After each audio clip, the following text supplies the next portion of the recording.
something worth fighting for. And nobody gets to choose everything. All that I've got, it couldn't be enough. Without your love, and I would protect you. I would do anything now. Yeah, I could save you. All that I've got to do now. Hero.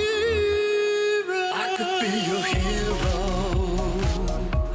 fighting for your love soul. I could be your hero, fighting for your love soul.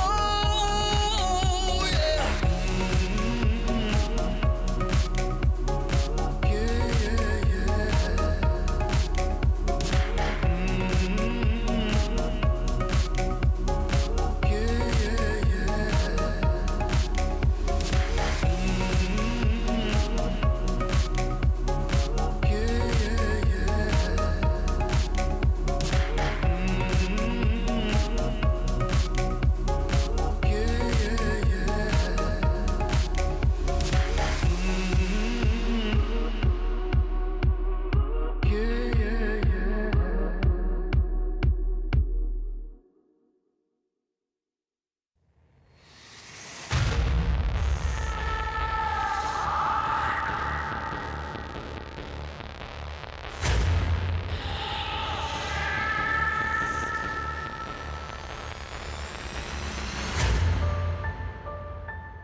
Take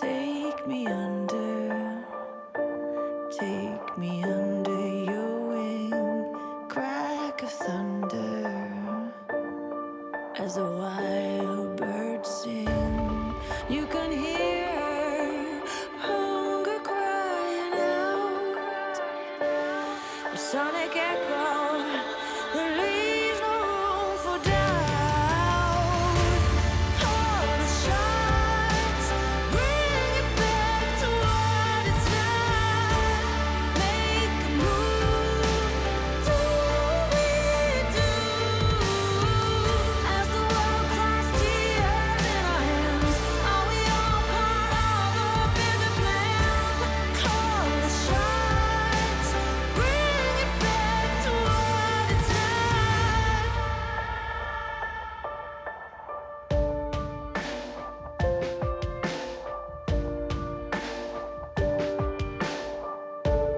Deepest oceans become petri enough. Empty spaces turn to rust and dust. There's no wonder left for us to love. No warmth or shelter, just satellites above. Call the shots, bring it back to what it's not. Make a move, do we do? As the world cries tears in our hands, are we all part of a bigger plan? Call the shots, bring it back to what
into this world. Let it out for the crowd, let it out, yeah, be proud. Right now, this is a real good atmosphere. Right now, superficialities are here. No excuse, no rules, no one to judge. Just give a fuck. The time has come to lose control. Don't be so shy, just let it flow. We are the masters of our own world, of our own world. We pray for fire in the sky. We show that this light is our light. We stick together, together, together. We're alright.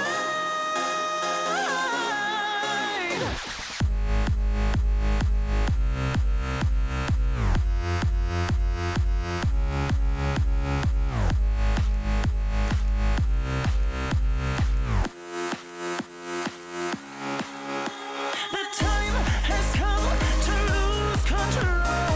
Don't be so shy, just let it flow. We are the masters of our own world, of our own world. Well, they drink really expensive champagne on their private jet plane. All we need is a cheap bottle of wine and a cigarette to have a good time. A freedom, a big time, and no restriction.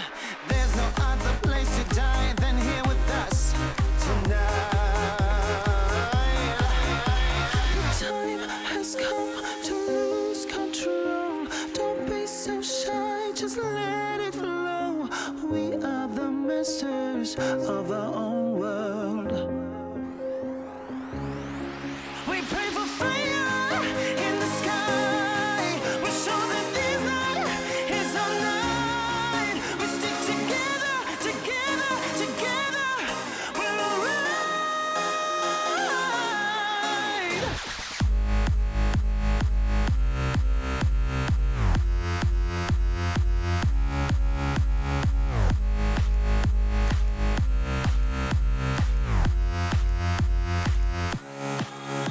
The time has come to lose control. Don't be so shy, just let it flow. We are the masters of our own world, of our own world.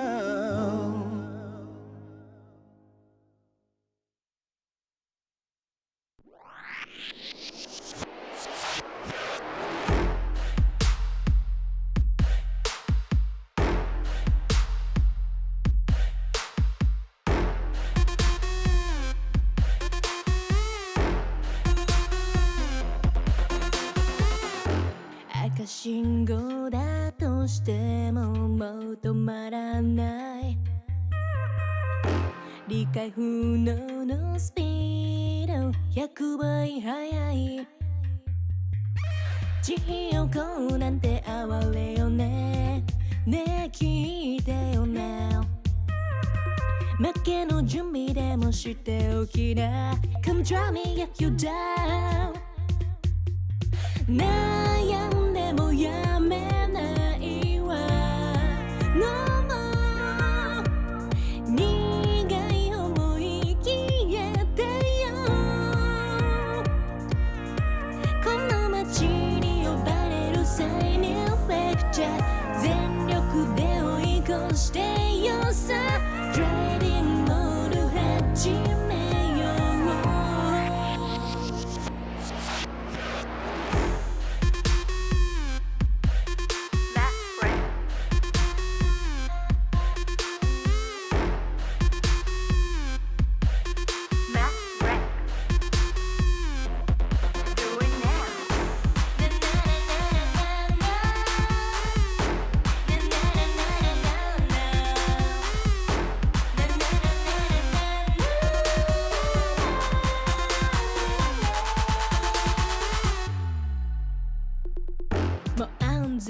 近道なんてのの完全にアウトだからあんたの後悔楽しみだわ。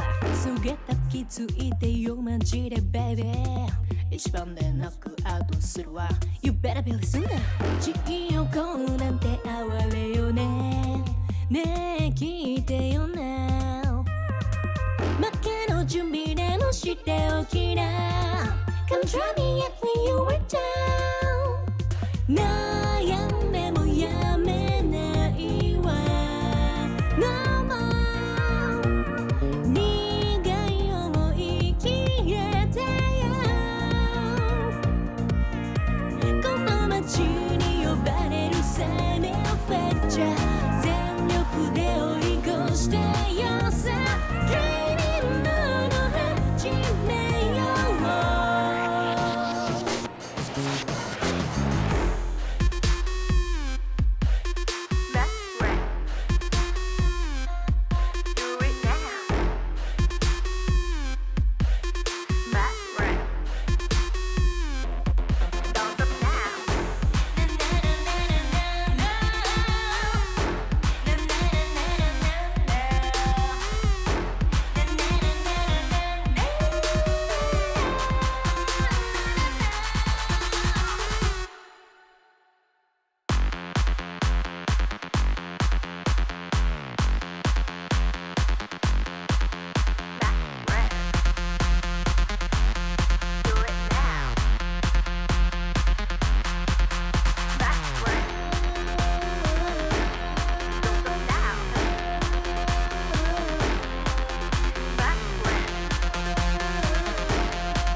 Country song.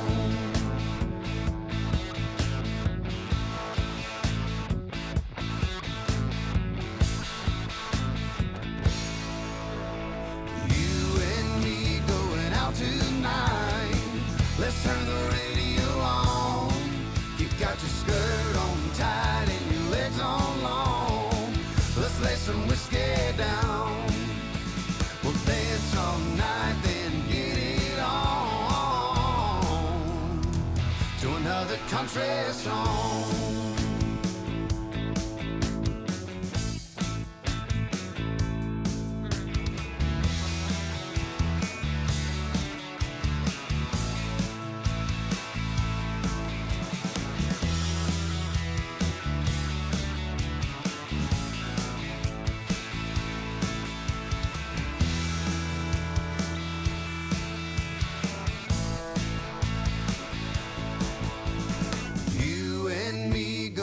Tonight, let's turn the radio on. You got your skirt on tight and your legs on long. Let's lay some whiskey down. We'll dance all night, then get it on to another country song. You and me going out tonight. Let's turn the radio on. You got your skirt on tight and your legs on long. Let's lay some whiskey down.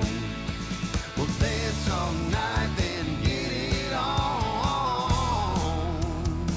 to another country song.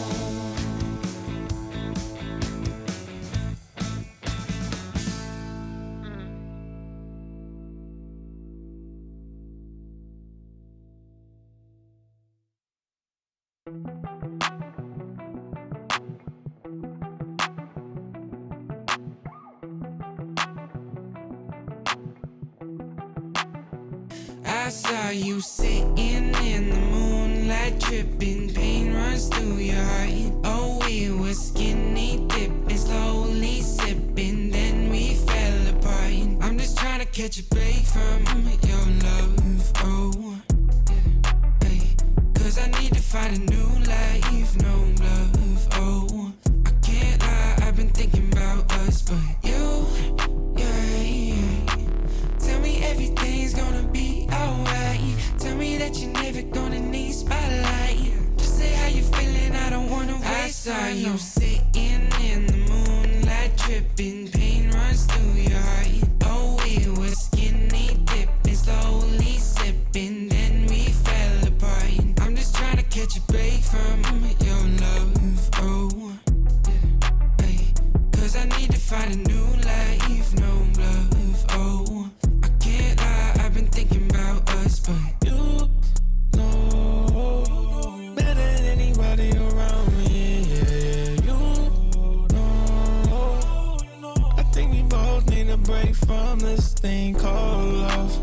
anything to question, it's all up. I got plenty problems and no shoulder.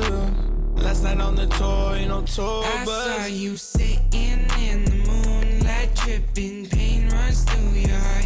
Oh, we were skinny dipping, slowly sipping, then we fell apart. I'm just trying to catch a break from your love, oh, cause I need to find a new life, no love, oh. I can't lie, I've been thinking about us.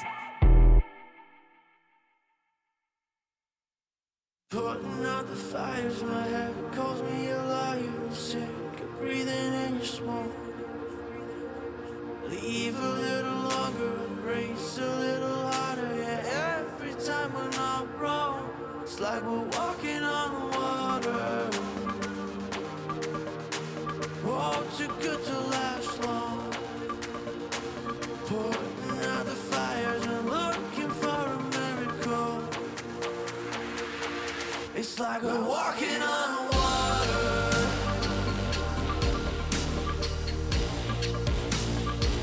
It's like we're walking on water.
DJ, turn the music up, put the lights down low.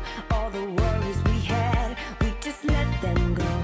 Wasn't looking for love, I was happy alone. When you put your arms around me, how was I to know?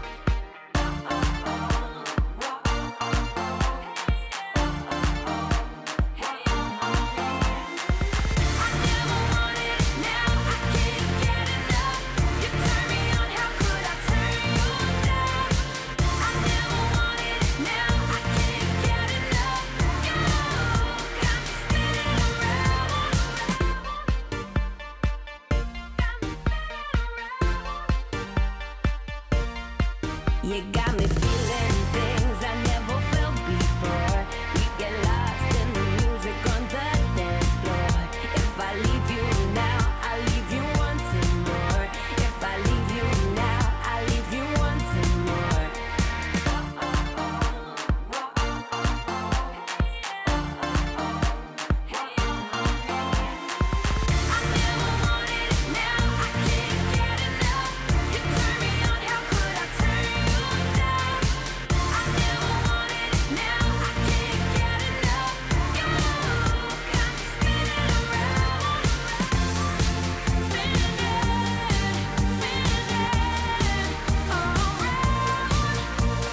think I'll sleep till it's over.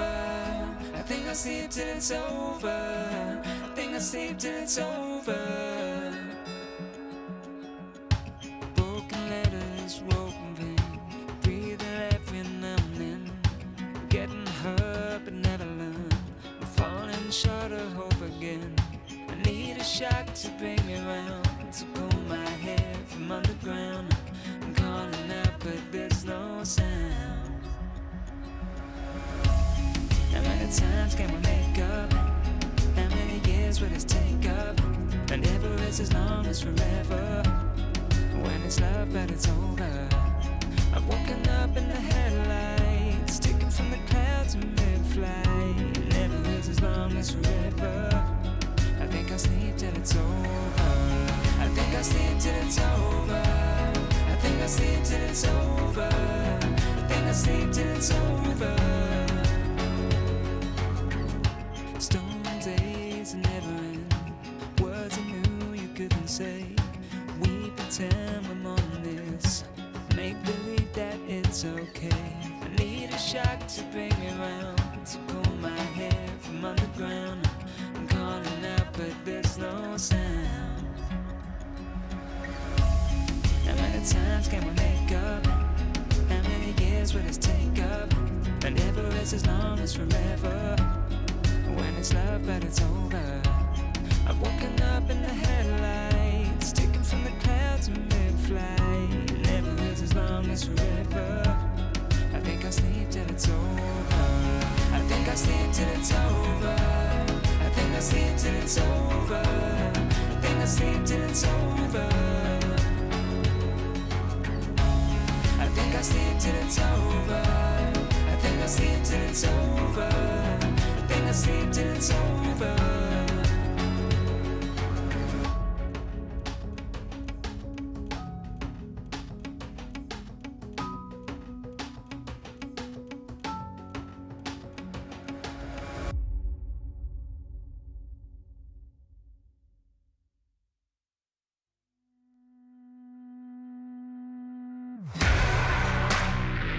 Oh, won't you break me out?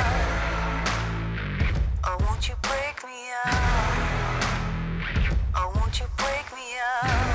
Break me out, break me out. Under lock, under key, and I'm doing time. Someone to save me, turn on the light. I don't know what is wrong, but it just feels right. Won't you break me out? Won't you break me out? Like a bad dream, but I can't sleep. Seems like I just can't get past me. Oh, oh, oh, oh, oh, oh. Won't you break me out?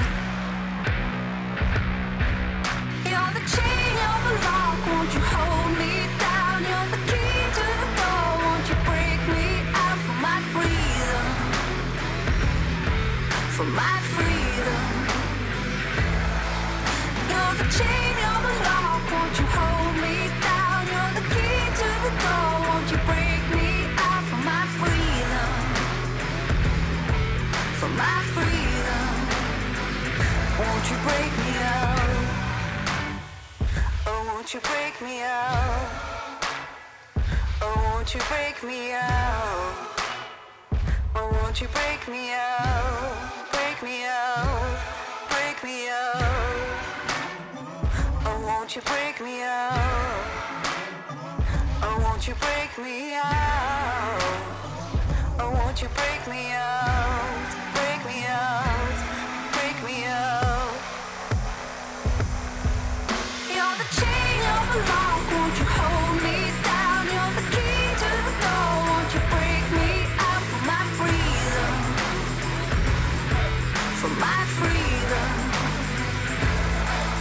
You're the chain, you're the lock. Won't you hold me down? You're the key to the door. Won't you break me out for my freedom? For my freedom. Oh, won't you break me out?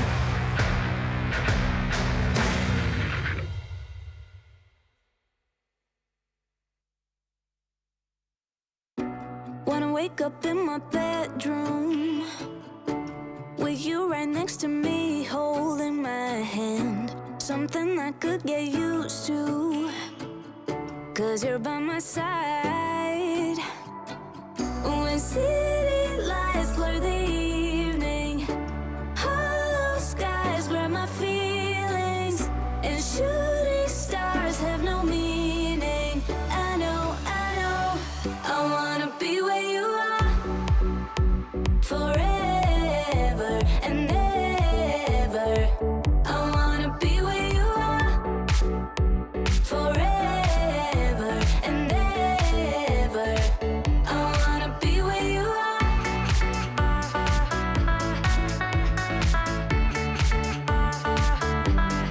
Be where you are.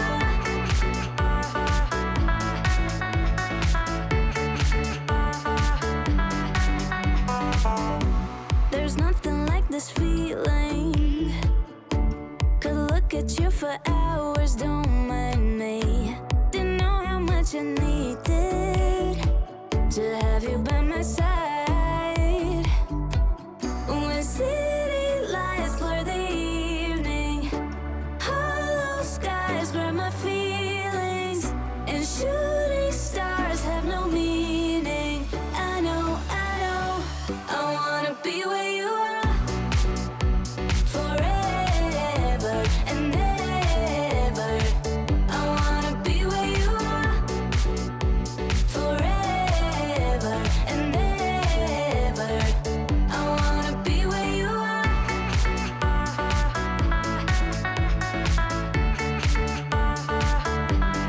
Be where you are.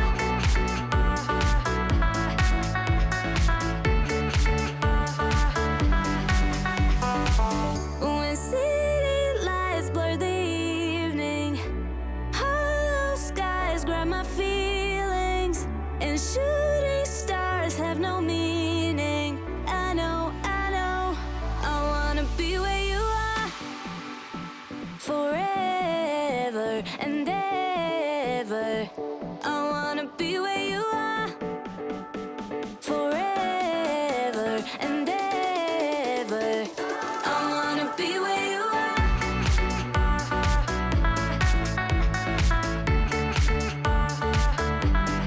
Be where you are.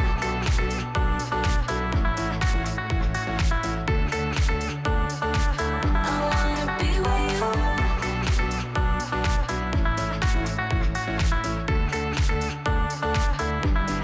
Be where you are.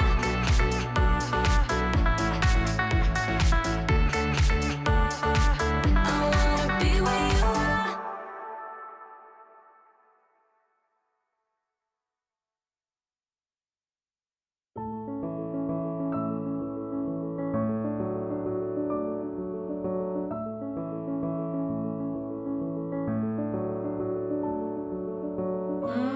Now I know how it feels to hold pure solid gold.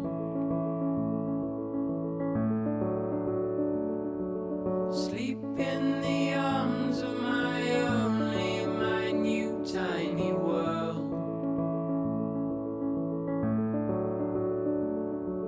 And right here in our arms you'll stay until you can find your own way. Oh, my son, stay curious, my boy.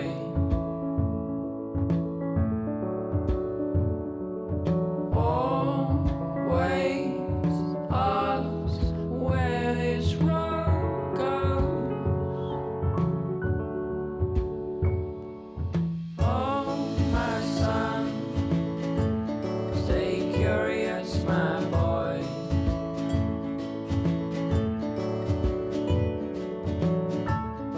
Just outside your door,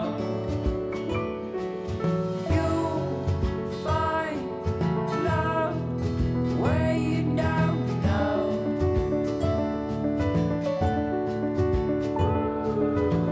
You know that if you ever tried your last, call out on me if the old wind broke your mind.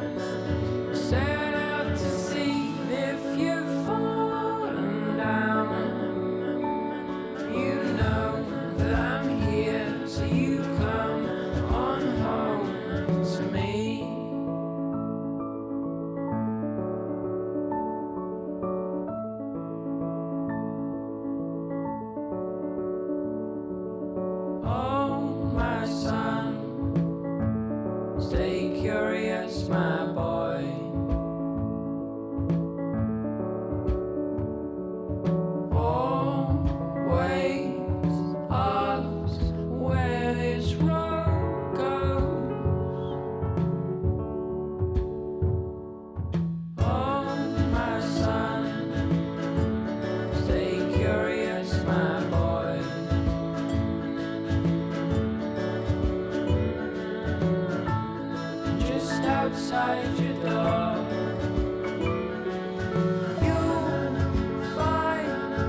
tried your last.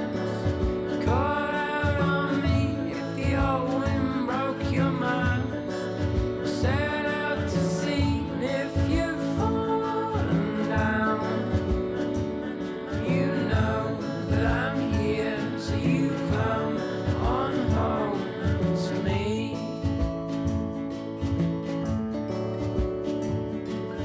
There you pick up all your bags, lay down your toys.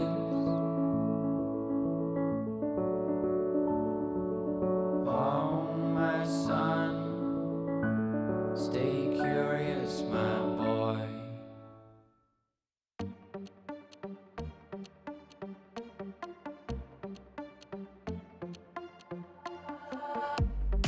身も蓋もないわねマジで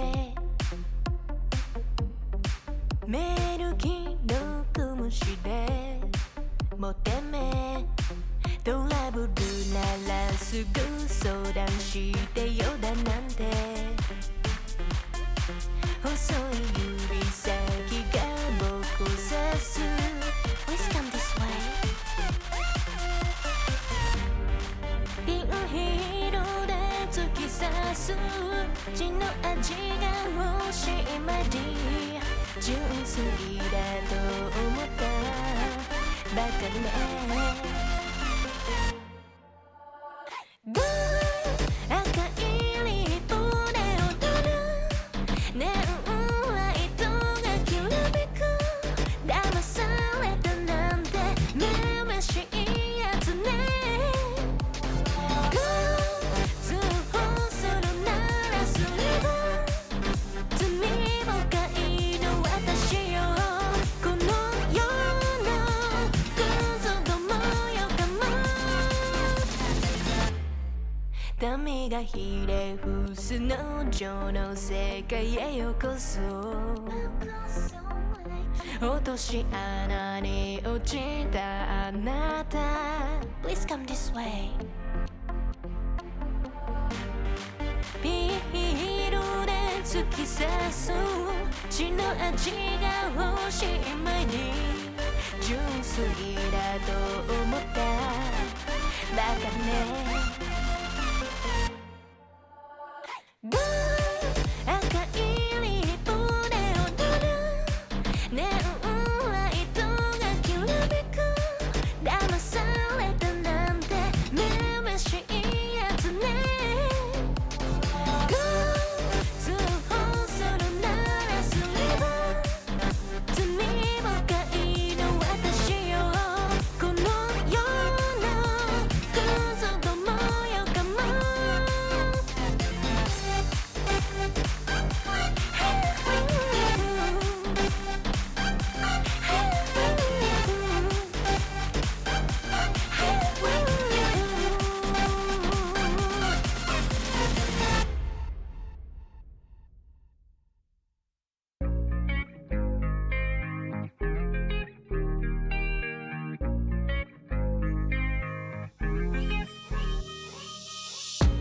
Stop playing with my heart right now.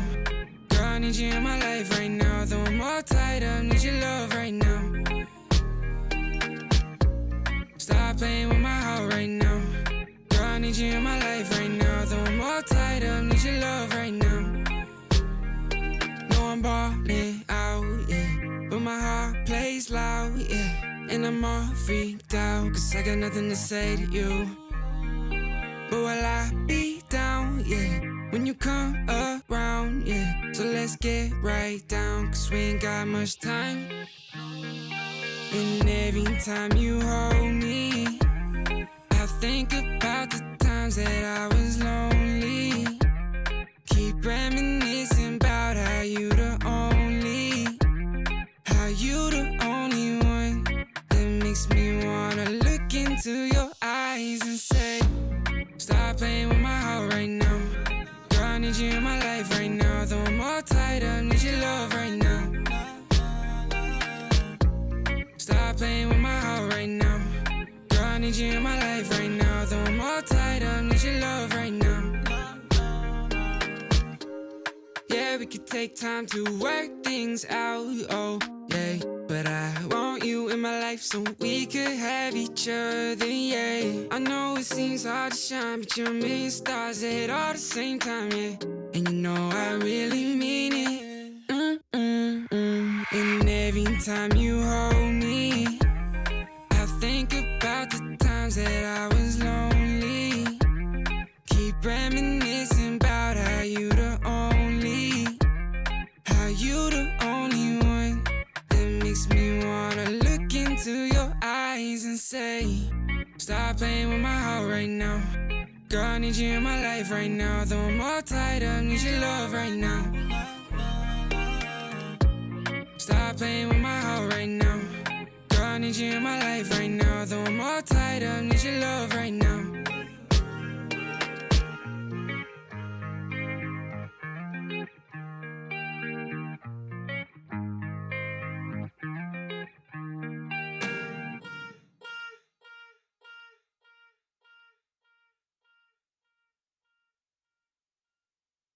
Different energies I bring, only sickness I fling. Bad like Gustavo Fring, can't try not a ting. Flyboy, I got the wings, and they can't keep up with me, dog. That's why all that I bring is wins.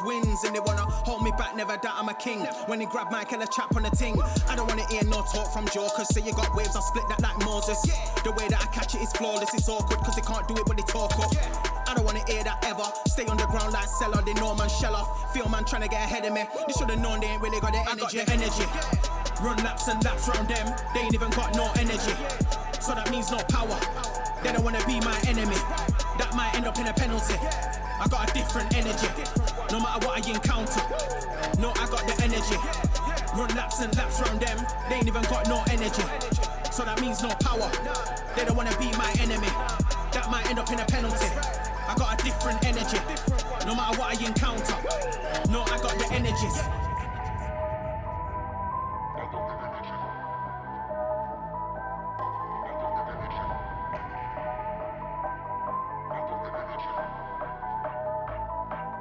I got the energies.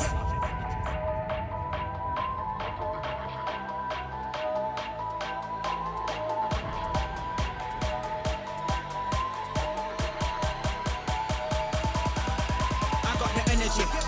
Run laps and laps round them, they ain't even got no energy. So that means no power. They don't wanna be my enemy. That might end up in a penalty. I got a different energy, no matter what I encounter. No, I got the energy. Run laps and laps round them, they ain't even got no energy. So that means no power. They don't wanna be my enemy. That might end up in a penalty. I got a different energy, no matter what I encounter. No, I got the energy. They ain't even got no energy. They don't wanna be my enemy. I got a different energy. I got a different energy.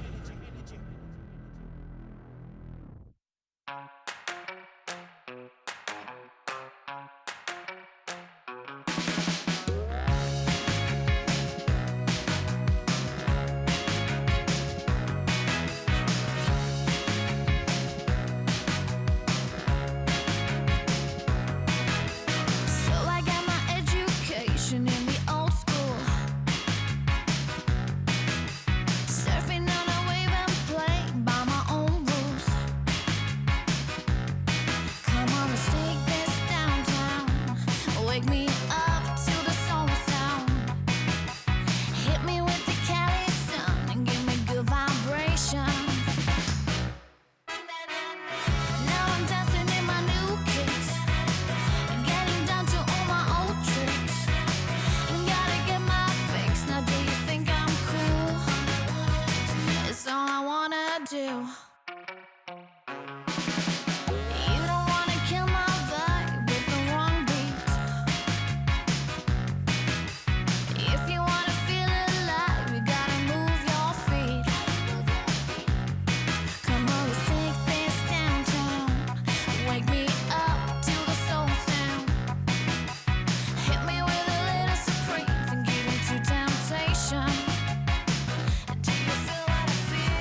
Here we go. I don't really care about like all them fancy things. Never had a lust for cars or sparkly diamond rings. I don't really care about them platinum studded boys that run around the whole damn town just showing off the toys. Like do-si-do, I'm ready to go. Been a damn long week, it's time for the show. Call my girls like, ooh, don't you know? I'm with my girls, yeah, my girls. We've been working all day. It's time to dance the night away. I'm with my girls, yeah, my girls. We got records to play, so come let's dance the night away. Come on, like do-si-do, we ready to go. Sneaker fresh for the halftime show. That's right, girls, we dropping it low. Like do-si-do, we ready to go. Sneaker fresh for the halftime show. That's right, girls, we dropping it low. Here we go. I don't really care about the fortune or the fame. Keep rolling on and holding on. Don't need that crown to reign. Push through all the pressures. Just keep grinding 9 to 5. Yeah, I'm working hard. We playing hard. Goddamn, I feel alive. Like do-si-do, I'm ready to go. Been a damn long week. It's time for the show. Call my girls like, ooh, don't you know? I'm with my girls, yeah, my girls. We've been working all day. It's time to dance the night away. Here we go. I'm with my girls, yeah, my girls. We got records to play, so come let's dance the night away. Like do-si-do, we ready to go. Sneaker fresh for the halftime show. That's right, girls, we dropping it low. Like do-si-do, we ready to go. Sneaker fresh for the halftime show. That's right, girls, we dropping it low. Man, we're taking over, yeah, we're running the world. If we stick together, there's no stopping us, girl. Man, we're taking over, yeah, we're running the world. I'm with my girls, yeah, my girls. We've been working all day. It's time to dance the night away. I'm with my girls, yeah, my girls. We got records to play, so come let's dance the night away. Like do-si-do, we ready to go. Sneaker fresh for the halftime show. That's right, girls, we dropping it low. Like do-si-do, we ready to go. Sneaker fresh for the halftime show. That's right, girls, we dropping it low.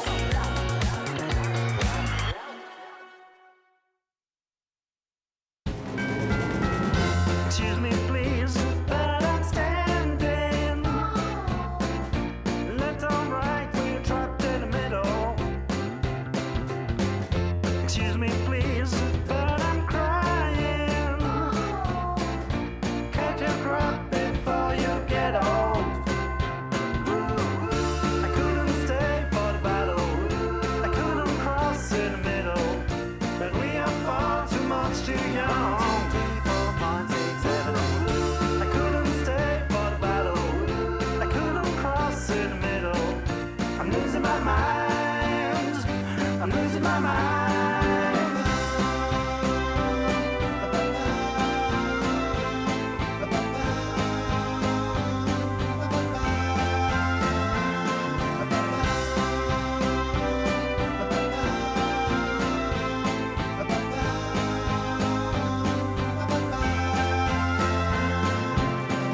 Excuse me, please, but I'm standing. Left or right, we're trapped in the middle.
so fast.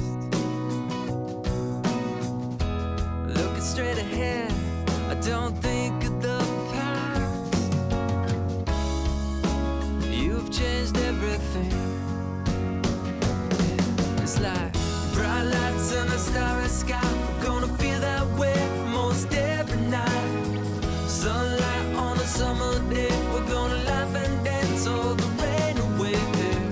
Sing a new melody. It's full of love. It's beautiful and free. 'Cause you belong, you belong, you belong to me. Birds fly, fill the trees like it's always spring. White clouds high above, I know just what I mean. Your smile, this love are an endless road. And I'll walk, I'll run, anywhere it goes. You've changed everything. It's like bright lights and a starry sky. We're gonna feel that way most every night.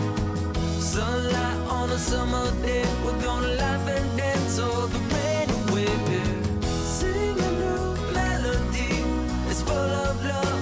It's beautiful and free.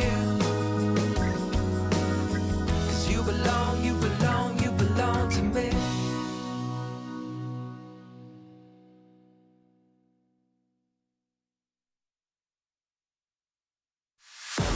Tell me what you're dreaming of, waiting for your fate to come.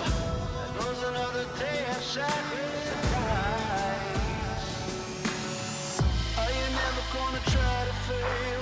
Never gonna stop to give in? Never gonna try to reach up for the stars?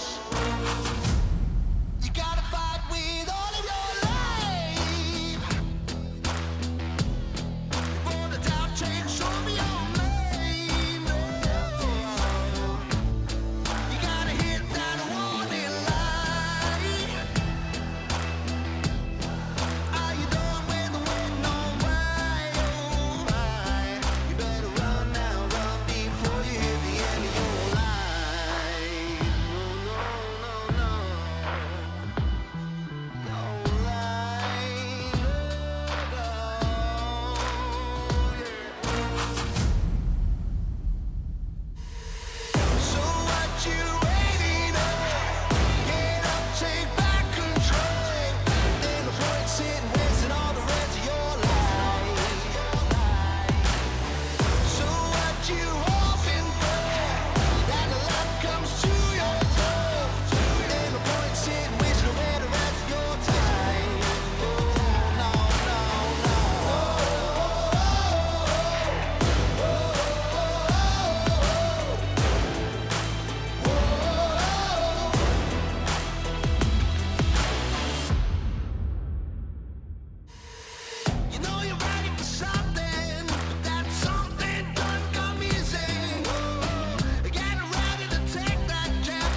give in.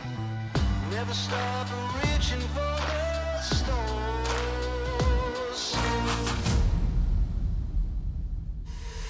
So what you waiting on? Get up, take back control. Ain't no point in wasting all the rest of your life. So what you hoping for? That the luck comes to your door. Ain't no point in wasting away the rest of your time. Oh, no, no, no.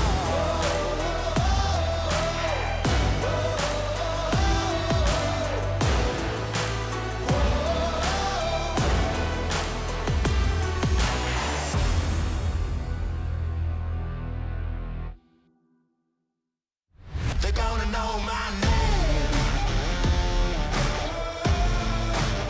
Well, there's a will, there's a way.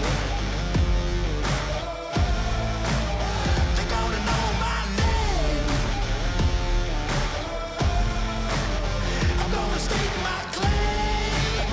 They're gonna know my, they're gonna know my, they're gonna know my name. Head down, I'm almost fading. I walk on with tired feet. No time for hesitating. The world's coming after me. But I got no time to be bitter. No doubt I will succeed. I ain't got no faith in you. There's only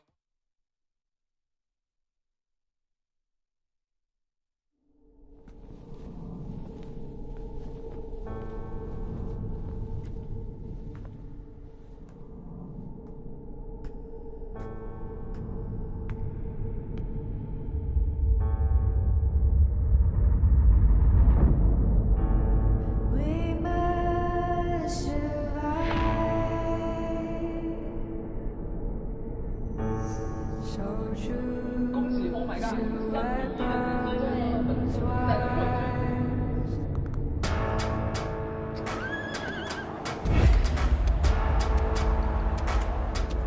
Stand and fight for your life.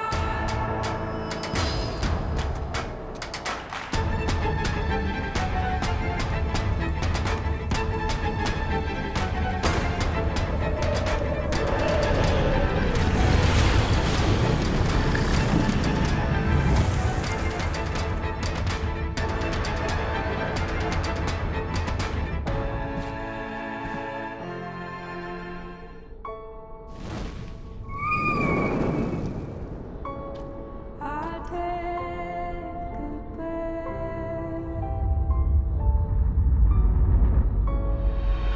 Heart is rising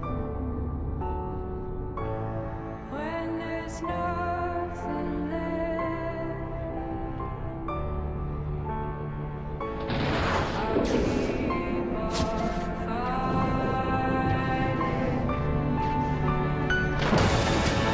Now the time has come.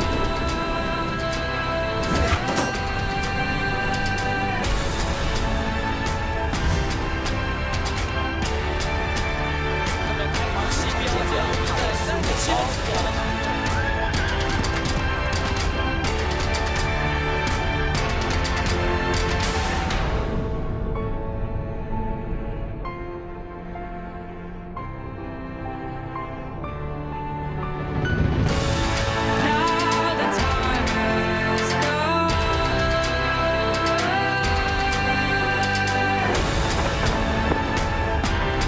I will fight.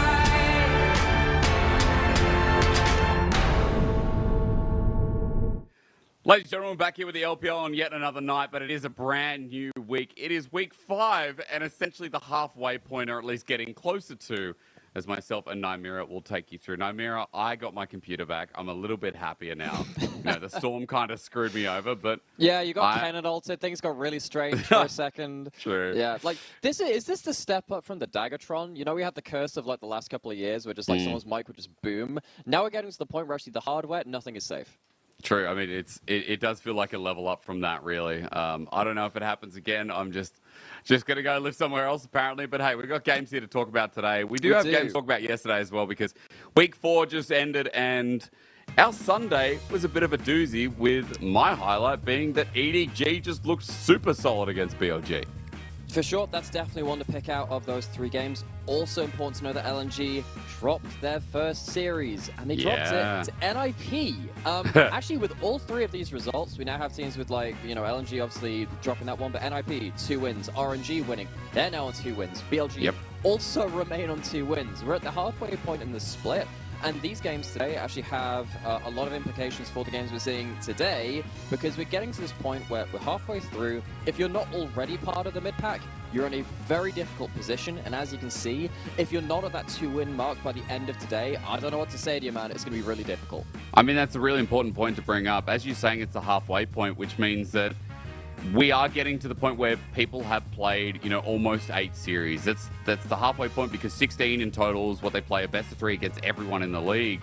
And we are fast approaching that point where teams like RNG might be on 2, but even then, like, is it going to be enough? It's not a FPX, safe Ultra 2-2. Prime.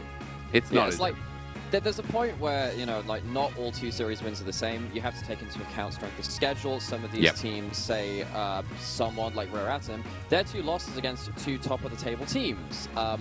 Now you look at a team like NIP, which just picked up a win, versus top-of-the-table team, maybe you view that differently. Again, we're getting to the point where we can move past, like, the very start of the split points in terms of, like, oh, we'll see how it goes over the next couple of weeks. We're past those next couple of weeks now. You've got to really put up or shut up.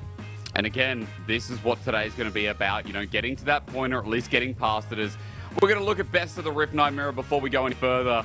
This man last week, and let's just say for the whole split, has been on the tip of our tongues. I'm not surprised at his best rookie, because I think he's gotten it like 3 weeks in a row or something. And that is absolutely insane. I believe technically by LPL rulings as well, Ruler would also count as a rookie. So that's actually really important to know. You Should Know Me is actually beating out Ruler for these titles right now. You really can't say enough about that guy. He came in from the PCS, came in from Frank Esports, which you know him very well from, and he's made an absolute storm of it. I can't believe that as well. Like, we have people like Arn on this board. It looks pretty Weibo Gaming focused at the moment, but, you know, Arn's also been tearing it up. A player who only came in last year, swapped around with Wink, who was their original AD carry, and even he's sitting high on the board. The stats are nuts. The hilarious thing about that is that Wink is just now his support as well. Like, both of them kind of like, he was like, what can we do with one of these AD carries? What if we had 2 AD carries in the same lane? Turns out it's worked completely well for this meta. And then, of course, Weibo on there as well. I think they're the team which, you know, I think at the end of last week, I was like, oh, you know, JDG, they are, you know, best team in the LPL right now. What can you do about them? Weibo really shut me up on that. You can't bet against Xiaohu in spring. You can't do that. And this entire team, of course, with the 2 other members not making this run of best of week 4, have been on such a tear. And speaking of that, Emperor of Spring gets the player of the week 4 as well. Very well deserved. His Syndra game is what tied them over. I mean, Ruler did run it down a little bit if anyone missed that out, but I think Xiaohu was a big part of catching them out with an insane mid performance. Even throughout the series, Xiaohu is someone who sits so nicely into Weibo Gaming, and we saw Casa paired up with him before. They have just been such a great duo, and it's nice to see, considering that we had really high expectations about what this team could be, and I think now beating JDG, they are fitting perfectly into that top 3 spot of the league. Yeah, and when you have a player like Xiaohu, you kind of understand how the team is going to play, because Xiaohu is one of the most intelligent, well-storied, well-studied players in Legends. And you can tell from their games versus, like, I believe it was versus BLG, they had a pretty cracker series, and then the JDG one as well just passed. Was really insane in those 3 game amounts. And you can see through the mid and late game, a player like Xiaohu just plays the game in a macro sense very, very differently. We're starting to get that kind of identity for that team. We're starting to get some of the team's identities nailed in this set of games today as well, particularly that second series. OMG and Rare Atom really doing a pretty good job of finding their niche within the meta. Ultra Prime and LGD, they're struggling more on that point, though. Yeah, I think Ultra Prime and LGD, as you were saying before, hitting that 2 mark, if you're not able to hit it today, it's going to be a really big concern. I mean, AL are already kind of in that boat as well, so Ultra Prime and LGD is where we're going to start things off. And remember, folks, Ultra Prime are a team that were looking a little bit janky in the offseason, in the sense that they were the what would you call it? The piece together, the put togethers. Like, You know, two people coming out of retirement in Ning and Balan. Yeah. Like, Absolute this was not the misfits. team you look at and you say, this is going to be your top table team. Let's see what we can make out of this. They were really hoping that this team would be more than the sum of its parts. It hasn't quite reached that point yet. They're still, again, trying to find out that identity. Besides just Doggo is really good and Ning has some good early games. Yeah, look, Ning is something you wanted to talk about, I know, though, specifically, right? Because even though they're down in the slumps, like, there are some positive bits. Ning is someone who, again, has been away for 2 whole years, or even make it 3. I'm told we don't even get time to talk about that because band pick is just coming. Yeah, bottom of the barrel, and we're just like, nah, forget talking about player stories. We could tie in together too. You know, we're actually able to do that as we've got both teams on stage already. Because look for the Sejuani.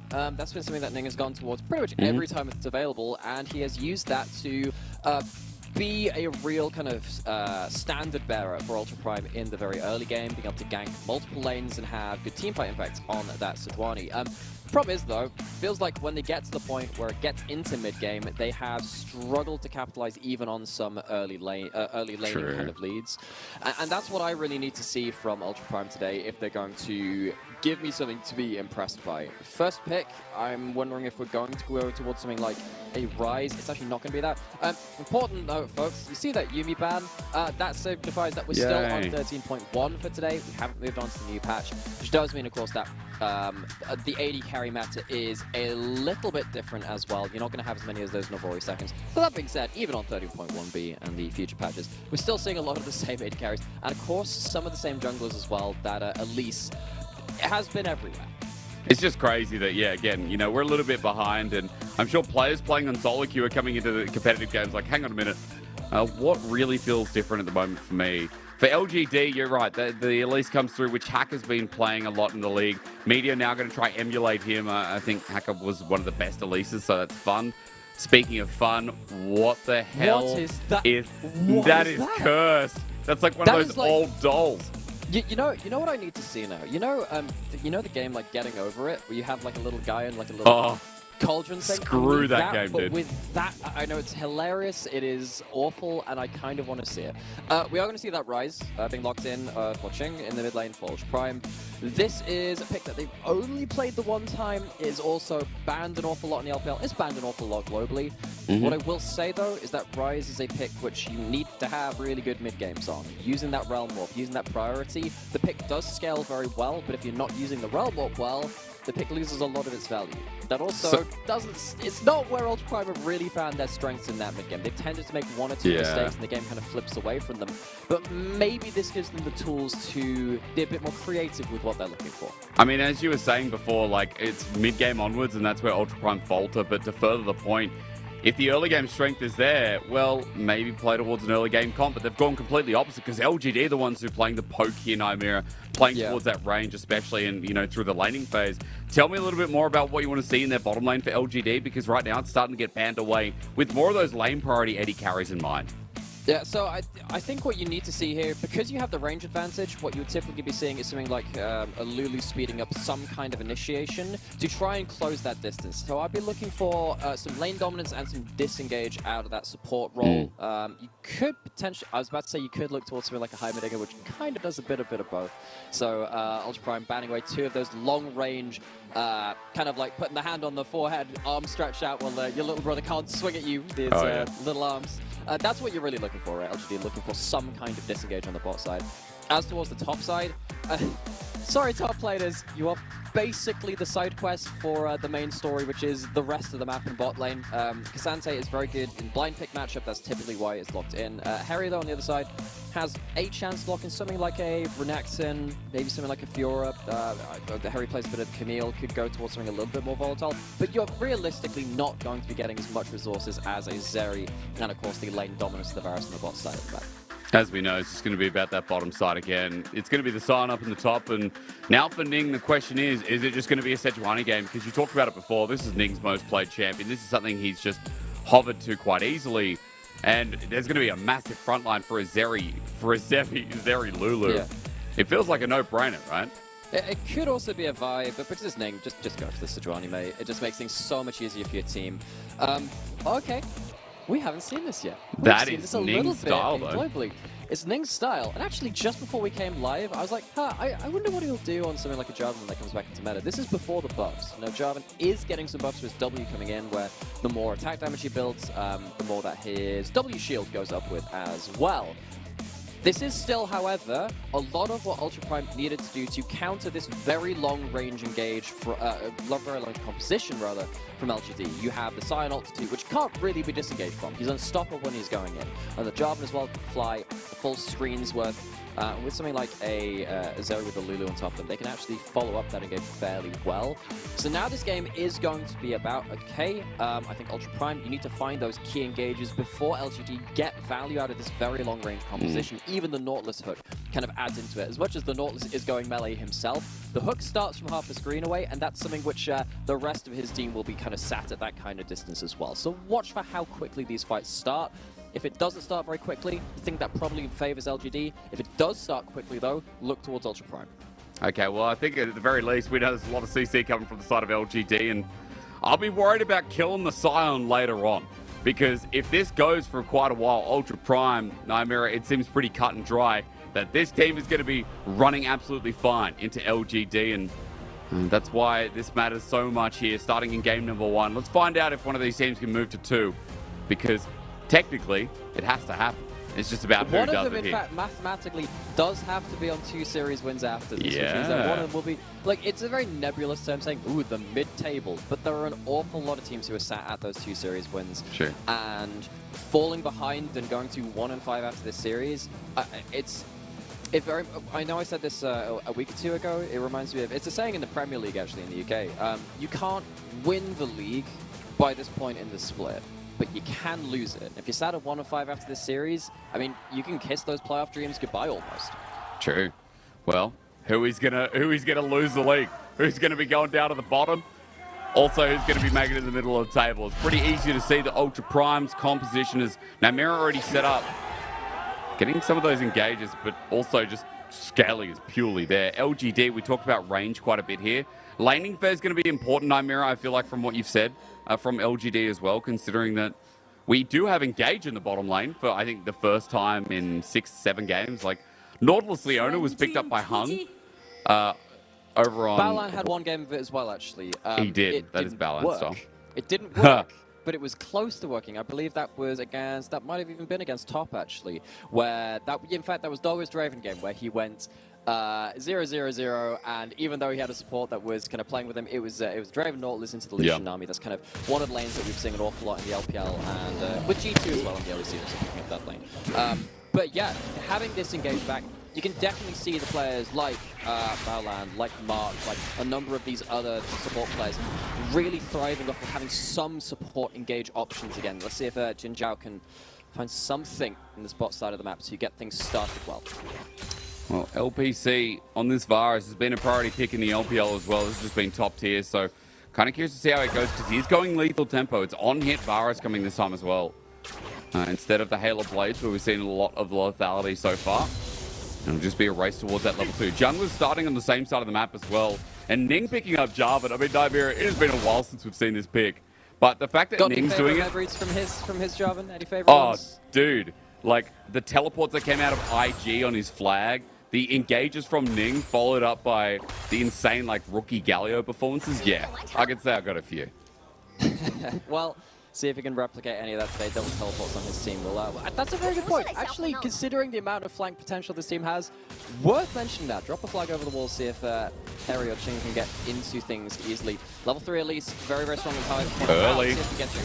Well, might be a flash at the very least. Ching to go over the wall, but he's waiting patiently. But Meteor follows up. Venomous Bite, Cocoon combo, and High Chow's there as well. First blood to LGD. You blew it and you snoozed it.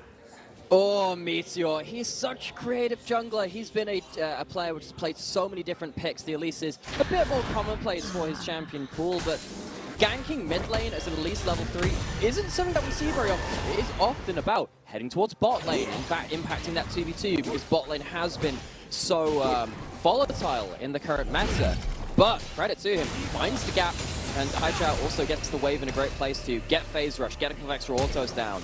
And by the time the phase rush runs off, the flash is not nearly enough to save them. First blood over to that Jace. Good strong start in that lane phase. When Jace gets ahead, you could look at that Sion and say, oh, they're going to be quite hard to kill later on. Well, Jace is going to be running this show until they get to that point. So, Very LGD, good start. When we talk about lane being vital, as Meteor goes for the punish flag and drags that great repel up. Now the fight in River ensues. The 4 versus 4 this early on. Yeah, yakety stacks, baby. Get your turtlenecks on as Ultra Prime are losing the health bar war, but they turn to the high Chow, or rather Jin Chow. He dies first, double kill flashes away. Ning goes in, a double kill over to Lulu. What the hell? Triple almost given over to Baolan. And this is why Ning and Baolan, IG World Champions, roll out with some OG picks and do so well. What are we doing here, folks? What's happening? We're just doing a 4v4 in bot side, 4 minutes in. Yeah, that sounds like a great idea. Yeah. Okay, let's see where all that gold went to. Second kill over to Jace. Already talked about how after that first blood, okay, yeah, Jace runs the show, gets early gold.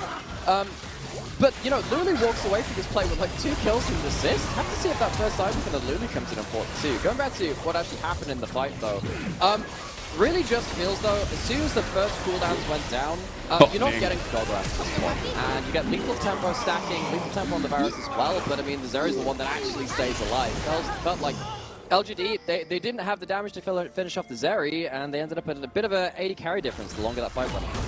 And Baolan now has a bounty. You asked about item, well, we've got a Vandal Glass Mirror already picked up here, so Baolan is rolling in it right now. And the other kill went over to Doggo. So when we heavily talked about, again, LGD, how they play out this early game, already Ultra Prime in a great position to just coast at Nymera, considering that fight put them up 1,000 gold at 5 minutes into the game. That's actually pretty huge. And why I was kind of talking about it for the Zeri, it's more visible in something like a Nami, right? Where you go for the Imperial Mandate, huge spike for that champion. But supports, when they get their first item, are actually really valuable. If it's something like a Shirelia's, that's really important for the entire team of Ultra Prime coming out from Baolan. So we'll have to check when that item completion comes in. It will be much quicker than what you'd normally see from that support. LGD have to start taking that stuff into account, unless they get caught off guard by it. And I also want to point out with that lead in the bottom lane is the CS too. Didn't get check wave state there, Nymera, for the 4v4 fight, but I'm assuming the wave got shoved into LPC by the looks of it, because 20 CS right now looks to be the difference. And with the kill from Doggo, I'm assuming 80 carry difference is like 500, 600, 700 gold. Something around the mark where Doggo should be getting to that first item a little bit sooner than LPC as well. Yeah, also, that's very important to track. If it's something like the shield bow coming out from Doggo, which we tend to see after Zeri anyway, we'll just, again, make it a little bit harder for that poke damage to stick. LGD, they want to get ahead of this game and stay ahead. Have to see what happens with dragon stacking as well. Typically, when you get a bot lane advantage, it gives you a leg up on this dragon. We already saw the fight in the bot river, but as it stands right now, Ultra Prime, they're looking to see if Ning could make an impact in this bot lane. Very interested to see if LGD commit towards Dragon Star, or if they want to start picking a fight on this bot side. They knew Ning was there. They know that Ning is on the bottom side because the ward spotted him crossing, but Dredgeline doesn't stop them throwing the hook. Maybe Doggo should have let it be baited, as Ning is just waiting in brush, and the timing is not great because Meteor's just backed away. All it takes is Jinjiao walking forward, get the Dredgeline as realm warp there. And yeah, the level 6, you're right. And now with the flag drag, LPC gets electrocuted to death. Man, Ultra Prime are controlling this early game. Now, you see, a certain famous movie turned 20 years old in the last couple of days. I'd like to remind people of it because a jungler is never late or early. He arrived precisely when he means to, which is very much in the help of something like a magical realm warp. The Lord of the Shing in the mid lane does very well to return towards that bot lane, gets that really important kill, second kill onto that Varus, and sets Ultra Prime up for really good early game success. Dude, the fact is as well, Ning getting the resources ain't like any other jungler at the moment. He is going lethality too. So picking up that gold, being able to impact the bot side. I love that so much. And look, it's going to be dangerous. He's going to be spotted on a ward, so that Cataclysm can't be used this early on, but still at the very least, Ning threatens while Meteor has to get a response, and it's going to be towards the Herald in the top side. Yeah, so it is going to be a bit of a cross map, but still, just kind of checking in on the game state. It's not the hugest gold advantage, but that gold's going into important places in Ultra Prime, and importantly, it's gold away from someone like that Varus. Now, if Varus is down in levels, down in gold, heading to a later shield bow, something like a lethality jobber, which I love that is coming out of here. from Ning is going to absolutely dunk this poor Aiden Harry. Just puts them even further behind. Drag Giant just missing from Jinjiao there. Not found the most success on this Nautilus, which we said has been less present in the meta. We've had some players really find success with it, but Jinjiao not really finding much so far in the early game. And I understand the logic here, right? You said Ultra Prime mid-game has been their weakness because they haven't been able to transition well.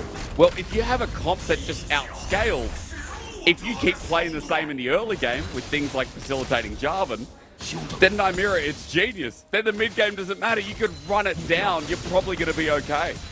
I love that. It's kind of like, you know, like new blueprint unlocked, and they've found this identity for themselves, which, as we said, kind of coming into the second series today, we've got two teams lined up in OMG and Rare Raptor, which have found their comfort zone. Ultra Prime and LGD, neither of them have yet. So a game like this from Ultra Prime, where the early game has once again started off fairly well, but actually they have something which looks more intuitive to play around the later the game goes on. It's easier to play around.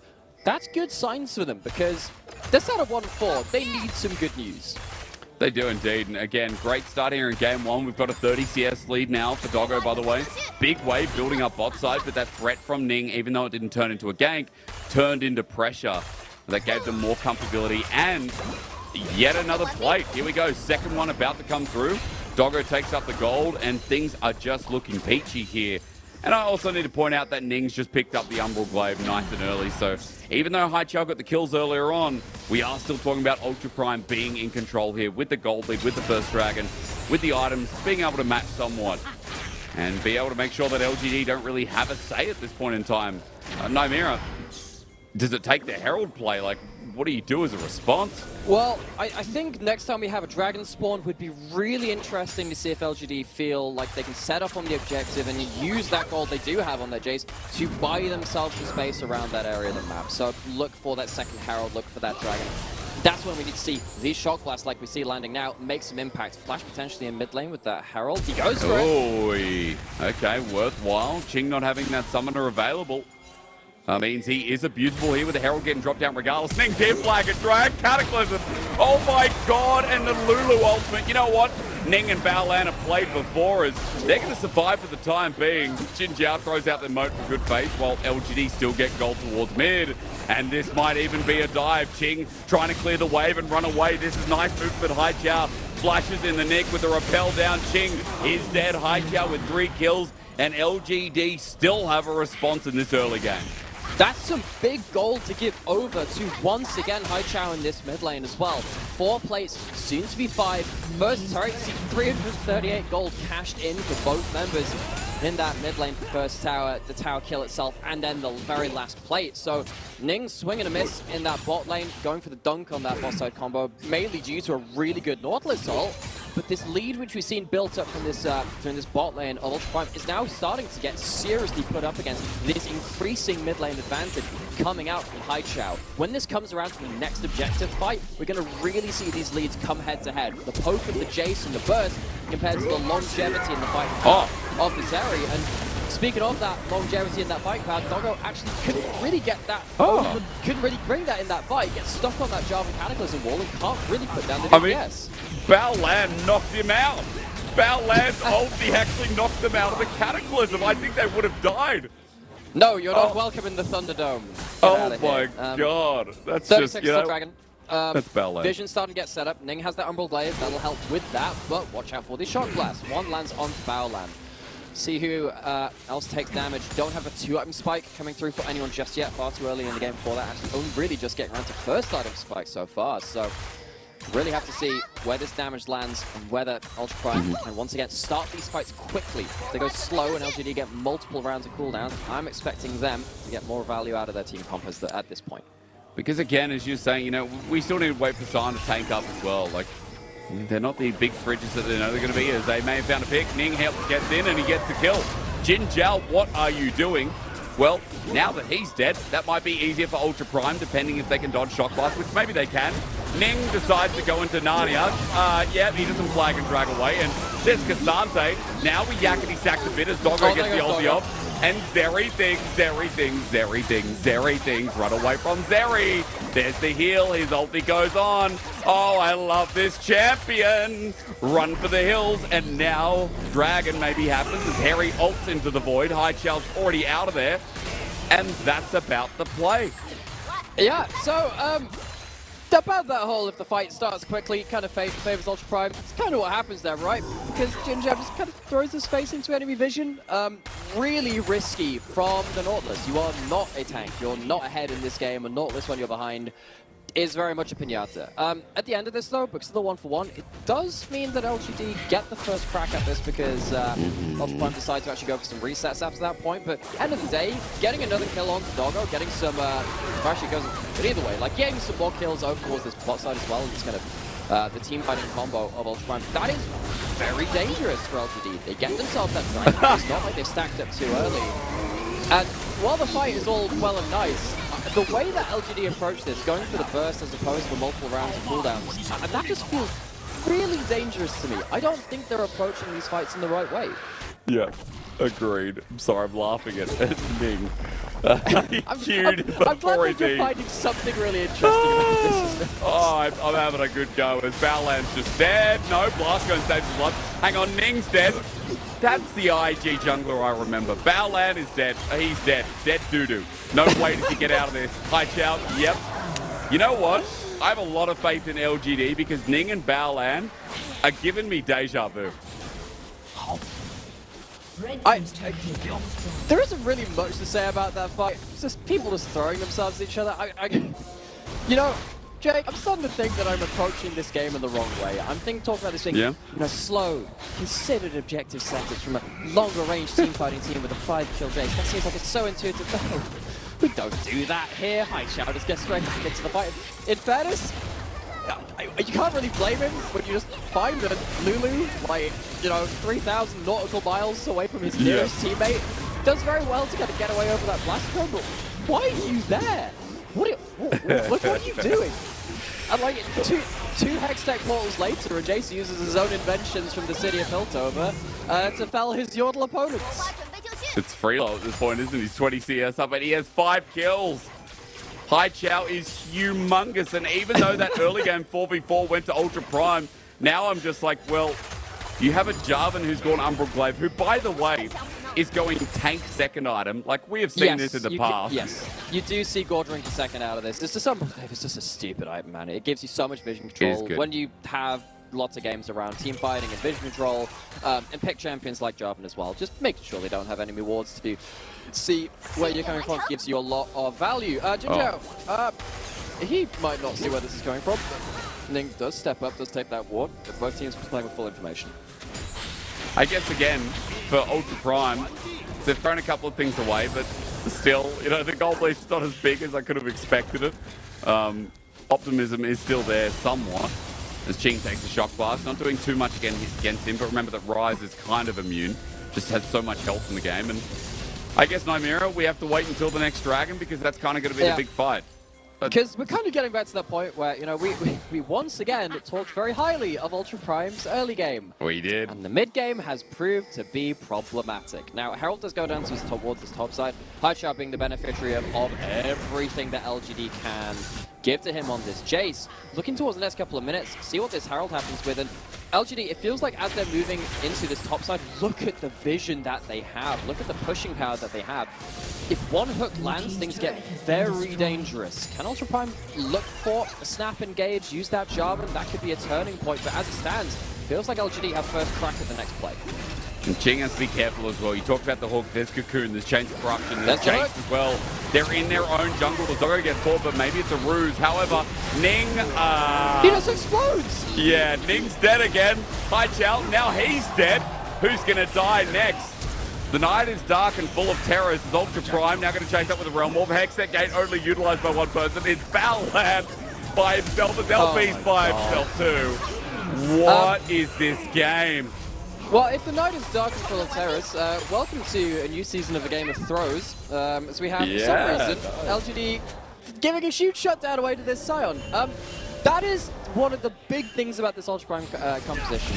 despite having some worries in mid-game, throughout the entirety of Spring so far, if you let this Scion off the leash and they get to a point where actually that shot class is absorbed by a 5,000 HP Scion with 3 items, things get really, really difficult. You know what? I almost would have tanked that for the Jace. I feel like that was a mistake of LGD's, the Elise and the Nautilus, the less valuable members, dodging away on that Scion ult and letting the Jace with all your damage and gold dying. After that point, you see that Ultra Prime, they just completely run away with the DPS raise towards the end of that fight. And Nymira, I still think they can run it a bit and win this game. Like, we've already Probably, talked about actually, yeah, it. you're probably not wrong.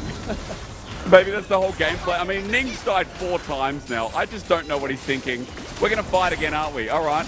Gear it up towards mid now. I reckon this time, Ning... Will he die first? He's got Radiant Virtue just so he can live a little longer. Yeah. Heal flag drag. Ready? Wait for Have to it. see what happens with that one. Really got to see. That's a big group. Again, every time someone groups up so heavily on the same screen, you're just asking for a Cataclysm. Flash available as well. Harry around the corner. Who's going to go in first? Okay, Xiaoxu is taking up a lot of damage. His high Xiao's angle is great, but all he has to do is get a shock blast onto the back line. For the time being, Harry takes the shock blast. High Xiao, you haven't done too much so far as Ultra Prime are choking them out a bit. And this team that has Cloak is dealing with a Scion that's still big enough. That ult from LPC hits no one. There you go. High Xiao finally hits the back line as they get in. Jin Zhao's ulti, amazing. They're trying to hit Doggo, but he gets away, and now it's dead doo-doo again.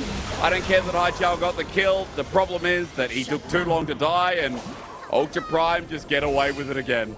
They do, because this is what happens when the Scion's online. LGD, they're firing shock blasts into the very tanky Scion. You can see what happens when the damage does eventually hit the backline. But you're right, it's too little, it's too late. Baron is going to fall. Ultra Prime, mid-game worries aside, they're now in a point where if they take this objective, LGD, I don't know how they fight back from that. They don't have the ability to stand at range when these superpowered creeps are flying into their base. This Baron goes down, the game just about goes with it. LPC, we have seen Varus to steal Barons before. This is the game to do it. This is the game to do it. This is the game. Oh no, they're out. Okay, Ning got the smite. Well, Ning, I'm proud of you for that. He's had a pretty okay one. It is really, you know, we asked for early in the game. Do you have any favorite memories of Ning on his job? And yes, plenty of them.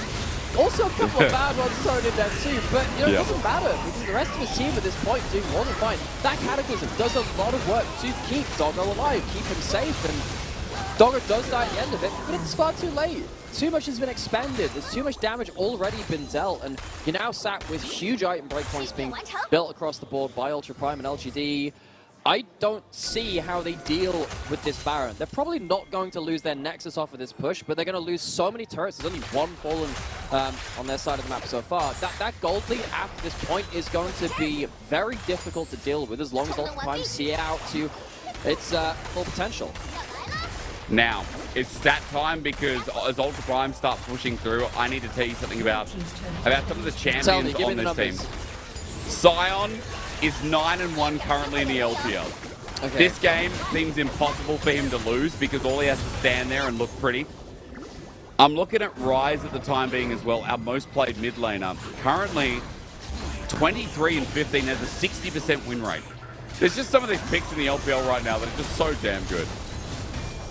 That's a good point to bring up because it feels like the Cassante blind pick has particularly been answered for the Scion as well for multiple reasons. The Cassante needs help in demolishing this lane in a 1v1. The Cassante doesn't completely lock something like the Scion out of the game. It doesn't matter if the Scion's down 20, 30, even 40 CS at that point. It doesn't even matter if you kill him that much. We saw the Shy winning on, what, a 0-6 game the other day. As soon as he gets to the point where you know, he can just stand in front of his Fed 80 carries where you've actually put your effort into, things get very, very difficult. But that Fed 80 carry is getting worse. Hail Mary, yeah, Doggo a bit too far forward. And guess what? Ning's dead again. So if you run into the base with your 80 carry head first, you can still lose the game. Where are you, Harry? Where you at, buddy? Not sure you're there to protect your 80 carry. That was a real big slip up. 2 minutes until the Dragon. Does mean that no objectives are being picked off, but this should have been a death knell for the game. This is now just a bit of a... Oh, look, it's still not good for LGD in terms of the whole phase of play from the Baron power play, but shutting down the 80 carry getting big gold over onto, once again, Aisha, 7-2 on that Jace. Means that the game is not out of sight just yet, and there will be objectives coming out in the next few minutes that maybe they can look to try and eventually weave some of those shock blasts around that Scion and get some real value out of their team fights that they've struggled to so far. Gonna go back to the replay because this is just Doggo going way too far forward. You don't have your Scion. Not too much else to talk about this one. It's just poor decision making and not having the members in the right place on the map from Ultra Prime, and that gives LGD a much needed breath of life in this mid to late game. Well, look, they are close in gold. They do have a Dragon too, and we've got a Hextech Soul coming through as Ning is going to Cataclysm and Elise. Now, I went to school and I was told not to do that as Flag and Dragmate proved me wrong because no one's there from LGD to follow up, so in the end it was good. I've just been doubting Ning because I'm really 50-50 on the bench. Oh man, he likes to keep you guessing. Keeps everyone guessing on the Rift and in the audience. Now we're getting to the point where all 5 members of Ultra Prime are suddenly here. The Shock Blast being absorbed by the Scion. It doesn't matter. Hook absorbed by the Jarvan. Doggo is untouched. Okay, well, Harry ults out and just doesn't want to be the Scion that takes another loss. As Doggo's ulti could be good this time. Yeah, the damage was insane, especially from the burst. And Xin Zhao going in is almost to a death sentence too.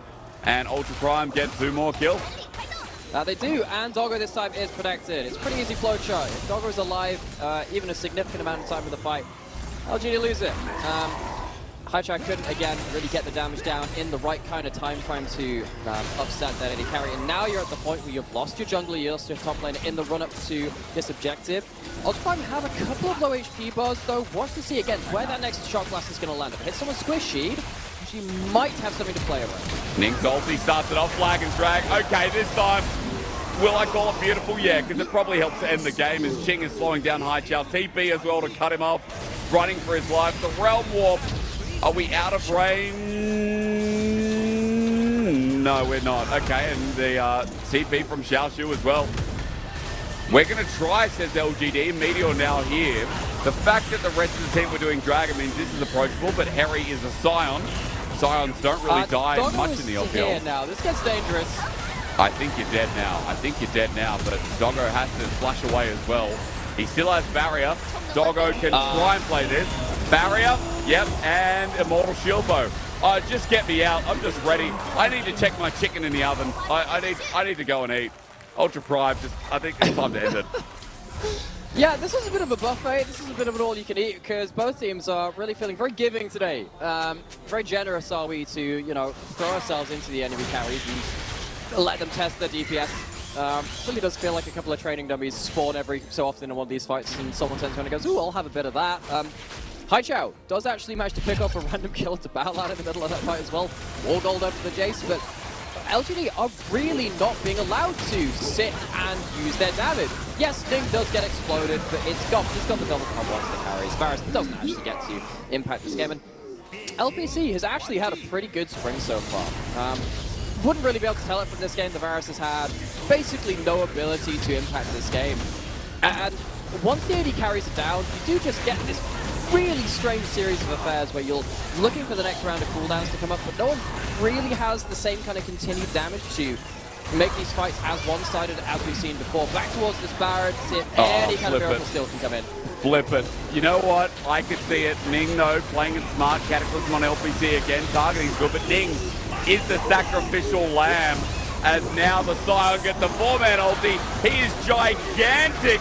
That man at the gym that you're scared of. It's him. If flexing in the mirror as the quadra kill is going to come through. This could be the strangest Penta I've ever witnessed. Ladies and gentlemen, Ching deserves it, but did it come through a weird series of events? Oh, it started off with a realm up in the bot lane from the Lord of the Chings in the mid lane, and he's finished it off with a Penta kill. This Rise, bit of a knife in the dark, but has done so well in that last fight. 10-3 and 10. We're talking about Doggo for so long in this game, but Ching has had a really good game and finished it off in style. Red team's turret has been destroyed. He didn't even smile. He's just like, yeah, this game's not our best showing. Watch again. I don't really know what to say about this fight. It's just everyone ends up clumped in the choke. You've got a huge amount of spell flux going through from the Rise, and of course Doggo. Huge amount of value from that as well. But gets a little bit scary when you jump into the solo lane as LGD still. Neither of these teams, shall we say, particularly clean on the execution. It works out for Ultra Prime. They do have enough damage left over at the end of it, but the fact that it did end up going like in a 5-for-3, little bit concerning from this kind of lead. No, Mira, I do the top 5 each week. I'm not putting that in. I don't care if it's a pentakill. I'm choosing not to put anything from this game in. People might see it as hard. I think that you just real. don't, like, this game, you know, sometimes you have a Michelin star meal. This one is fast food for the soul, Mysterix. I feel like you're not appreciating I our, love fast food, dude. I appreciate fast food. I appreciate street food. You might not have been prescribed cholesterol before. I am doing that for you now. I think you got to learn to love the more unhealthy things. I need to tell you, when I went to Munich for the first time, I went to Spanish Tapas, right? This restaurant rated great on Google. However, I got there and everything was frozen. Even things I was biting into, frozen. That's what this is. It's a frozen meal in a fancy restaurant, and I'm down for it just for the look of it. But everything else is going to get a 1-star review as Sion doesn't die. What are you hoping? Half HP, there's the ulti, he's running away. Because he doesn't care, he refuses to elaborate. You've used everything on big old six-pack McGee, and now you're going to lose the game. Yeah, well, LGD went very quickly for Stone Cold. What the dono, friend? Well, he decided to make it more interesting, but will it be enough? I think everyone's still dead as they get a good ulti off. Doggo's now dead. Xiaoshu's trying his heart out, and Doggo's really trying to make it fair. Yeah, Doggo is doing his best ruler impression from the other day. What are we doing? Friends, what are we doing? Just end the game! Get me out! Get me out of this! How? You can cast this. I need to check my chicken in the oven. That's a priority. I fails the flag and drag. Ning has done a great many cruel and interesting things in this game, and his story is not quite ended in this What are we doing? What are we doing? Why? There's a fiesta, and then there's this. Okay, I take it back. We have too much cholesterol. We need to have a triple heart surgery, triple heart bypass, whatever it is. I don't have the vocabulary to really accurately describe what's happening in this game. Somehow, Dragon is going to go over to LGD. Somehow, the game is not over. Somehow, we're literally getting to the point where we're on like full items coming out from Haichao. You can't afford to dick around like this on Prime. This is so all over the place. You're giving over so much gold to very powerful members here on LGD. Getting onto the carries, good start. Killing the carries, even better start. But you cannot afford to have this such imprecise execution. As much as we're having fun with this game, you are on the verge of throwing what should be an unlosable game. I don't have words for this, folks. Now you know what I've been through in all my years in this league. There are just some games like this. LGD have given me. I'm not going to be available for Friday. Do you mind me just get... Yeah, I've got some things I got... Yeah. On the other hand, I'm absolutely loving the eye candy on show, and the fact that a player like Jin can pick up these pentakills, like Haichao can really pick up the loose threads, it shows what happens when you show that disrespect, and that's important to note as well. But the disrespect's gotta end. This game's gotta end. Surely it does. I mean, the Sion's taking no damage under turret yet again, taking up absolutely everything as Ultra Prime running forward, not fully committing yet. Ning thinking about it. Harry has taken so much poke damage. They're getting closer. The Xiaoshu's running in, flash away. LGD, they're defending fine. Yeah, I guess the game's going to go on. Doggo is going again. He has a G hit this time. Had the flash and hills. Wondering how far he can go with it.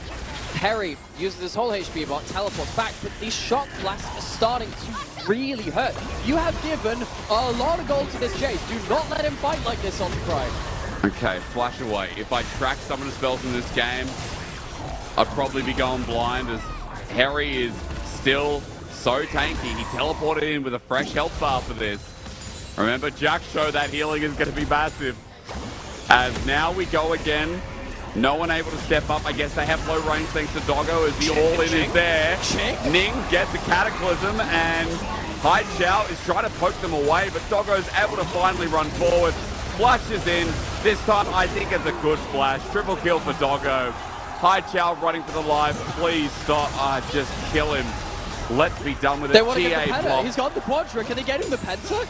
I think he's only up to quadra. I don't care anyway. Get it to the Nexus. Refresh. Cooking's done.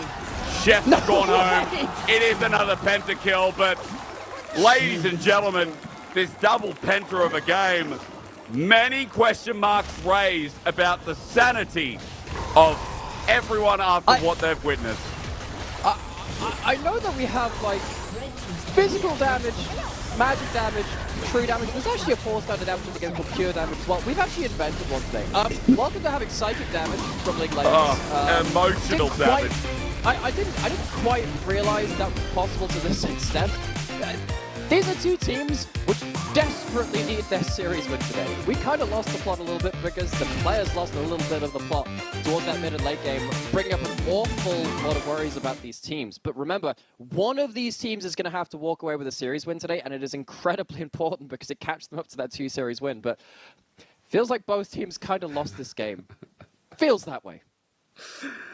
Oh, God, I know sometimes we muck about, sometimes LPL teams at the bottom of the table, you know, there's not cleanliness to it, but it's just the turn in Brush towards Baron, towards River. That's just what broke me. It's like, there's a difference of Ning always going in and, you know, dying for it, whatever. But that play, when mid is open, you just have to run up mid. Yeah. I don't know, man. You know as well as we do, chat, audience, viewers, we all witnessed that. It is, of course, Ultra Prime walking away with that win. Realistically, after that early game, they should have walked away with that win. There was no other way that game should have worked out. The fact that it gets called into that much question, legitimately, how do you talk about that game? Because you can talk about the double pentakills on that winning team. You can talk about so many of the big teamfight engages from Ning and some of the big blunders as well. But this game will be marred with, and as we look further into this series, huge disrespect from the teams coming out of it. You see the damage coming out of Haichao. Feels like half of that was gifted to him at the end of fights, which were already won.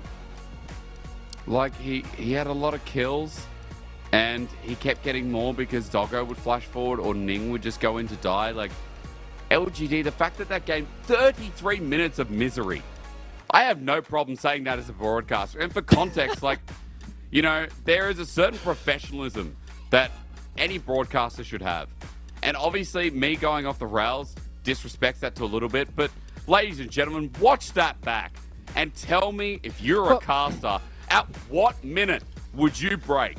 At what minute could you sit there and keep your sanity and pretend like that game was a bit of fun when it was like, this is a professional league. This is the LPL. This is one of the best regions in the world. And even though these are our bottom tier teams, surely there's a limit.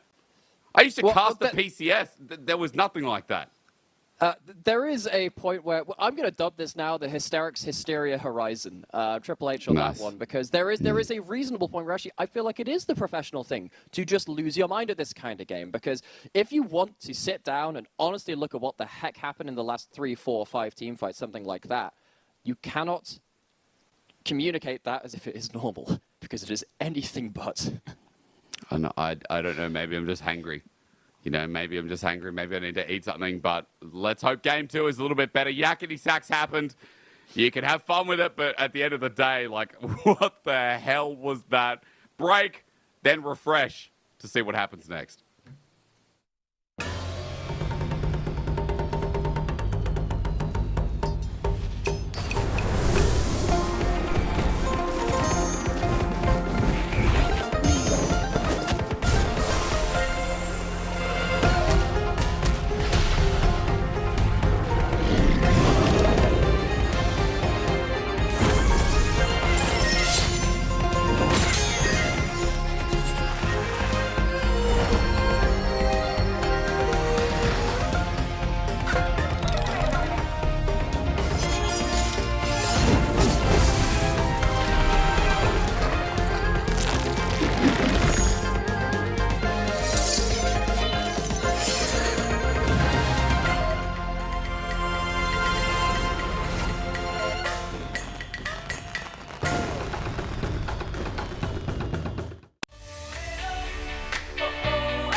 the motherland.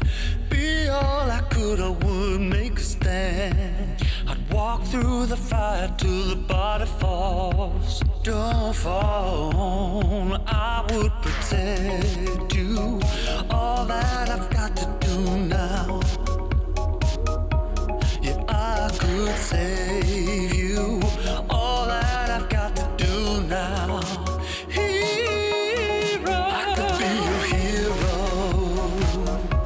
fighting for your love soul.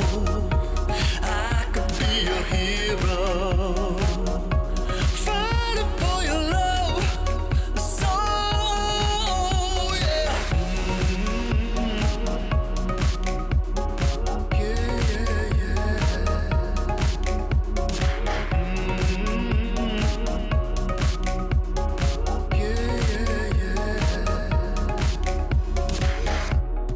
You make something worth fighting for, and nobody gets to choose everything. All that I've got, it couldn't be enough. Without your love, and I would protect you. I would do anything now. Yeah, I could save you.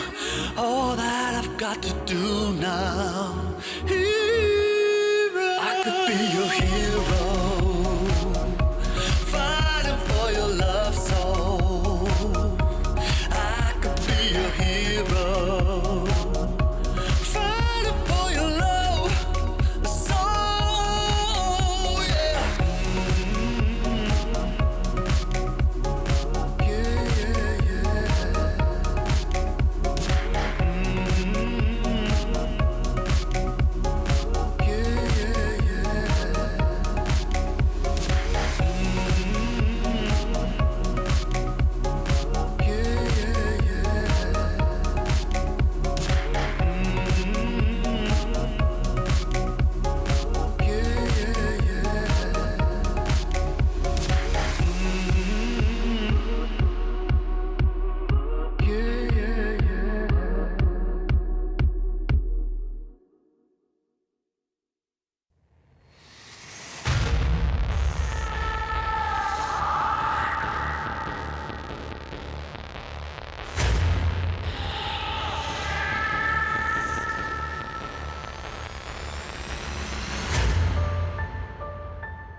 Take me under your wing, crack of thunder, as the wild birds sing.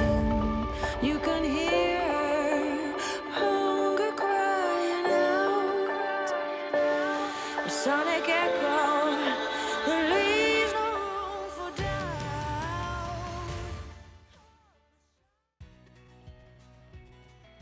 Crazy is our game in nature. Game 1 of Ultra Prime LGD, if you just missed it, was chaotic, mindless in some points. Like, I apologize to everyone out there for losing my mind, being somewhat unprofessional, but there's a point where you couldn't help it. My name's Hysterics. I'm joined by Nymira. And Nymira, how about you announce MVP? I think this is Okay, great. I'll save you this one because this is just wonderful. Ning is our MVP from game 1, which there are so many ways to say this, because the thing is, actually, if you take Ning's teamfight engages and the positive plays he made, he had a really good game, finding the backline, getting multi-man cataclysms. But this is also overshadowed by some huge overdives, some huge misplays as well. It's very hard to frame it in the context of this game where so much random stuff was happening, but Ning was the instigator more than not. I would personally like to give a shout out to Harry as well. For sure. A really good game, but I think that Ning was a large part of why the early game went so well, particularly around these objectives. He went for an Umbral Glaive, it was a little bit less tanky, so you can obviously get exploded in some of these fights, but as you can see in the team fights, Ning actually had a pretty good impact, making sure that the carries had a hard time on LGD. Like, there is definitely credit there, right? But Ning always went into die later on. It got better because there was the tanky members like Harry who... This is his highlight reel. Let me phrase it like this for Ning. Ning has always been a player that will probably die on the engage because he does so much random stuff. For me, this is real vintage Ning as well because he has always done the crazy teamfight engages. Yeah. The fact that he dies as well, I'm actually not going to take it that much away from him. For me, because he is that kind of the Umbral Glaive on that job, and yes, you do get a bit tankier as the game goes on, you kind of expected to die a little bit. I think actually a lot of the shenanigans were probably outside of his purview. So I'd actually, you know what, the more I think about it, the more I'm okay with it. Although, like I said, I do think that Scion was a huge breakpoint around some of the real pivotal fights where actually the shock blasts were being absorbed into a 3,000 armor Scion craziness, you know, like 300 armor, Who 3,000 played, HP. I think, the most consistent? Like, you know, Probably. Baolan maybe the second, weirdly enough to say, but Harry was the most consistent out of that team the whole game. Yeah. That Scion was solid and positioning was great, so I don't know, man. He's like always like, okay, I'm going to tank it so we can go in, and then Ultra Prime never go in. I just, you know, I need a refresher. I've eaten a little bit. Hopefully, it's not going to be as hungry as or hangry as I was last The time. hysterics hysteria. We'll keep it on a leash. Keep it down. Somewhat. Because we are of course setting up for our game 2, and you have to think, what are you going to do now as LGD? This felt like a decent draft, actually, in a lot of ways. You got released. That's meant to be early game power. You didn't manage to really use that.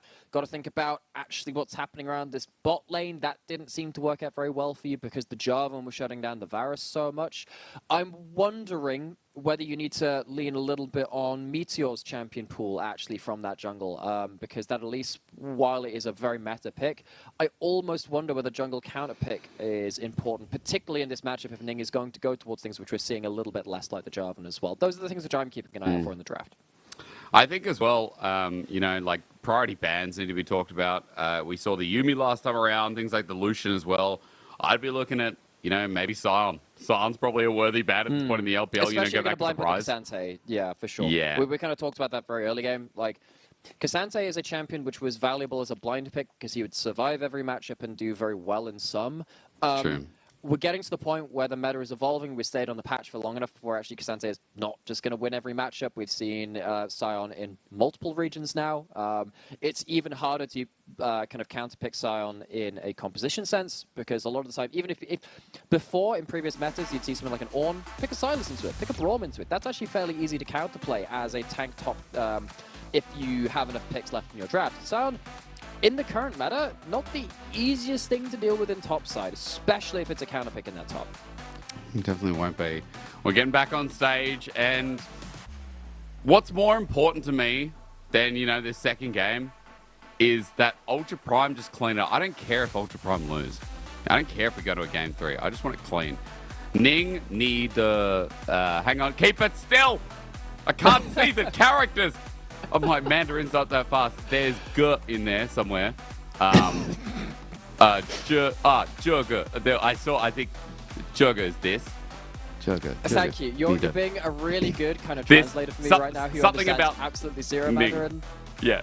Ning was definitely on that I poster. can understand the bit which is written in like Roman characters. I can understand that. As we're getting into this draft for the second game, Doggo's Draven has been removed, even though he had that one pretty shocking game against Top Esports, where it wasn't necessarily his fault, but he was left at 0-1 and 0, only dying the once just before the Nexus fell.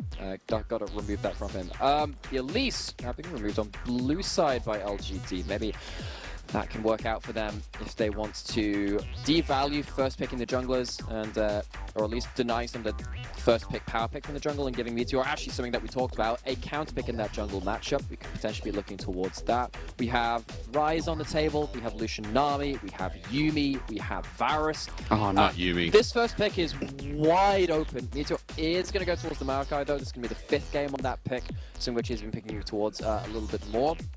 Now that Maokai's on the table, though, this opens up something. You can actually lock in a Sylas towards this. I thought that Sylas blind pick was going to be a little bit dead coming into this meta, but when you can steal away a Maokai ult, you're more than happy to kind of soak up some early game losing lanes and pick towards that. And Doggo, I mean, did be pretty happy good to go into Zeri again. I mean, he was doing absolutely fine with that. Instead, none of that Sylas coming through. It's going to be the Ryze, it's going to be the Zeri. These are like S+ tier champions on this patch. And let's be real, we know what's going to happen now. Yumi's too good to pass up, so LGD will pick up Yuumi Sivir, right?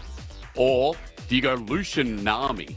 It's LPL. Lucian Nami for LPC Jinjiao, surely. We've been seeing so much Lucian Nami. The one thing which I'd say is that maybe these players have been practicing towards the next patch, so then maybe they have got some other ideas. But Yumi is dead on the next patch, so that's definitely not going to be the case. Oh, I was right. Your first call was the correct one. It is going to be the Sivir Yumi, which means We're you're a bit likely to stale. see the Lulu locked in alongside that Zeri. I'll keep predicting. Matching, scaling for scaling. You're too good at this. Your head's in the game now, Hysterics. We're back to serious Dude, mode. it's not even that. No, not at all. It's just the meta is so predictable. I mean, Nymira, you could do it. You just choose not to. Tell me the bans first, because bans are a little bit harder, and then you can go on to predict the rest of the comp, because Sion's open, by the way. Yeah, it sounds open. I feel like that's probably pretty valid. But the thing is, though, this is Xiaoju, so I wonder if he's actually even going to lock towards that. He prefers more of his fighter archetypes, which means that you're not likely to see top lane bans coming out from Ultra Prime. Really comes down to what Ning wants to play in that jungle. He didn't pick up the Sejuani when it was available in that first game. You do need a little bit of engage still. You have some map play with the Rise, being able to kind of zip around the map with that Realm Warp, but you need some kind of engage to expect Ning to pick something towards that. And that Wukong kind of plays towards that. I wonder why you're not just banning away the Sejuani at this point, though, because that's a big thing that Ultra Prime could be playing towards. Maybe they're just worried about... maybe they're less worried about that, rather, because you can just spell shield away the Sejuani ultimate onto the Sivir. Maybe you're okay with that. Of course, the Yumi can also go towards the first item, Mikhail's as well, which does leave open the jungle conversation a little bit more open, but then again, could just go back towards the Jarvan. That works pretty well into this combo. Lee Sin against Ning. I respect that. I respect that for old time's sake. Remember, folks, 13.1. People might be being like, oh, you know, things like Yumi and stuff on 13.1. Like, why aren't we seeing more Lee Sin? We are still in the past. So, you know, what you remember is still the truth here in the LPL is, you know what? Do it. We saw Jarvan game 1. With how that game went, bring out the Nocturne. That'll be fine. Like, I'd actually be okay with that, because, okay, we're going towards something different. That's the next thing coming out. The thing about something like a Nocturne, when you have a Maokai and a Sivir Yumi, you are playing reactively on the side of LGD. So actually, if you pick up something now in the jungle for Ning that can sit back a little bit and then have like huge impact once you hit that level 6, it means that you have a pretty free path towards it. You're not really going to get huge amounts of fighting coming out early from LGD, because the Maokai, not the best aggressive jungler. He prefers to counter gank, rather. No, counter jank. That's great. Counter jank. I mean, there was a lot of jank in that first game. Things get a little bit different, though, when you're looking something like this Tristana mid, because that is a pushing lane. It means you can't afford to completely sit back, because there's the chance of getting counter jungled. I guess Maokai's still not the best at that either. We were talking about counter pick jungle being important coming out of that first game. Not a particularly interesting one, though. It's just going to be that Vi Maokai. We've seen this matchup an awful lot. We know how this one goes. Vi is the one that aggresses. Maokai is the one that responds most of the time. And when you hit level 6, it's about teamfight execution and how your team plays around these picks rather than the individual players. So, talk to me a bit about scaling, because there are a lot of scaling elements on both sides. I want to know who you kind of think has the scaling edge. That is... Well, it depends if things play out like that last game. Because actually, for me, this comes down to a lot about execution. You have a shorter range comp from Ultra Prime, because you got that Rise. The Zeri gets a little bit longer range when you get that lethal tempo up. When you have a Sivir and a Tristana sat behind double front line, I feel like if it comes to smashing heads together like we saw in that first game, I feel like double 80 carries, double long-range 80 carries is going to be very important. Actually, the Vi can't lock down both of those 80 carries. You can only lock down one of them. And as we've seen, the mind game of trying to smite away a spell shield from a Sivir as you're going through your Vi ultimate can get a little bit tricksy between jungler and 80 carries when you see that Cease and Desist pulled out. I think if things go long, probably going to start favoring LGD. You can look to see some kind of, again, Ultra Prime using something like a Rise to get towards that bot lane as Ching did early into that first game. That's what I'm looking for them to do. Because actually, if the Sivir Yumi falls behind and the Zeri Lulu gets ahead, that's when I think Ultra Prime can start kind of kicking off going into this game. They've just not been consistent about that in spring. Halter, I think at the moment we're looking at least a recovery from LGD is Ultra Prime. The music is so relevant. But we're going into, I don't know, people remember from the Matrix, you know, going into that nightclub. Guns are out, they're rotating in that triangular formation. Follow the White Rabbit? Yeah. Yeah. Actually, a nightclub in Sydney at one point called the White Rabbit. Oh, yeah. Nick photo. Oh, every time. I can read Jayo.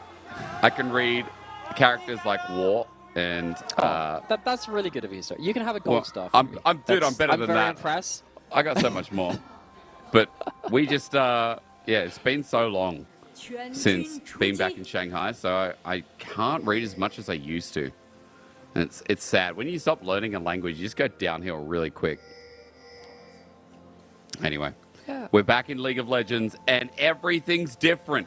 Now, these guys are going to play like top esports JDG finals. You watch the dichotomy of their League of Legends. Suddenly, everything's going to look clean. Would love to see it.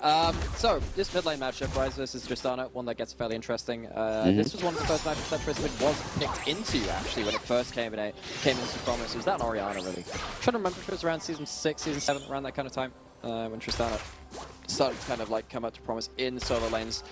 Randomly started showing up in top lane after that point 2 into certain champions. Very good at pushing, very good at level 2. You get very, very large amounts of damage from the bomb explosion. You land on top of someone's head with that W running. So what that does mean is that Shen can't really push in the same way that we know that Rise very much can in this mid lane matchup, which means that LGD have a pushing lane to kind of structure their game around. Meteor can kind of move forward into River with a little bit more impunity, knowing that his mid laner is likely going to be first to that play. That maybe gives Ultra Prime a couple more questions about where Ning makes his first aggressive plays of the game. As we were kind of talking about in the jungle matchup, Vi tends to be the one making the first play. And as we see, I think he's heading towards top side right now, full bot side clear. Last game we saw an early stop off of the Elise going in towards that mid lane, getting a first blood there. Not nearly going to be as easy this time when you have such a one-sided early pushing matchup to the side of Tristan. And again, we look at the options for Ning, you know, with the Renekton as well, Rise, like they are lanes with CC, so for Vi as well, just complements so nicely. For Ultra Prime, we talked about their early game being some of their best part, especially in that first game. It was yakety sacks, it was jankety jank, but we had those first 10-15 minutes, that 4v4 down in River, that they won out and kind of set them up for success. So we'll have to see this time Ultra Prime with a slightly different style, what they can do before sixes. Meteor right now thinking about options towards bot, but there is a ward there in River that'll spot him out as he tries to rush through his Krugs and get Doggo and Battleland as they push up this wave. That ward wouldn't actually spot Meteor if he went right now, but again, this is the nature of the Maokai, especially when you don't have follow-up in your lane, something like a Nautilus or something like that. The Nautilus flash Wing isn't really enough to secure a kill, so most of the time you're kind of waiting for a little bit more setup. A bit more CC in this top side though, if Ning chooses to use it. Times out the Q though, won't have that cooldown available at this point. Is he gonna wait around in another bush? First game, sat around the bot lane waiting for the play, Ning waiting for that Q cooldown. Might do exactly the same and towards the top side in game 2. Wrong brush. Coming in for the gank. Okay, it's gonna be a 2v2, but think about Vi's damage this early on. Ning fakes the back instead, going in for the gankers. Ghost is there. Vault Breaker needs to connect. Is it going to? Yes, it is with the stun up as well. But hang on, Cassante things happen. And he survives. He's not meant to be this tanky this early on. As Ning flashes in for the kill. That's a nice move. With red buff, Xiao's due to be dying, right? And yes, the answer is definitely yes, as a 1-for-1 happens to the top side. Oh, again, it's just not that clean. I'm actually not sure if that Q landed onto Cassante. It's a little bit hard because he goes to stop him when he channels his W. I didn't actually see whether the marks applied from Vi's passive on that W, but either way, this is a great example of the jungle matchup, which we mentioned earlier. Vi is the one that aggresses, Maokai is the one that turns up to turn a play around, and Meteor is luckily in place to make it into a 1-for-1. And considering how we were saying LGD, you have a team which is very good when you're even or ahead, you get to scale into the game, double AD carries, that always really good. Getting even trades in an early game where Ultra Prime wants to be ahead is very difficult. Okay, the Q does like that. I was just wondering what the going was. Damage does come down, but it's not enough to burst out this Cassante. Of course, that W when you channel it, it's kind of like an Aurelia W. It gives you a lot of damage resistance, and that means that the burst is not nearly as easy to land. And suddenly, this top side, well, you do have that CS advantage for that. Renekton. The gold is going to be even-ish with the first blood going down towards Xiaoshu and that top side, meaning that even that matchup which you were playing towards early haven't got everything you wanted out of it. Even though, you know, the kill goes over, at least Harry was able to TP and catch that top wave because CS is still sitting in his favor. as we talk about other things in Ultra Prime's favor, is going to be this first Dragon. Cut the reset, sends him down to the bot side, the push out as well. And Dragon looking to be contested by LGD. We had the 4-minute 4v4 in River. Here we go. We got 3 versus Put 4 on right your now, combat so pants. the play. They're going to still do it, aren't they? I bet they go in. Yep, Ning is going to be in trouble. Knocked away. Blast Cone's there. Ching doesn't get away. Instead walks upwards. That was dangerous. And I guess they tried, but at the very least, Dragon for Ultra Prime just to burn that ulti. Yeah, Ching did a really good job there with the Realm Walk just to make sure that he cast the ult, walks out of range, so there's no CC cancel coming onto him, which means that Ning was always likely to have a route out of it. Busted shot out of the Realm Walk, actually just pushed him to safety. I understand why LPC pushed that button, but it was not to be in that case. So, early Dragon over the side of Ultra Prime. Infernal Dragon up next. Really have to see what Soul comes up for Ultra Prime. Because, of course, one of the great things about playing towards early game against more scaling compositions is that sometimes the objectives just help you out in that regard as well. Of course, scaling teams to fight well before they're able to. That's why one of the reasons we just don't see casted in every game. And the likes of that. Many years of comeback mechanics being instated into the game, or rather like mechanics which kind of pseudo end the game when you have stuff like that. Dragon Soul being so powerful for so many of the flavors of Dragon, and of course Elder back to that point. But Ultra Prime, one on the table, have to see if they can stack up a second Dragon early game. That's when things get put into question for LGD. 2 Dragons stacked against you, particularly on a good Rift, can make things a little bit difficult, despite having a composition which can be very, very strong in that late game. You've got to get there first. Yeah, again, you know, insurity there is Haichao just going to take a small burst. Ning is waiting, but this is a Tristana. Now, even with that ulti, buffering still exists as Meteor is going to be doing blue buff on Ning. Thinks about top side. Remember, he's got a level lead, but he will be spotted on this control ward going up top. So, Xiaoshu should be fine just walking it back while, I guess for now, Ultra Prime just chill out and just hold topside priority before Herald because that's now spawned. Yeah, I can see that Ning there. I think he was just waiting to see if Haichao could, was going to jump in on top of the Rise. Because, of course, if you use your W to go in, not going to be able to buffer that to go out. Throws the bomb, but with the understanding that Ning is in and around the river, Haichao not going to be falling for that. Because Haichao, despite the loss in game 1, got a lot of gold on that Jace through an early advantage. Not found the same advantage kind of gifted to them from early play so far. We have a cross-back coming on. Herald being started up by Ultra Prime. What that means is that because, you know, everyone's top side, 2v2s are free to trade. See if there's any kills coming out of that one. Herald looks like it's going to be secured by Ultra Prime, but can they get the retreat? Well, they are going to get the Herald. Absolutely. Harry probably didn't need to ult. I guess he wanted to threaten them off. And there you go. Yet again, LGD arrive late and decide to call it in right as the objective goes. I think that's probably the right decision, though. Renekton is one of the best Herald fighting champions in the game, particularly if you're starting the objective. You get to kind of auto-attack the Herald. You don't take that much damage from taking either because you can just dodge his auto-attacks. What that means is that you end up getting an awful lot of rage. You don't really want to fight against 2 empowered abilities around the Herald at this point in the game. So LGD, I think that is the right decision to not fight for that, but at some point you're going to have to square up and make sure that you're not giving over every objective, because again, you've got to get to that late game where you have double AD carries firing from such a long range away. If you're giving over all of these Dragons and Heralds are free, things get very, very difficult. Harry has the Herald himself, it's not on Ning. That's important to note, which means that it pretty much has to go down in this top lane. Knowing that, Ning's heading towards this top side as well, seeing if he can once again time things right. They're a missing ping in this top side. I think Xiaoshu spotted him. I don't think our observer showed it, but as soon as Ning was in that brush, there was a missing ping going down. And so LGD either have really, really, really good Spidey senses, or Ning just got caught out as that wave slightly pushed up. So unfortunate, at the very least, Ning backs away, and the wave shoving in means that Ning is going to try and put the Herald somewhere else.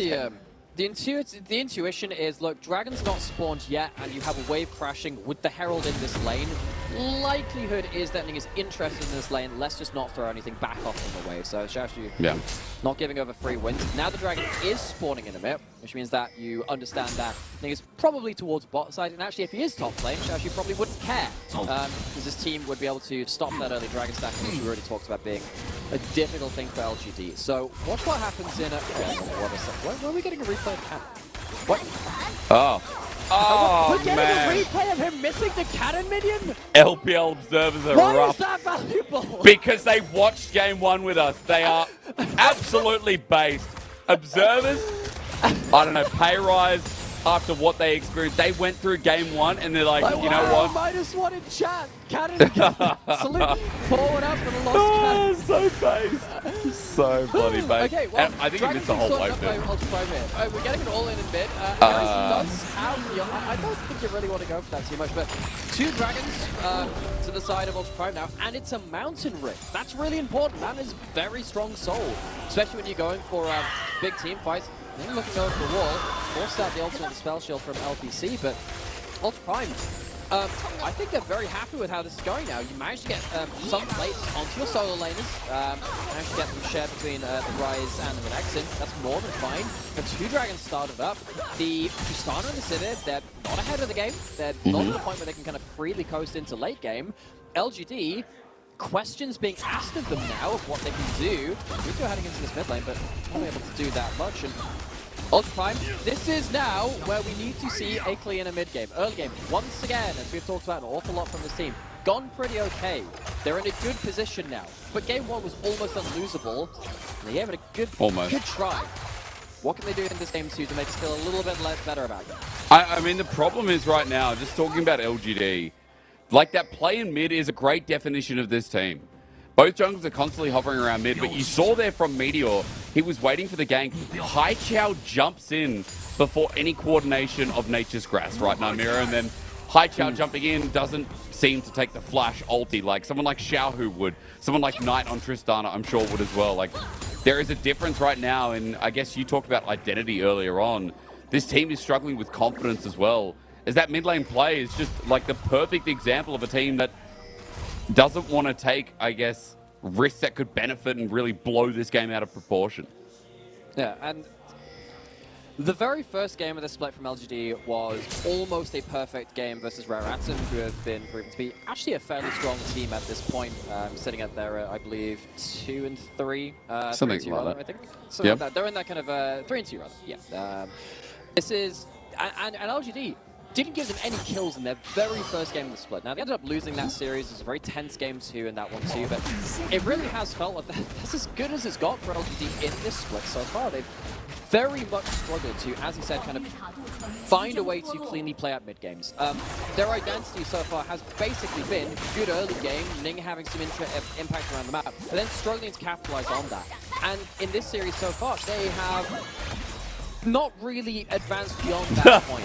Now we're looking towards this series. They would desperately love this win, because at the end of the day, you walk away with a 2-0 from this series, or a 2-1, or whatever it ends up being, you can work with that. Your season isn't over just yet. Heck, we're only halfway through. It's enough to make you worried, but it's not enough to shut the door on you just yet. But time is running desperately short if you want to start making a charge to being a team of note in this season, in this spring.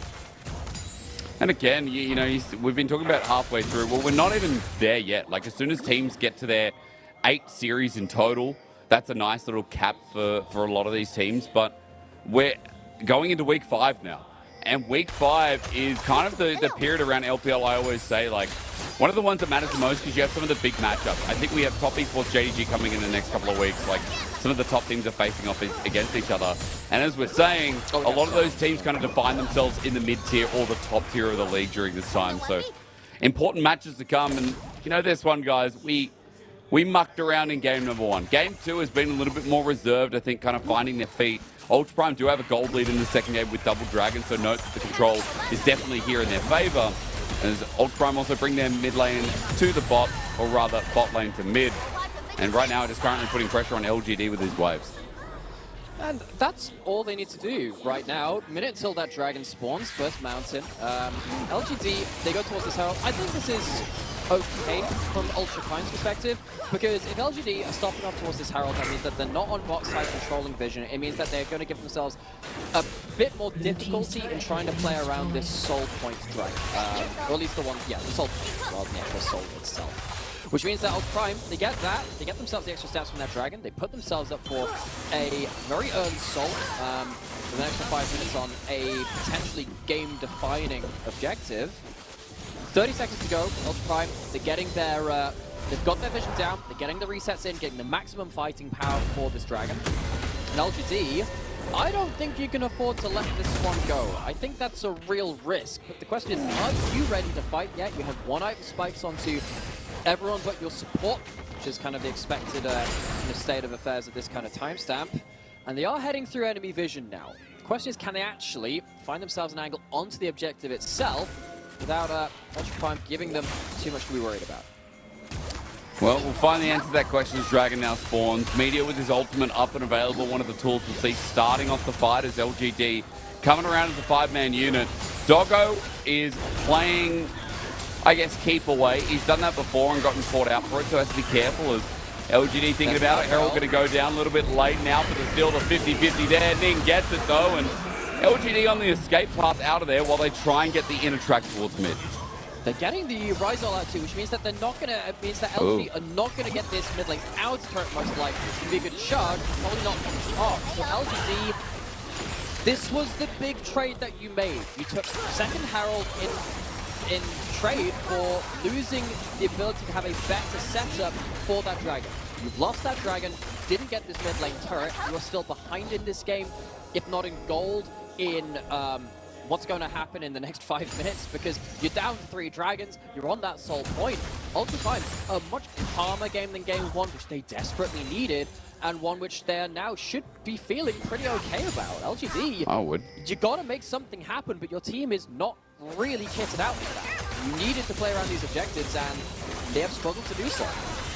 I just think LGD are just they're coasting in a game. You know that. But I'm getting real specific. You know that person that. Hang on. No, we're changing the reference. Sounds a bit offensive. Okay, let's say person at a restaurant, right? Restaurant, right? You're at a restaurant, and there's obviously people running around. No. That's the specifics we're not saying. It's Hai Chow. He's just dead. He sat in the side lane. He flashes away. You know what? I could be wrong. I'm okay to be wrong. I just wanted to kill. It's like someone at a restaurant. You know, everyone's working so hard. There's that one employee just not really doing much. You don't think they really. Do they deserve to be there? I guess they do. But, you know what I'm saying, Naimira? I'm trying not to be offensive. I mean, I used to work as a receptionist for a couple of months. It's kind of like that kind of thing where, like, someone's just there to just kind of wait until the clock ticks over. That's completely valid. When you're in a game like this, though, very different kind of state of affairs. And it does kind of feel like LGD. The word is coasting, really. I think they're waiting for Ultra Prime to let up this pressure and get to a point where the double AD carries do come online, where the Maokai can be a threat. See this as the first strike and the Abyssal. Not the Abyssal. I keep getting mixed up now. Demonic Embrace coming out of Meteor. You're really waiting for that to happen. At least you've now got a sideline turret onto Hai Chow's Tristana. But again, you've got 2.5 minutes up until this dragon comes up. That dragon could be game-breaking. I don't think that Ultra Prime are going to let up so easily. They have complete bot side control. They've taken that bot lane out of turret. They're pressing down on the mid lane out of turret as well. And LGD, yeah, it really feels like they're a little bit asleep at the wheel. A little bit. At least, as you said, turret goes down and Hai Chow somehow getting out of that gang top side means something did happen. But that second, not even second, sorry, that 4th dragon is in 2 minutes. So, guys, let's get ready for Seoul, I guess. Let's tucker up in our 2-kill, 20-minute LPL game. I'm not sure what I prefer. It's weird to say that. Like, yeah. I love Fiestas. Again, last game was nothing. The last game was just ridiculous. It was so... Anyway, this game, nothing's happening. I'm not sure what I prefer. Because I can snooze and chill here. But in the last one, I lost my mind. Well, you know, we even kind of mentioned it, like, when things started kind of going off the handle in game 1. Sometimes you have your Michelin star beer, and the other times it's just fast food League of Legends. You're sat there and You know it's not healthy for you. What you are consuming is probably going to deal you some kind of psychic damage. The second game, I'm not really ready to call it Michelin star because it's not quite as bespoke as some of the early games that we've seen from the top of the table. It is a good early game from Ultra Prime. It is working well for them. But this feels like your healthy salad. This is the one which is kind of a party of 5 a day. It's good. It's a good palate cleanser. You know it's good for you. You understand that Ultra Prime actually just playing towards their win conditions, despite it not being the most exciting thing ever. LGD just getting some shallow vision towards the top side of the map. But again, LGD are not playing towards the right side of the map. You don't have a teleport against Shistani. Yeah, you're pushing that out, but Ching is more than happy to play towards that. You have 40 seconds on what could be your game and series-ending fight for LGD, though the Nexus might not fall off of it. Amount of Salt is incredibly potent. LGD, what are you going to do about this? I don't know, Nymira. It's a great question, isn't it? Because at the moment, LGD are thinking about going down, but of course then try for something towards mid lane priority, clearing out the wave with the Sivir at the same time. And the problem is that Ultra Prime has just been given the wave yet again, and given River yet again. Yeah, Meteor does have a decent breakpoint, a level 11 secondary ultimate, very strong of course. And of course those saplings, those bush saplings, how much work can you get done with that? That might be enough to tip some Doggo, oh my god. But you actually really well played with that Robot. It bypasses the brushes where those saplings can take it back. And now LGD have to think about it. The 50-50, it all comes down to this. Meteor's ulti flies through, Dragon's forgotten for the time being, but LPC at half HP, he's not done too much. Now Ching threatens, Harry as well sitting there. Dragon going down, resetting a little bit as the ulti used, LPC's dead. Meteor's going to be next as Ching flashes, a double kill over to Doggo.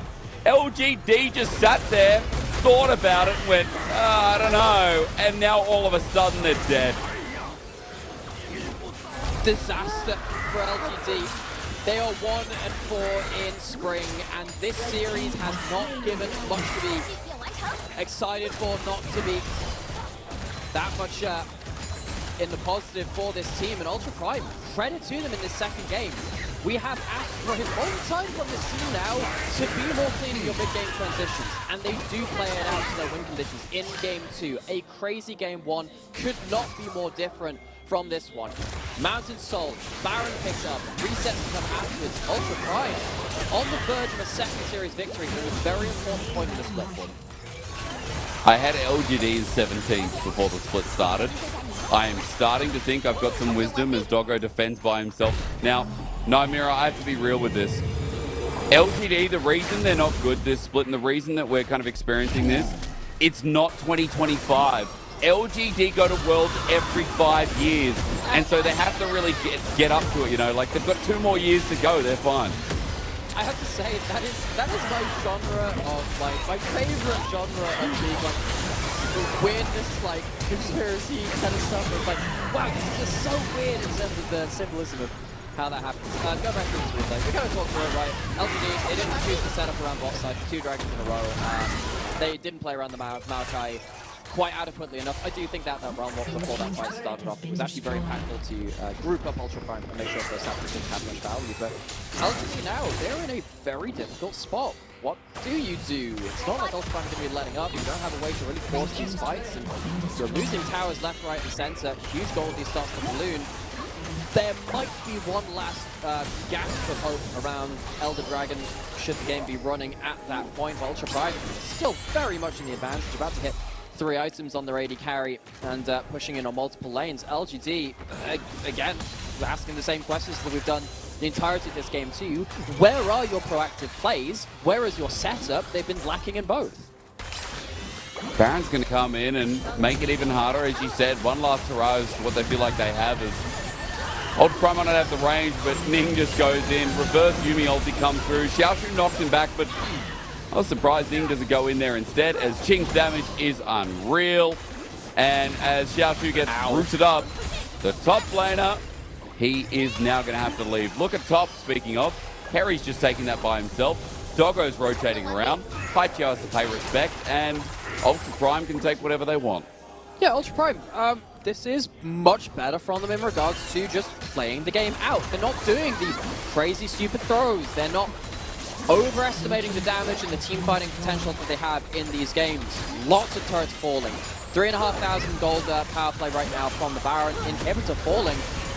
This is probably the most clean game we've seen from them the entire split. Comparing that to game 1 again, as you have to in this series. What a night and day difference. Completely, again, you know, slower pace, but more controlled, kind of learning their lesson from game 1. And making this a 2-0 as well would mean something for Ultra Prime as, you know, I am just going to go and see where they're playing, because if they are in LGD's home arena, those fans came out today just for a long journey. Are they in Suzhou? No, we're in Shanghai. Okay. All right, LG, that's why LGD are not playing at their home arena. It's another reason, man. They had that Home field home arena advantage buff. is a real thing, actually. It is actually real, yeah. Now, I have to say, like, it's hard to tell that up until you're actually on stage. So I used to be a fencer. I used to do fencing. That was my sport of choice. And so like you put like, instead of roofing, you'd put like fence around properties and stuff, yeah? Yeah, that's me. I'm just so passionate about like property development. Love yeah, fencing. just sort of stuff like that. But I occasionally did kind of play like fairly far away from home around like some people who are kind of local. It does get to you sometimes. It's one of these undeniable things, and playing away from home, it's the little things that can get to you. A lot of players have their own kind of pre-game rituals.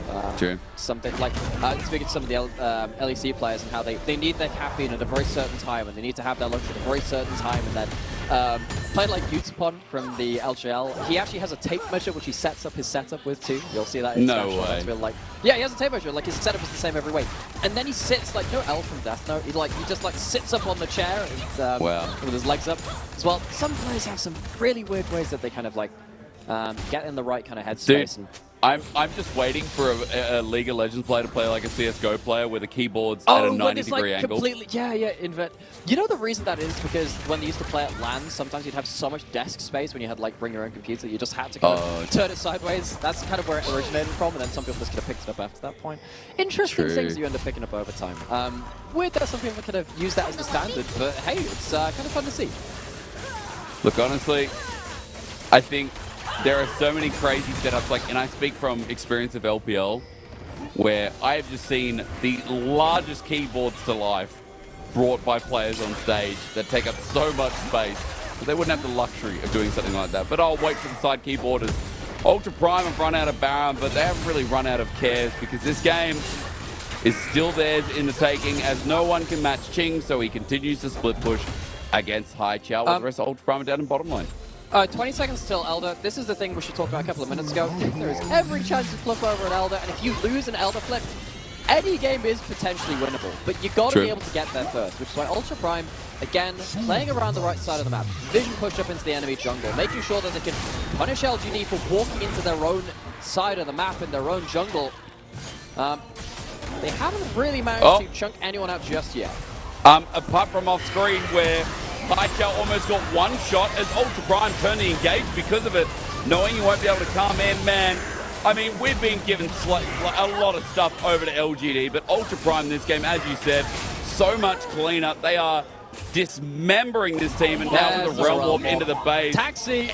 End the game. Like, they do deserve this win. Absolutely. This is a very clean win. Now, LGD probably should have chosen the standard fight at some point. Make an aggressive play. Yes, it's too little, too late. They can't stand and deliver. Staring down the barrel of a 0-2. This is the most inactive game from LGD I've ever seen, but the most proactive game from Ultra Prime. A 2-0 means so much as we talk about getting to the middle of the standing. Ultra Prime are going to revel in this as they take down LGD. This was a team comp which thrives in late game, double long range AD carries, but you have to get there. LGD felt like passengers in that game. Sightseeing around the rift, looking around those objectives, just going down in front of them. It did feel as though they were, as a team, disconnected and unaware of where they should be playing around the map. They were rarely in the same side of the map when those objectives, in the minute before those objectives went down. But seriously, on the other side, you know, Ultra Prime, they took the victory that was given to them, or took the easier path that was given to them. They played it out in, as you said, a very proactive way, and they will walk away with a 2-0, and they will also walk away with some memories of that first game, which all of us will have multiple emotions connected to. But that game too, at least it does something to soothe those worries we've had for that team. At least, like, you know, we get to see You know, the best of like Ultra Prime when they kind of come together and play past an early game. Like the way they closed out that game was clean, where we talked about mid game being one of their biggest weaknesses, and I'm really glad that Ning was able to hold on as well, and we kind of just saw a very refined version of the team where game one was nothing of the sort. Again, big dichotomy to playoff, but I think Ultra Prime should be pretty happy with the second game for sure. Yeah, and as we move into the second series of the game, series of the day rather, we have the potential of more teams ending up on just those 2 wins. Suddenly, Ultra Prime is level with them. And everything before this point can kind of be forgiven if you carry on as you did in that second game and you kind of build off of that, where you're a little bit more clean. You understand what your win conditions are, playing around those neutral objectives, understanding how your compositions come together.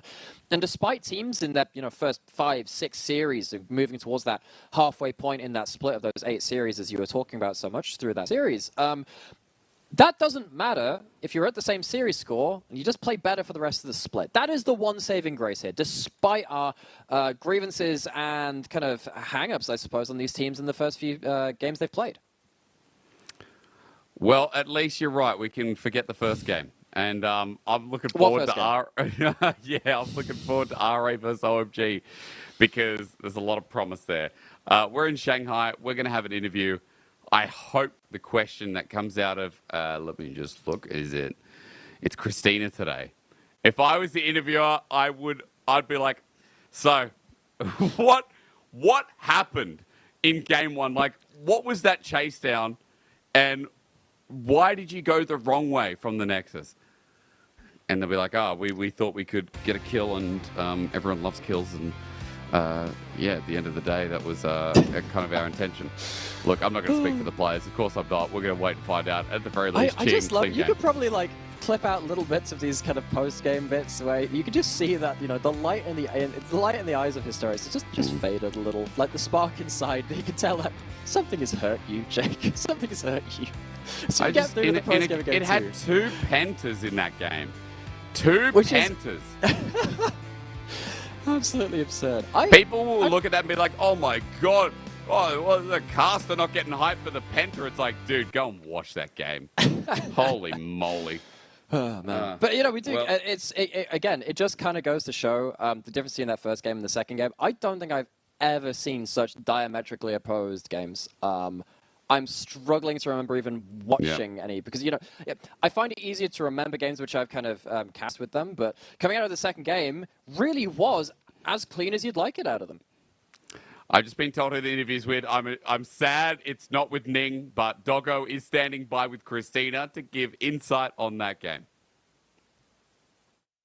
Hello there, welcome to Post-Game Interview. I'm Christina. We are joined by Doggo, the AD carry for Ultra Prime. Congratulations on your 2-0 victory. How did you guys review or improve yourself in the past few days? And what does this victory mean to you and to Ultra Prime overall? 让我们欢迎 Doggo 选手来到赛后采访，也是恭喜 UP 今天2-0拿下了比赛的胜利。所以你觉得这一场胜利来说，可能对你对队伍意味着什么呢？在前几次比赛失利之后，队内在哪些方面着重进行了调整和改善呢？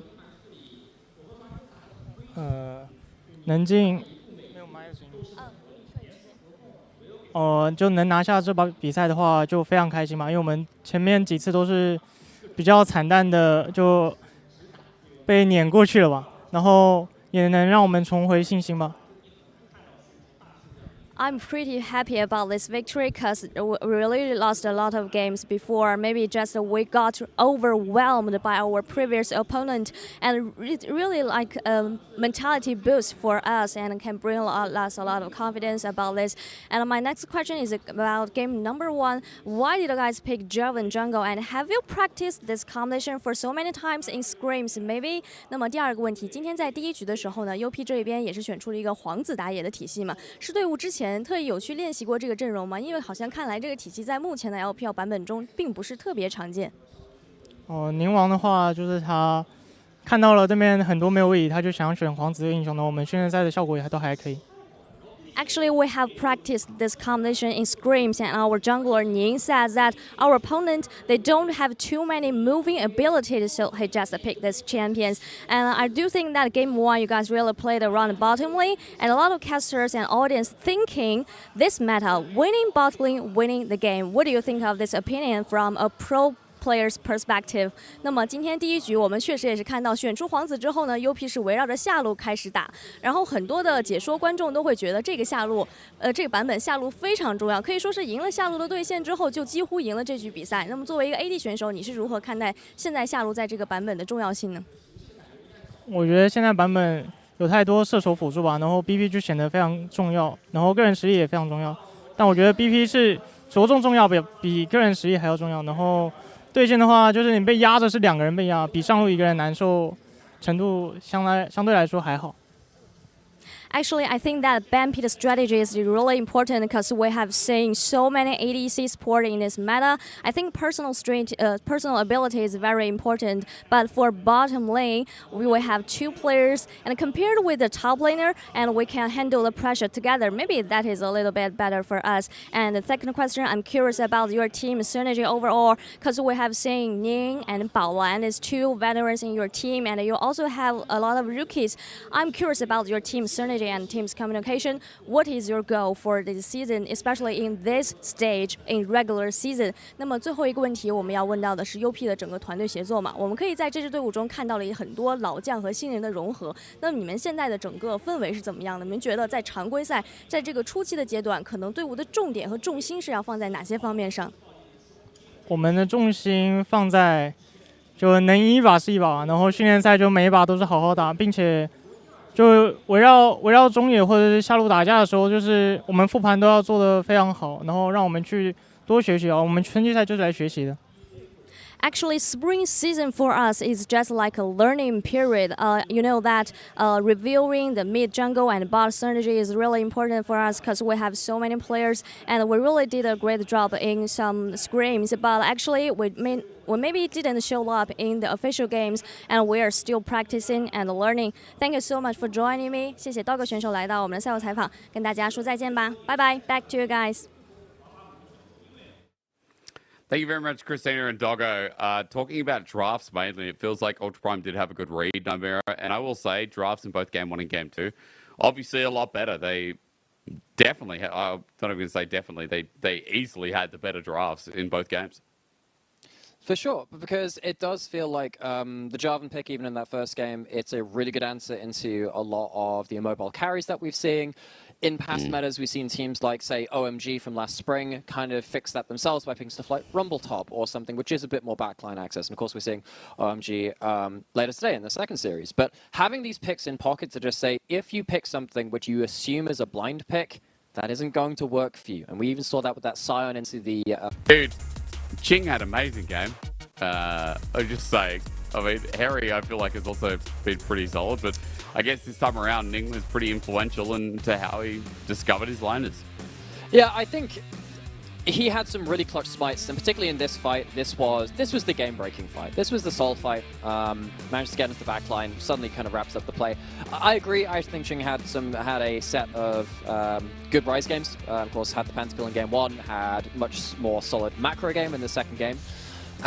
But yeah, I think Ultra Prime, it's a little bit hard to pick out an MVP for both these games because it wasn't necessarily a single-player performance. It felt like, particularly in the second game, it was about the objective setup, understanding which area of the map that you're playing around, things which you can't really attribute to a single player. So you do kind of have to look for those individual moments of brilliance in the fights and just say, okay, well, how do they find XYZ carry and take them off the board? And in fairness, Ning did do a good job of that in both games. Yeah, he did. Again, playing champions like the Jarvan as well will help you do that. But look, Ultra Prime with the 2-0, that rounds out the series. And I'll be honest, it's good to move on because OMG RA coming up next, and that'll be a fresh start here. We're going to go to a break. This one's also in Shanghai, folks, so there might be a bit of a delay getting to it. But when we come back, OMG RA, yeah.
into this world. Let it out for the crowd, let it out, yeah, be proud. Right now, this is a real good atmosphere. Right now, superficialities are here. No excuse, no rules, no one to judge. Just give a fuck. The time has come to lose control. Don't be so shy, just let it flow. We are the masters of our own world, of our own world. We pray for fire in the sky. We show that desire is our light. We stick together, together, together. We're alright.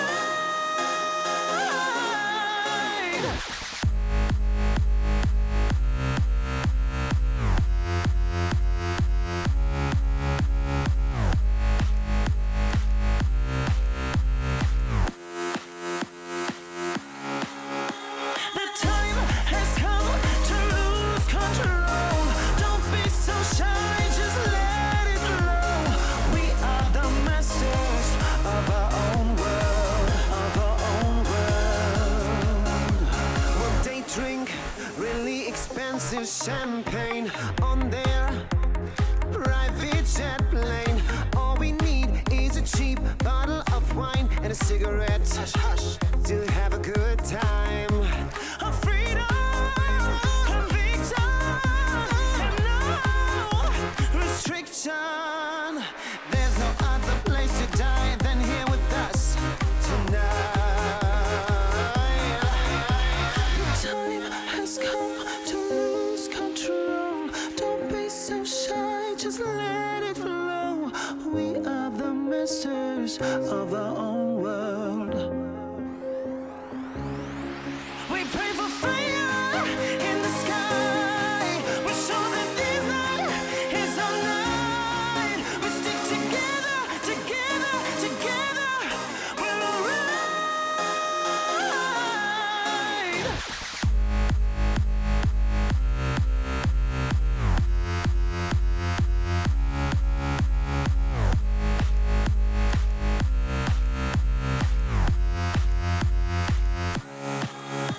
The time has come to lose control. Don't be so shy, just let it flow. We are the masters of our own world, of our own world.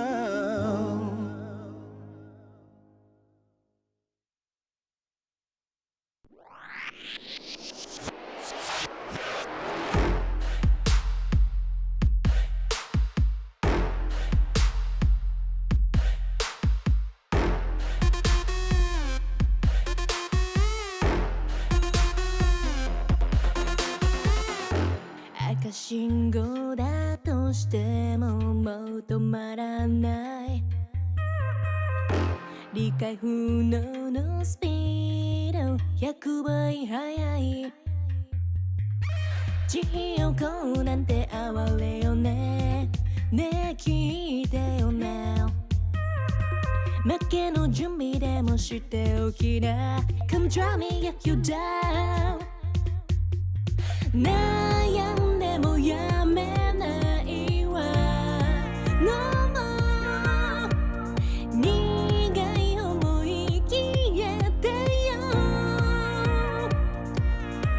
この街に呼ばれる際にレクチャー全力で追い越してよさ Driving モール始めよう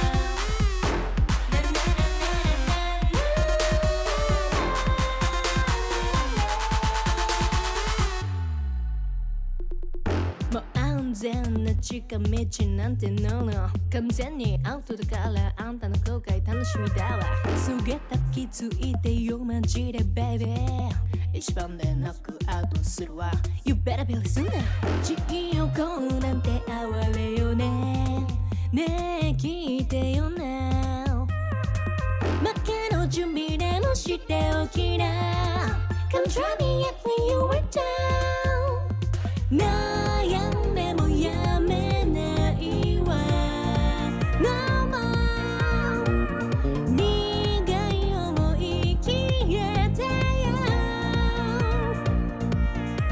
この街に呼ばれる生命フェクチャー全力で追い越してよさ Dreamingの始めよう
Country song.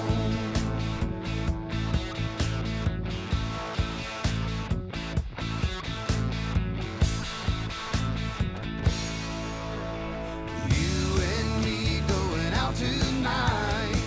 Let's turn the radio on.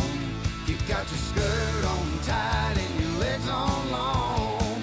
Let's lay some whiskey down. We'll dance all night, then get it on. Another country song.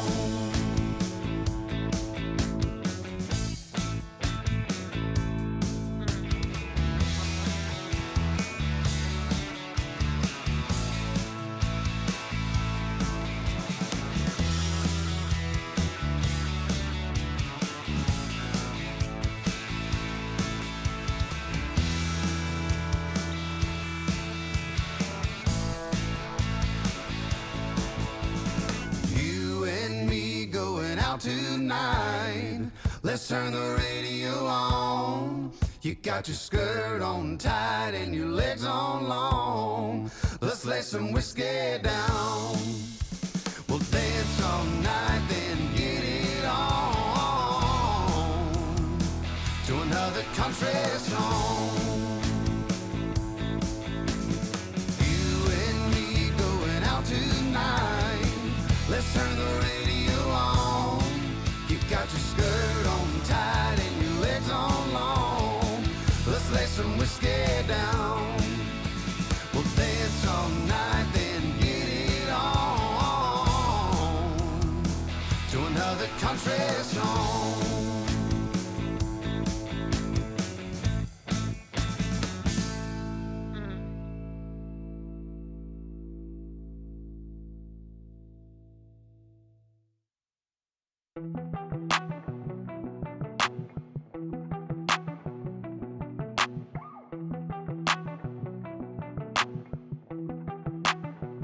I saw you sitting in the moonlight moonlight dripping, pain runs through your heart. Oh, we were skinny dipping, slowly sipping, then we fell apart. I'm just trying to catch a break from your love, oh, yeah, hey. Cause I need to find a new life, no love, oh. I can't lie, I've been thinking about us, but you, yeah. Tell me everything's gonna be alright. Tell me that you're never gonna need spotlight. Just say how you feeling, I don't wanna waste time. I saw you sitting in the moonlight dripping, pain runs through your heart. Oh, we were skinny dipping, slowly sipping, then we fell apart. I'm just trying to catch a break from your love, oh, yeah, hey. Cause I need to find a new life, no love, oh. I can't lie, I've been thinking about us, but you know better than anybody around me, yeah, you know. I think we both need a break from this thing called love. All love ain't the thing to question, it's all love. I got plenty problems and no shoulder. Last night on the tour, ain't no tour bus. I saw you sitting in the moonlight dripping, pain runs through your heart. Oh, we were skinny dipping, slowly sipping, then we fell apart. I'm just trying to catch a break from your love, oh, yeah. Cause I need to find a new life, no love, oh. I can't lie, I've been thinking about us. Putting out the fires, my head calls me a liar. Sick of breathing in your smoke. Leave a little longer, embrace a little harder. Yeah, every time we're not wrong, it's like we're walking on water. Oh, too good to last long. Putting out the fires and looking for a miracle. It's like we're walking on water.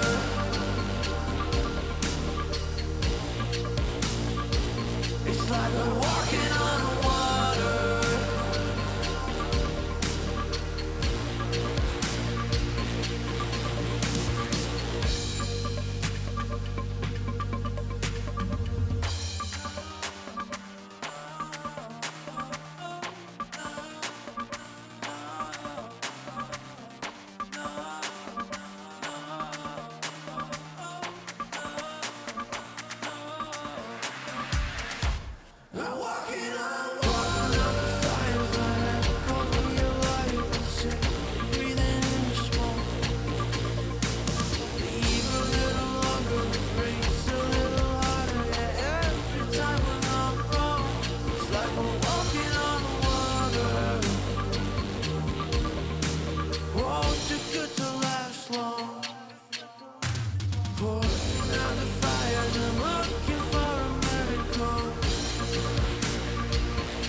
DJ, turn the music up, put the lights down low.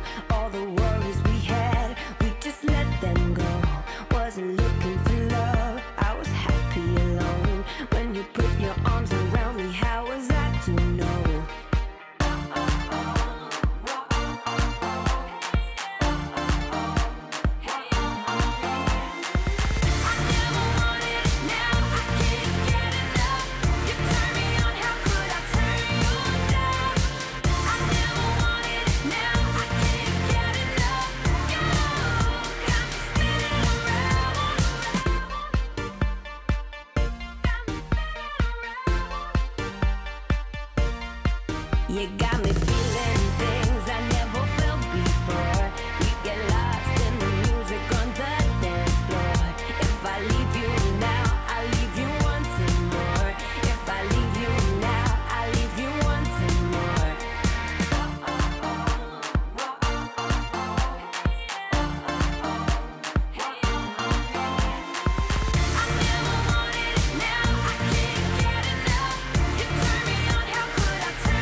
I think I'll sleep till it's over. I think I'll sleep till it's over. I think I'll sleep till it's over.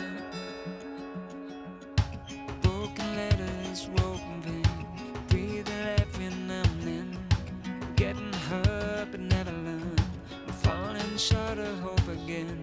I need a shock to bring me round, to pull my head from underground.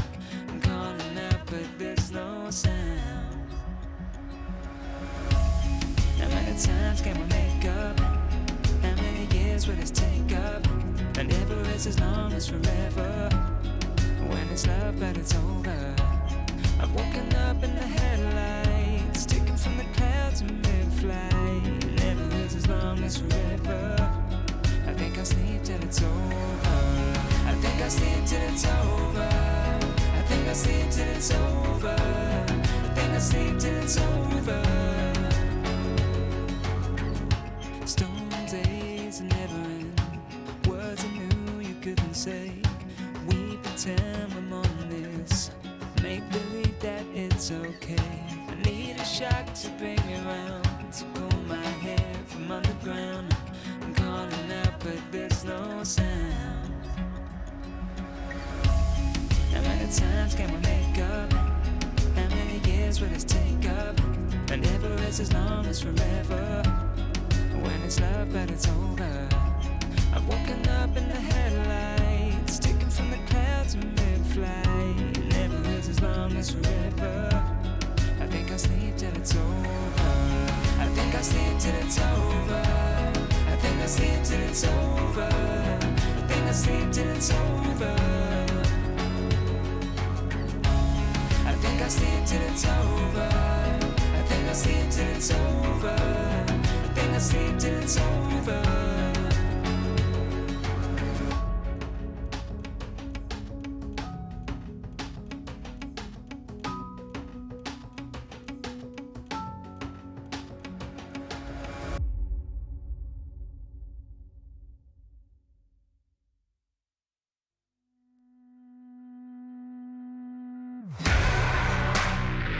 Oh, won't you break me out? Oh, won't you break me out? Oh, won't you break me out? Break me out, break me out. Under lock, under key, and I'm doing time. Someone to save me, turn on the light. I don't know what is wrong, but it just feels right. Won't you break me out? Won't you break me out? Like a bad dream, but I can't sleep.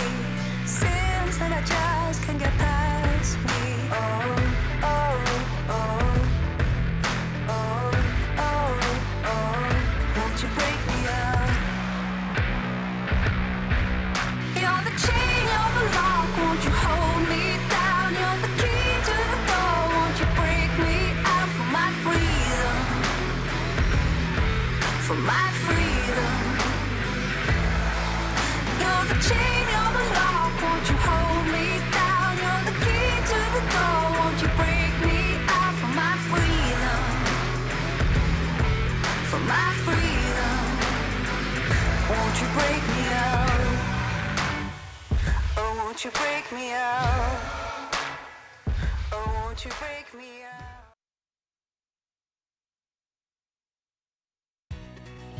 Ladies and gentlemen, welcome back after a bit of a longer break because we are doing back-to-back Shanghai series here today. OMG and RA are coming up next, and after our small break, now we can start talking about the good stuff because Nymira, you were alluding to it at the start of the broadcast, that this series is a bit more up-paced because we do have teams that are, I guess, towards that upper echelon in the top 10. Absolutely. OMG, RA, these two teams which have started to impress, actually. Seeing OMG walk out onto the stage, and OMG are a team which I find really interesting. They've found a specialty in playing very long-range engage compositions with stuff like Rumble ults factoring in, Yone ults kind of coming in over the top of it as well, with more meta picks alongside something like a Maokai as well to help out their engage. And that's the kind of basis you can make to really start perfecting one style of play, which the LPL is typically known for. A lot of these teams do go towards a very typical playstyle, so I'm really interested to see how they innovate on that today, or whether they do kind of go towards that more unique composition that they play towards. Whereas on the other side, RA, they're starting to find their own identity as well. Solid early game, going into really hinging around stuff like Varus to allow them to play through cubes, 1v1s, and to play through strong team fights in the mid and late game. I mean, I think, again, Cube and Luyen for me are really the solid parts of this team. We've seen Cube and Luyen both have outstanding games so far, although we've also seen Cube and Luyen, you know, have really, really rough games so far as well. Yeah, but that happens, every split. It does. And the great thing about this is you're going to have to let me go on story time here, because I love rare atoms. I have a science background, and the thing about some of the rarest of atoms is that some of them can actually get excited, so the term is called, where they need to get off, they need to let off a little bit of energy. So they let off a little photon, and then they kind of return back to normal. They have to blow off some steam. I feel like Rare Atom, the team, did that in their series versus Anyone's Legend. Game 1, everything was normal. Vi in the jungle, Lian initiating as well as you'd like. But then game 2 happened, and they didn't really play the picks which they were known for. They didn't really play that well. They had to kind of get that out of their system before they kind of return to a bit more of a stable state. And that's what I'm really hoping to see from them today in terms of being that stability, or rather showing that stability, because when they have strayed away from what has been very comfortable for them, very usual for them, they haven't looked like the same team. I like the story time. Thank you for that. I did not know I have Adams many did more. that. I have so... Yeah, it's when like, particularly when they're in like a decay chain, they kind of decay from something else, or they absorb too much light. Sometimes they have to let it off, and it's really cool. It's kind of fun. Yeah, I have absolutely no science in my background, That's so the more you completely learn, okay. the better you get. I will fill that niche for you more than enough. Thank you so much. Again, Nymira, it's a pleasure to have you for, I think, what is going to be a lot more of an intense series. Like, if you guys just missed out, the only touch-up I'll do in the last one is that LGD and Ultra Prime were very strange. Hang on, why is Arky XXXL? Why did Arky get all those extra No, he did not change his name. Surely not. Wait, was that his Weibo account? I thought it was the Weibo logo. Was that literally his Weibo account? Well, I don't know, but normally they just put up Arky. Maybe it is his Weibo, maybe it's something on the Chinese side. I think they're literally just putting up their social media Oh, accounts. they are? They're hysterics. Dude, they don't do that on the Western side. Yeah, why can't I have my, like, Twitch stream up there or something? Free advertising, what the hell? I was just like, man, why is this Watch XXL me, make you cubes can is watch normal? me. You can come watch me int on Ari and solo queue or something like that. I mean, think of the content you're missing. Again, it is something that I always get a bit upset about. That I did use Weibo or Weibo a little bit, but I can't remember why I stopped. I think, again, I was posting stuff in English and I was like, well, I want to speak better Chinese, otherwise there's no point in me really doing it. But it's really good to stay in touch, because it's like Twitter, right? It's like Western social media. Staying up to date with the players and kind of finding out things first, that's always a massive benefit of it. But yeah, I feel like sometimes we're a bit far removed being on the English broadcast side. No, I completely agree with that, because so last year I was very much looking into the LPL from the outside, kind of coming into the broadcast this year. I'm starting to learn little bits and pieces more. You learn about the gameplay, but learning about the players themselves, you really have to find kind of those kind of diamonds around other social media to kind of follow to get to know some stuff. Like, some of the intros have been like really concealed messages and stuff. I think when we saw the Weibo JDG intros the other day, there were loads of hidden meanings in terms of like the 3 throws, which relate to like the Talir of Xiaohu, which kind of like saw them through winning against one of like their crazy series in their World's Qualification run a number of years ago. There are all these like hidden meanings which you would just love to know more about, and kind of finding the accounts which kind of help you get to know that. It adds more to the experience, I find. Yeah, again, like, it's having that inside context is, you know, for a lot of these players as well. It said Evan. Right, okay, fair enough. Maybe first name. Well, yeah, no. It's strange because us being also removed, like, I used to know players' names like outside of game, and it's not even about the LPL work. It's about like being on the ground and like hearing, you know, Chinese casters use it, hearing other people talk about it. You know, like, I'm pretty sure Uzi's name is still like Jihao. But at least I know one part of it. But anyway, Big I tangent. think it's the effort which counts the hysterics. I think you really did well on that. We're Going to getting these there. bans, though, importantly, we have some really... well, you see the Samira on the red side bans there. That is one of Abel's real specialties. In their last series, actually only picked up a career 4th loss on that champion. Is now something like 9-4 all time in OMG's last series, but it got really, really close. Whereas on the other side, Lian has been one of the really good Vibe players, one of the best Vibe players in the LPL, and True. has used that to lead his team to real success by being an initiator. Now you're removing that. We know that Lian really needs that initiation from the jungle. We already talked about how Raratum, when they've gone away from their comfort style, they get a bit excited to do these Raratums. They need to have something to fall back to, because they don't look like the same team. They've also had the virus removed from them. OMG, we know them to be a very strong, innovative drafting team. I'm liking their start to this, to remove comfort. And again, just a note for everyone out there, like, you'll be seeing Samira in 13.1 and any patch really, and just being like, why? OMG always get a banned against them majority of the time. It was let through recently, but Abel actually still lost that game, but that was because OMG decided to 4v5, but still, it is a must ban, which means you leave other things open. You know, we're talking about some of these comfort picks coming through with Southwind getting Ashe this time around, the Wukong for Luyen, but on the other side, what is Arky going to pick? Because Nightmare, you're excited for this game because there are really unique pocket picks that should be making their way to the surface. Well, this is Luyen's first Wukong game of the split, which is a takeaway from Arky as well. This is great. This Yone is part of what we were talking about when the player intros came out. OMG, they're starting to specialize in this engage on you a full screen away kind of composition, but they have a Markel, they twin it up with the Yone. I would actually be looking at banning away Rumble right now as Raratum. You have 2 immobile AD carries in that bot side, the Ashe supported in the Sivir. If you get caught up in Markel or a Varusol into a Yone and then something like a Rumble, which is Shanji's specialty pick in that top side, you are toast. Already, I'm really liking what OMG have put together in terms of playing towards their own identity. On the other side, although these aren't the premier picks which Raratum have used to play their style, they still have stable, pushing early bot with some kind of late game insurance from Asum on what looks like to be the Sivir, and then Lian on the initiator from the jungle, despite it not being the Vi, it's the Wukong instead. Both of these teams, I love this, are playing towards what has seen them success so far this split. And again, you know, partnering it up, it seems like they're setting up for a strong 2v2 already, getting rid of the Heimerdinger on the other side. So making sure they have some of that priority in the lane we talk about. Where Cube, something stable for the top side too, is worth mentioning here with the Cassante picked up. OMG, now the biggest question is going to be, what support do they launch into PP God? He's played things like the Renata as well, which even with the virus is not too bad. So anything could really come out here as, yeah, Sion is also just kicking ass in the LPL.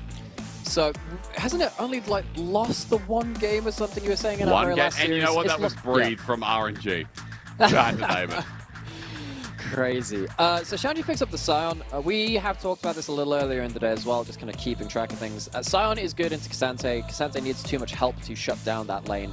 And when you want to be putting pressure on bot side, that doesn't always come easily. So OMG, they still have a lot of long-range engage. The Sion can help with that. It's not going to be the Rumble, which we have kind of talked about as being a Shanji pocket pick. But the Sion, he can just charge straight into your face and make things, again, a little bit awkward on the engage. If Cream gets shut down in this game, though, you're lacking damage from OMG. So when you have a Wukong, you pair it up with something aggressive in the mid lane, and you can potentially shut down that Yone. Raratum, they've done this a little bit before. They played through a bit more of a stable bot, but they can play through a little bit more aggressiveness in the mid jungle. I think Raratum have got some ways to make OMG sweat this early game with the Ahri locked in. Of course, my specialty champion, very much love talking about that. And it has a pretty fun matchup into the Yone too. Oh, Yeah, you've never again. heard of that before? Never heard of me liking the Ahri pick? No, crazy. No. You and someone else in the LEC, you know, really obsessed with certain champions in the mid lane. But I know Ahri being yours, you're going to tell me a lot about that matchup. I am more curious, though, as to OMG, how they play this out, right? Because you talk about the early game and RA being able to play through mid-jungle and make them sweat. But on the other side for OMG, you have Enchanter with double heavy frontline. Like, I mean, Arky's probably going to go AP, right? We know they need AP threat. But that team is just going to be so abusive as the game goes on. They do, however, need to have a kind of safe entry into objectives if you are walking through enemy vision into a Wukong, into a Ashol, with the Ori popping over walls as well. You don't really get to see this composition. So for me, if early game lanes go well enough for OMG, their objective setup pretty terrifying. Rare Adam, do you have the tools to stop them from getting to that point though? So some importance on early game. If it's a quiet early game, that favors OMG. If it gets a little bit more active, expect Rare Adam to have the tools to make things a little more complex for OMG, who have picked up a very iconic composition for themselves, or at least similar to ones they played before in this split. Well, let's see how they go as we get into OMG RA, our second series of the night. Both these teams in more precarious positions. I say that because they're kind of in the upper echelon, right? 2-2 for OMG. We talked about RA actually on 3-2. For OMG, all they need to do is find this win here to not only equalize, but jump up to the likes of teams like WE, TT as well. That top 10 would be a bit of a security for them right now.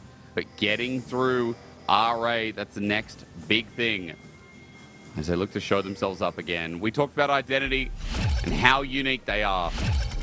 OMG, one of the most unique teams in the LPL, just simply by draft. You saw it with the ban at the starters. Oh, we are getting Jayos.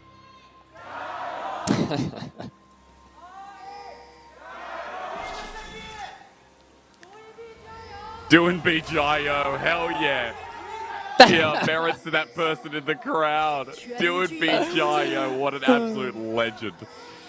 Conspicuously missing from this split, taking a split off. Well, I mean, let's be real. Nightmare, he's having a child. Like, yes, exactly. If and I was having a kid and I did an LPL split, I think my wife would kill Oh, no, it's me. completely reasonable. It's completely reasonable. I was actually going to go on to that, because I'm like, oh, you know, like having a kid and stuff.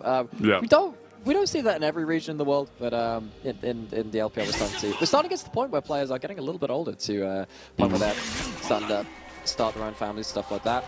Cream doing a little bit of tech to start just queuing the Raptors, not actually taking any of them, but just to make sure you have that first queue. It can help you trade level 1. So the thing about the Ori versus Yoni matchup, particularly level 1, very, very important because Ori can kind of trade very heavily with W start, those Foxfires, point and click, just auto attack, W, auto attack. The extra move speed on the W helping you kind of stick around for an extra auto means that you can sometimes get traded fairly heavily on melee matchups. Silas can suffer into this, Yasuo or Yone no different either. But Cream just doing a little bit of tech starting on the Raptors to make sure the level 1 has a bit more to fight against. And with this ward actually on enemy Raptors, you know where the Wukong is, you're not going to be surprised by that either. So OMG doing pretty okay at the level 1, very at the start of the game, to make sure that this mid matchup doesn't go tilted too quickly in the favor of the Ori. The same information for against OMG, because you look at right now where Southwind sent up the bird up towards Raptors. No vision spotted, rather Southwind seeing it's still there, so maybe expecting a bot side pass, but at the very least, they're not going to have full tracking, excuse me, on this Maokai. We get the jungle and bot kind of conversion. Yeah, this is cool. We normally get lane for lane, but both junglers and bot lane, this is new tech. I like this a lot. I mean, the meta has been so much about bot lane for such a long time. You have to focus on this, right, to a certain extent. You got double ranged supports, which means that you don't really have any tanks in the lane, which means that people die quicker. You've got barrier used, of course, level 1 by Southwind. We kind of got used to this on the Ashe, which is why we don't really talk about it as much. It's like, you trade level 1, use that barrier to kind of give you the HP advantage, which is something which LPL bot lanes have specialized in for a number of years at this point. Just trade your HP at level 1, use your summoners to get yourself a good position. Now with both junglers on the bot side of the map, see if that early trading can actually lead to any kind of fruition in these results. PP God can walk up and just make sure that they can spot out this scuttle, see if anyone had gone onto it quickly. As it stands though, Lian heading towards this mid lane instead, seeing if there's an angle in here, but spotted out by Sapling. Yeah, so not much going to happen. Bream's just going to look for the trade while Loyen comes and helps with the shove. Bot side scuttle seems to be the priority, but Loyen's going to be late to the show while Arky pulls in the windows. So bot side for top side. Again, it feels like as we just keep trading bits of the map, while PP God's going to get his free goal before backing off. And a nice little window to back off as well. Considering it is long sword start for Abel, he's going to get the Vamp Scepter straight off the bat too. And that on-hit bar is going to be coming through in this game. So we did talk a lot about the early bullying from RA, but again, OMG mentioned how they want to play this game out. For RA as well, walk me through a little bit about 6 here, Nightmare, because I think mid lane and jungle included, right? 6 is a pretty important benchmark. Absolutely. The matchup in mid gets a little bit spooky as soon as Yone gets the ult, because as much as you can kite around, having that extra CC and damage makes things very, very difficult. Misstep once, either side of this matchup actually, things get very, very difficult. Where I think that will actually come to fruition though is around Herald. When you're looking at Herald the first time, Maokai, Wukong, both very, very good around that Herald, and being able to kind of cross walls, get into the fray as well. Both the Yone and the Ahri highly mobile and able to kind of pick up on those engages as well. They can follow up onto the CC which their junglers bring. So that's what I'm looking for. It's actually more like in 3 minutes, seeing what happens around them, particularly if one of these bot lanes decides to make some moves up there too. Cream's getting close to 6, by the way. I mean, that's why I'm just kind of hovering over this mid, watching and waiting. Here he goes, he gets 6 now. Oh, hang on. Sorry, I'm dying in the meantime.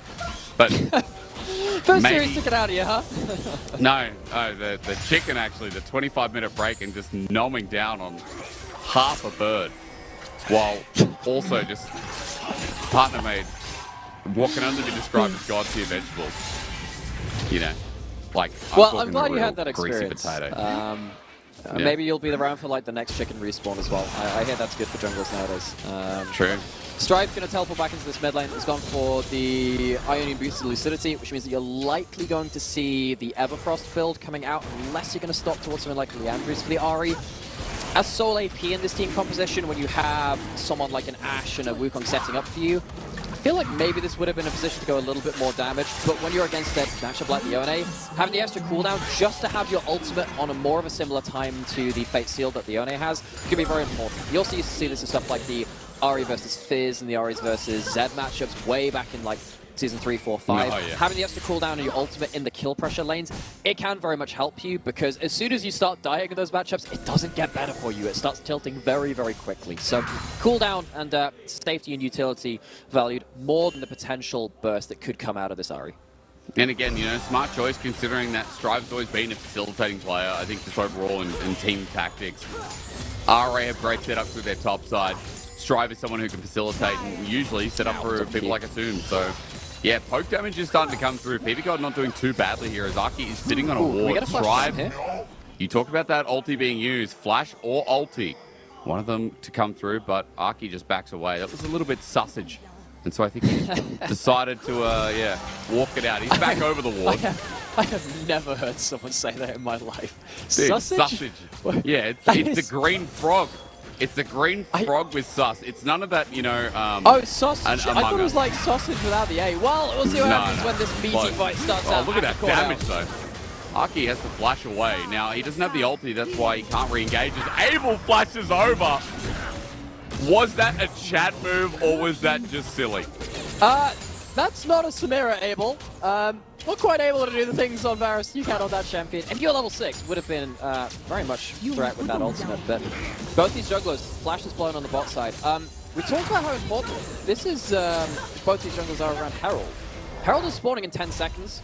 Of course, Dragon went over to OMG in kind of the midst of this early game, but without having those flashes around this Herald, where we were talking about these top sides potentially becoming a bit more volatile, you have to change the equation a little bit. Not having the extra flash, but particularly the Wukong to get on top of someone, maybe that changes the way that Rare Atom approach that objective, and maybe they have to now forgo that as OMG kind of step back onto the map in force. Yeah, okay, so that's someone being down then. That's what I get from that. That's going to hurt quite a bit. And as you said, like, Dragon goes to OMG for the first one, so it means Herald can be solely focused on here before we get to the second. You can see already PBGod has moved towards mid lane, might be hovering to give a bit of priority for someone like Aki. While RA setting up for this bot lane push. I mean, you can already see this. Southwind is going to have to walk back down because, excuse me, not RA, but Abel instead. Abel's the one who's just sitting solo in bottom lane, I think, with a slow push brewing. Yeah, looks like we're at him trying to cross map instead. Said that maybe, well, you know, you don't have the ultimate from Leon, you don't have the flash, so maybe don't fight around that Herald. Can you cross map though? Do you have the 80 carries in the 1v1 as it stands? Leon going towards the bot side camp steals instead, getting a bit more of an individual advantage. It is a overall loss for Rare Atom if it just ends as a camp steal, but it is still getting something in what should have been an even more losing situation. How many plays can they realistically get out of this, though? Able spotted out, he's going to lose a full wave, going to lose maybe 2 plates on the tower, so that is Rare Atom making the most of a difficult situation when they'd used that Summer and the ultimate on their jungler in that earlier play. At least trying to get close to the second plate. Abel and PP God moving back into lane as Luyen is backing away, but if he's spotted over a ward now, it's good damage from PP God again. Southwind has to burn the barrier. This Ashe now without one summoner as the return is not as good, but that's the power of Abel and PP God. We did talk a little bit about this poke in the lane, the 2v2 strength. Asim and Win still have to respect that, as especially without the Ashe ult, it feels like Nightmira. It's worth mentioning that the kill threat is still greater for OMG. Yeah, for now. Southwind, good discipline on not blowing the flash, though. That will help mitigate some of that kill threat.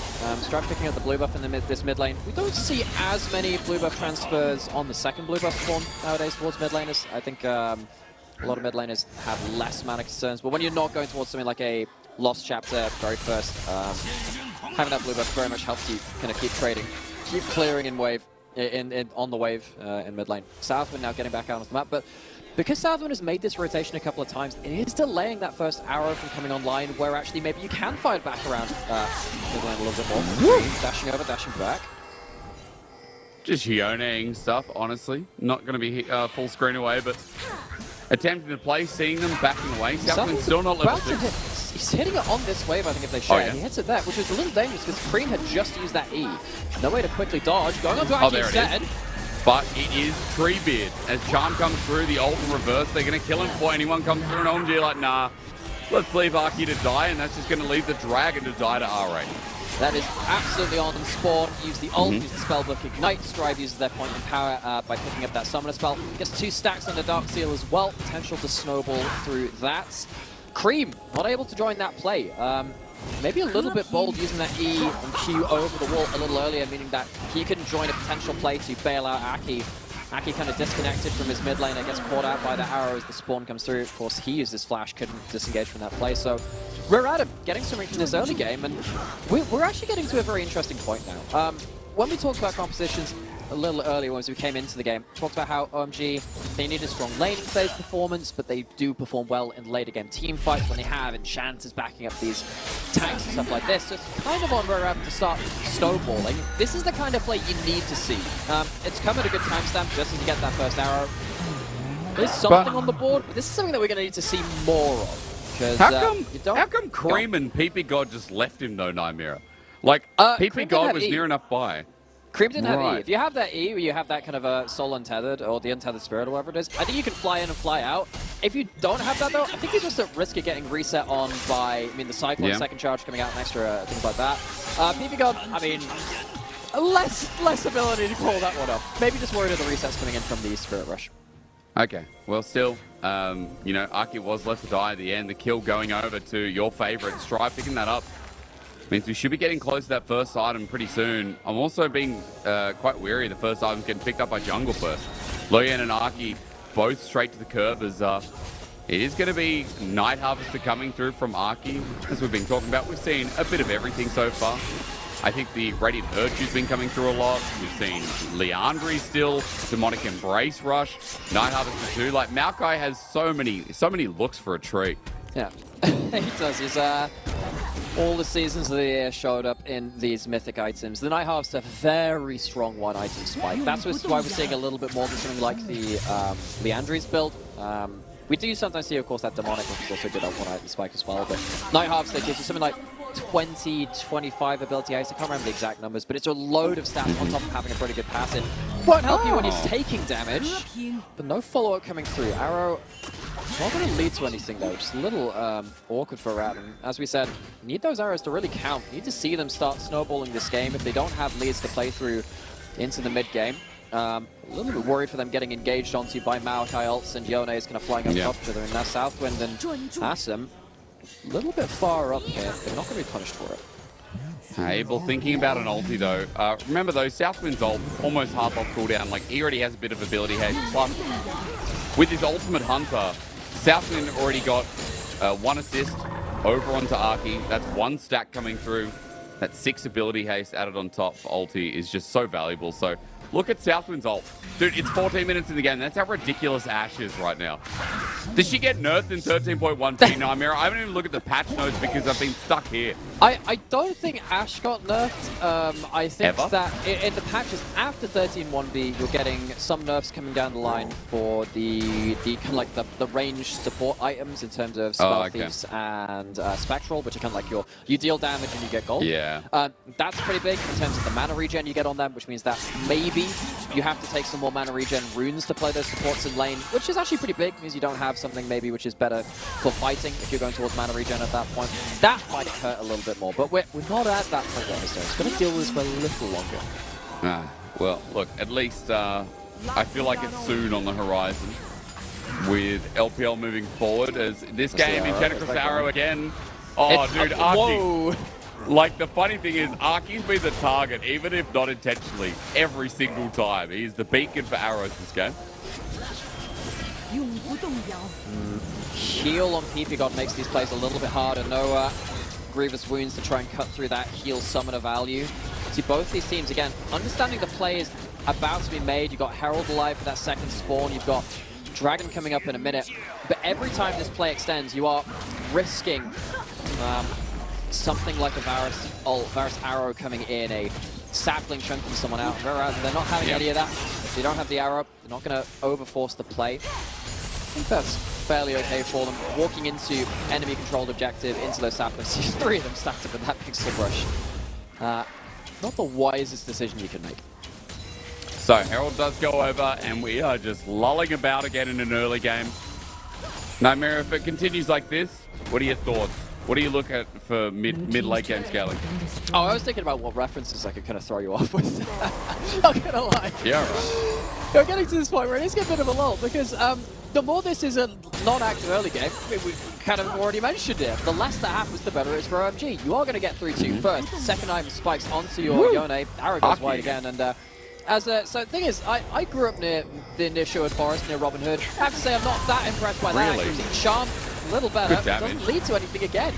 But Shanji's here, look at this. Frank the tank jumps into the jank as Loyang gets people on the back end, and no one was there for Shanji.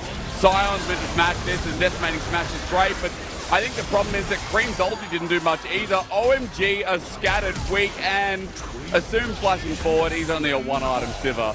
Abel's going to get damage on the back end. That fight was a lot of something with a lot of nothing mixed in.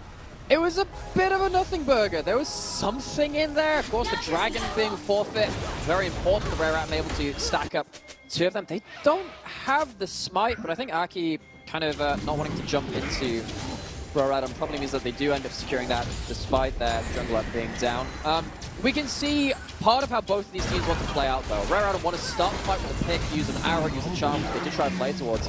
But if you start getting into very messy situations, Yone ult is king, Maokai ult is king, and they very nearly fell down to that, despite OMG not having their items yet. That happens in 2 items, someone's dying. Even though Cream missed that ultimate, got very close to turning it around in the back end of that fight. And we're going to go through that replay. This is after the Ashe Arrow's down. You see the charm, the Everfrost lands. That's all cool. You need a little bit more to kind of really solidify things. This is where Lien enters the picture. Been known as a bit of a buy one trick for Split. He's been so good at it because he's been great at initiating, great at getting onto the backline, and the Wukong does something. But again, it feels like all of these bits and pieces, the Ashe Arrow, the Charm, the Everfrost, the Wukong ult coming through, they're not layered yet. That's what we really need to see. It needs to be linked together, because if RM can't do that, I think our OMG will eventually reach a point. They just outburst and out-team fight. And I just realized RA should have killed Shanji. You know, Shanji going in by himself, a bit scuffed, but dude, Jaksho healed him like 1/3 of his HP. That is just insane. Balance that, by the way. Oh my god, and it's been nerfed like 3 times. Yeah. I mean, you know, we're lucky we're not getting Diana running around with Demonic Embrace on it. Like, that was the filthy part of solo queue, man. I hated every second of that. You couldn't kill Demonic, her. or with a Nash's tooth in there. And do you remember she when Yone still was burst building you. Sunfire? Yeah. That was some pretty cursed time. It's just any fighter kind of champion that can build any kind of tanky item and still do damage. There are some problems with that. Reminds me back when anyone could build Sunfire Iceborne back in Season 7. For those of you that were around for that, that was probably the most cursed time I've seen in terms of top lane builds for a while. Dude, Iceborne I got Echo, never let that return. Rengar Oh, Kha'Zix Rengar, bot lane. Dude, Oh. that was disgusting. Sunfire days, and speaking of disgusting, Cream gonna dodge away. Great little disappearing act, or whatever you want to call it. One man Southwind. ulti on the Cream. Southwind is dead, and now Loyen's gonna die. Shanji ran into a dono wall, and now OMG have 2 members dead. Baron's up in 10 seconds. Why not? Well, this is exactly what we were talking about. Rare Atom, if you are not connected on the way that you are making your picks, you're going to get burst out, you're going to get out Team 4. They don't land the killing blow yet again, and OMG, now they have a bit more items. They have a second item coming in on April. They have these breakpoints coming through. OMG sweep that fight, just get that first kill. Now 1 kill is enough. Jungler's down, Baron's down, OMG, they stick to their guns, and this composition, which they've played so similar archetypes to throughout this split, is starting to come online in a very dangerous way for their opponents. Let's look at game, because RA keep trying to fire arrows out and not really doing much. Yeah, they've tried to kind of play around Cream's E cooldown, that kind of that untethered spirit a couple of times before, but Cream does an awesome job of using both of his E charges in, well, E cooldowns, not charges, not charge ability, but both of his E cooldowns to get some real value out of dodging something. And in that fight, feels like a Rare Atom were just kind of trying to snatch at something. It was a little bit desperate. It wasn't really set up for. But you don't have that many mistakes left in this composition now. You got one good play onto Aki, with the very first arrow of the game from Southwind. Outside of that, it has really been swing and a miss. For OMG, though, as you said, they're in a comfortable position in this game. A minute 30 till the next dragon comes out, and RA might be stacking them up, but OMG's still so damn strong, and Big God might be caught out. There's Charm, there's Arrow this time around. There we go. Their support goes down. It's good, but Stride has to flash, then ulti. Shanji ram jam. Okie dokie, Southwind has to flash as well, and all of a sudden things getting difficult. Cassante tried to season 13 us, but Cube is going to have to do a lot. However, Cassante does do a lot. Little do you know, Cube is going to win this, folks, as Shanji has to run. Jackshow is in full force, and Cream might have cleaned up the back end, but that was actually a 2 for 2. It was a 2 for 2, but remember again, this started out as a Rare Atom pick. They jump forward the Everfrost with the Charm, awesome, Charm that into the Arrow. Okay, but how do you get out of that fight? They can't get to that kind of point, and now with those kills, Cream does clean up the back end. That's going to fund his Infinity Edge, I'd imagine, on this next back. I'm going to go back into the replay of how this happens. This is a better approach to this play. You catch someone out of position, they don't have a Yone E to kind of get them out of really difficult situation, but your disengage is non-existent at this point. Someone has to tank that Sion ult. Sadly for Lian, it has to be him on the Wukong, and despite Cube being such a win condition for Rare Atom in the past on stuff like Jack, stuff like Gwen, even stuff like this Cassante as well, this game, Cassante and Cube, they haven't really been able to impact it. That is the first look-in that RA's top laner has had this game. In top laners so far haven't been that impactful. Shanji on this side has covered a couple of times, missed, but that time around had a bit more of an impact himself too. So as OMG get the second dragon of theirs, we see that RA are just continuing to fall behind in this game. Arrow comes through, Cream's fine though. He's got 2 items by the way, but can he survive this with it? Well, flashed away, Diamond says no, Fate sealed out of there. And that gets him through, remembering that they have Baron, so he's going to be able to get back quickly and then just run back out of base. Yep, has the shield bow, has level 14, so a lot of base HP, a lot of base resists as well. Trying to pick off this Yone, I just don't think it's the right play. I understand the need to try and escape the Yone ultimate and not get picked off from the side. Cream, notable Yone player, has played that champion to great success in this split so far, but Red team's turret has been destroyed. but try to pick him off with these long-range skill shots. This isn't the play. They don't have the damage for it. It is, again, reeking of a little bit of desperation for Rare Atom. I think they understand they're behind the curve of the game, and if they start letting OMG just chill and don't pick them off when they find some opportunity, this game falls away from them quickly. It's an issue that for RA, you know, in this game, like, if it continues happening with just simple trades, then, yeah, it is going to be still in the roughest position. I'm looking up to what's next. I mean, Dragon's a while away, Baron's in 2 minutes' time. OMG weren't really able to do much with that last Baron play. They are 3,000 gold ahead, which means we do have 3-item Varus just hitting now as well. Abel has the Wit's End. On-hit Varus that unfortunately doesn't have the flash available, but still has a Karma by his side. It's going to be a big deal as... Oh, did we see an arrow? Oh, that's nice. We'd see it. That one was literally just to stop resets. That's actually kind of hilarious. Yeah. So I guess there's a little bit of a tangent. Whenever you see people kind of doing like shenanigans, I suppose, to stop someone's backs, it does weigh particularly strongly on people with teleports, people with wards, and people with smites. So, like, if you actually stop PP God at this point, actually maybe it means that you don't get to sweep bad around the Baron in time for it spawning in the next minute, which of course in the last series we talked about how objective setups really were key to the second game in that series. In this one, when you have such big pick potential and the ability to pop over a wall with something like that Yone ult on the side of OMG as well, wards matter an awful lot. So stopping backs, like, it's not going to lead to anything in fruition this time, but just keep an eye on that. If PP God's not in the right position to put the right vision down, if Southman's not using his Umbral Blade on the right kind of timing to secure an area of vision, that can be a difference maker with these kind of compositions interacting. I think when OMG have been so reliant on vision, especially in this game here, going up against an Umbral themselves, it's an important note to keep track of as Loyen's gone for this invade. On top of Abel, he wants red buff. Doesn't have smite either. God, that hurts. Nice. Okay, Southwind and a 10th of an arrow. I wonder if that should have been a pick opportunity. Maybe they were worried about Baron being started, but no flash on that Varus. Maybe he can get his ult out. Not flash on Leah.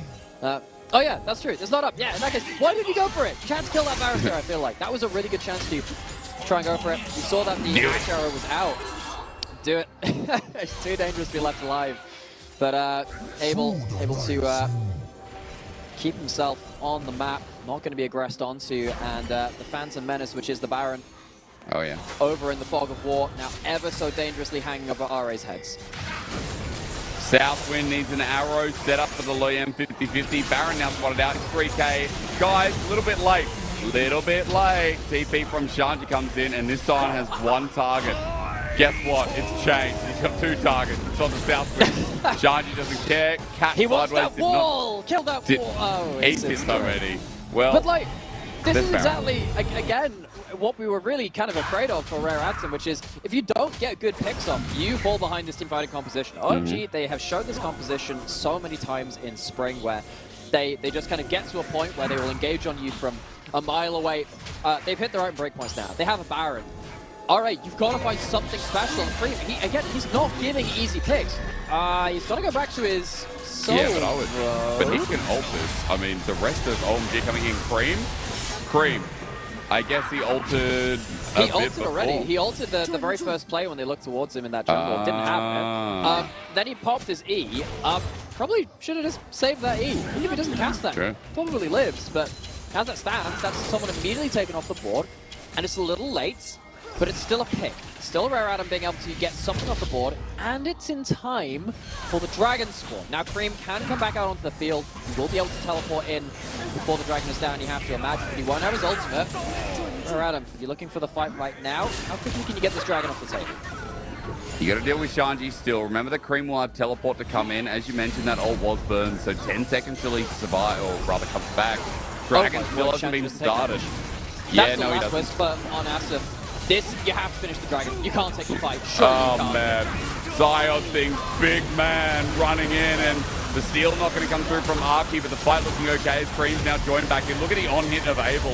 Still hitting away. Stripe gets shredded by this Varus, as no one touching Abel. Shanji may have died though, and that's something. Zion dying in 2023 is weird.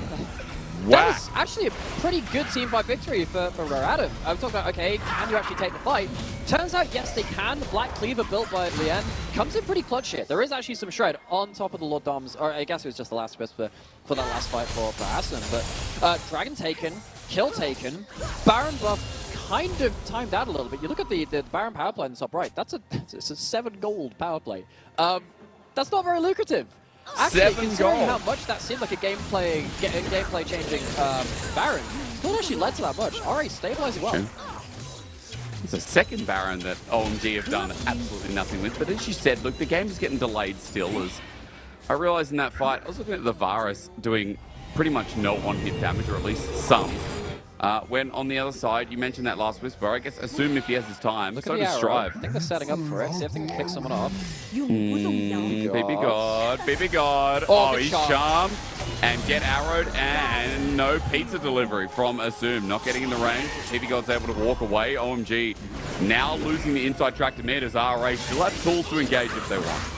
Yeah, but you don't have something like a Karma Shield to buff up everyone. Oh, it's a good side Oh, play. Sion, baby, comes in for the flank, and RA are against the wall. Cube is now left on an island. Shanti just rolled in. He Thomas the tank engine that, and RA have to run. He absolutely blitz the backline on Rare Atom and did a really good job as well after landing that hit to not give Cube kind of like the point of like all-out escape to kind of go through him and push him back into the jungle. Did a really good job to just deny that. Cream has flash, has ultimate now. This could be a game-ending dive. If it is, I mean, this just comes to an end quickly as Cream, never mind, it's not over. PP God is also low, so remember that as Shanti gets targeted, they have to be careful where they stand. Oh, he got charmed again. No, Mirror, you're definitely like Ari. You get excited every time the charm comes through. His Strive has another. He has another, and he has flash. I'm sensing it. Maybe my senses aren't good. I appreciate people who can do things I can't, so when you can land skill shots like that, it's pretty Fair good. enough. Has himself 3 items. 5-0 and 3. Actually been the real instigator for a lot of Shading, what Rare yeah. Atom have been doing.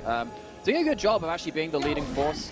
I thought maybe the Arrow or the Wukong could have been the kind of the champions to lead these plays, but it has been a couple of opportunistic picks, one side and then the other, to kind of keep this game in a fairly even state. It did feel to me as though OMG were in a position where they shouldn't have been losing out on this game. As soon as that first Baron came down, I thought that was just about it. And as soon as this came up, I saw the flash or the ultimate available for Cream, but it's a massive overdrive. The ultimate into the spell shield from Awesome tanks up all of that damage in that spell shield. And then Strive finds the gap, kills off someone. If you don't have your Enchanter, you don't get to take the extended fights. With them off the table, things are looking pretty juicy for Atom. And as we get back into live, Strive doing so well and feeling it so much, Magi's Soul Stealer picked up 10 stacks, extra movement speed, extra mythic passive as well from the Everfrost. That's going to be an extra 10 AP on top of that too. Strive going to be in a position where he's going to be really threatening the likes of PP God and Abel if they're caught out of position. Again, they've been so good at finding the picks. I think Strive, talk to him about him, a facilitating player. This time he's the hard carriers.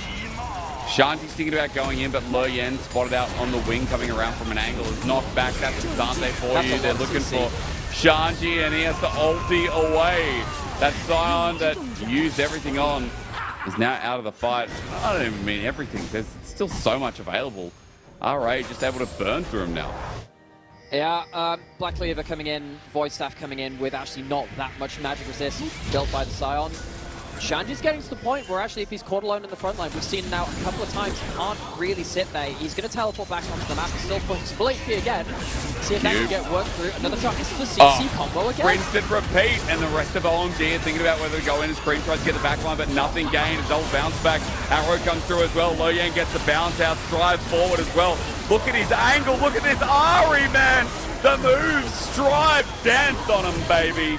Shanji gonna die, and he'll die a second time as well as this time around.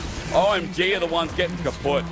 That is a beautiful team fight by Rare Atom. They find another CC chain, and then they dash forward again and again. No minions on the tower, but they don't need them. Rare Atom, they stall out to a point where once again they can just team fight. And look, Cream running in. This is so dangerous. Even with the GA goes to half as RA want to end it right here. Nexus turret's the target, a flip back from Cube. The arrow goes through a dead body because he's in the Guardian Angel form as Cream has just done next to nothing on the Yone. Let's be real. OMG in control in the scaling seats, but when it comes down to it, I guess you can always rely on Strive. That was a very, very clean phase of play to end that game. And Rare Atom, they walk away really impressing me. Reminder that Rare Atom, we kind of view them as this 3-2 team. They've lost 2 series. They lost to Top Esports and LNG. LNG only lost their first series yesterday, and Top Esports viewed as one of our top 2-3 teams within the entire damn league. Rare Atom, this is a great game to show we don't actually know exactly how good this team is. Being able to take advantages like that, to run away to a Game 1 victory, that seriously gives me a lot of hope for this team and what they could potentially achieve within spring. I think that RA have a mid laner who, when he plays like that, is so much more reliable as well. The biggest thing I was questioning is I think Forge in the past was someone who was up and down, but Strive has had, like, I guess, a rough split in the previous one. We're looking at Strive in a much better standing right now, and I'm glad it was on Ari, especially when casting with you, because that Ari performance was sick. I mean, that was great. It was really solid, and I don't know if Cream really did much to get in his way. Yeah, well, Cream did really good in early game and mid game to stop picks being made onto him. One of the reasons that we were worried about Rare Out actually is because the picks weren't landing. They were landing on someone like PP God, maybe onto Aki the first time as well, but Cream was actually fairly hard to rock. But that didn't mean he was actually killing the backline. Didn't actually mean he was getting ults onto someone like Asum, someone like the Ashe as well from Southwind. It wasn't like they were easy targets. And then it really was Strive just saying, okay, I'm going to take the game into my own hands. And so I really love that he built the Magi's. I've been a big fan of this item, particularly on snowball mids like LeBlanc, like Ari or Zoe, something like that for a long time to this point. I even have an emote of it saying just buy the damn book effectively. Strive's gone to the library, he's picked up his library card, and he did a really good job of leading from the front, and it gave so much space to the likes of Asum and Cube to run through the back end of the team fight so OMG could stand and fight. I just can't believe OMG lost that game, though. I mean, overall, like, their team fighting was just what we normally compliment about them was just so whack. Like, in such a negative way, Shanji disconnected. I can't believe gameplay tonight, Nymera. I feel like I'm just on this, like, real anti-pantsy train. Particularly when you have like the composition which they're kind of known for, right? Where you have the Maokai and the Yone, and you have like this long-range engage comp, which is meant to catch a lot of people in a choke point somewhere. The fact that they lost in that kind of style, that's quite worrying, because actually you have both of these teams playing their preferred style, and one clearly understanding how to close out the game better than the other one, especially when that first Baron went down. That should have been OMG's game. On that side, I'm concerned. On the other side, just as kind of like to temper this as well, OMG, we know them as a team fighting team playing through this kind of competition. Rare Adam, we also know them for team fighting too. And they just showed today that in that game, rather, they are just really good at team fighting. It does ask a lot of questions of OMG, though, in terms of actually, if you're playing around that strength, and you've already denied stuff like the Vi away from that jungle pool as well, from Lien, who has been such a big part of his team's initiation on that front. What more can you do? I liked this draft. I liked denying the comfort. I liked how you played out the early and mid game. What more have you got to take this series to a game 3 or even take it yourselves? Because, I mean, maybe Cream changing up mid is going to be the first thing, but again, Cream looks good on a handful of champions. Like, I think Cream is very meta-reliant. I thought Yono is one of them. I'm not going to lie. I thought Yono was one of them. He's had some... But this game, he was just shut out of it eventually. Yep. I mean, maybe we go back to the Akali. Who knows? Either way, game 1 goes to the RA. We'll have a break and then see if OMG have got something in the tank. Otherwise, it will be another 2-0 to end the night.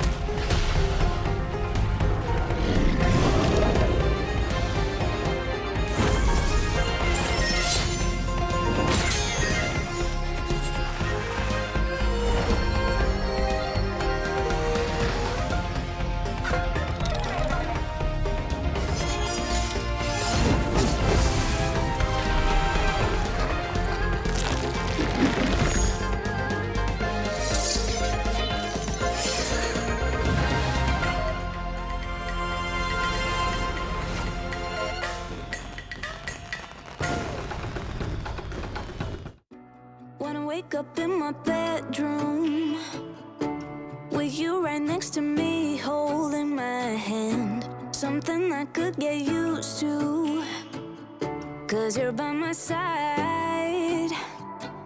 When city lights blur the evening, hollow skies grab my feelings, and shooting stars have no meaning. I know, I wanna be where you are, forever and ever.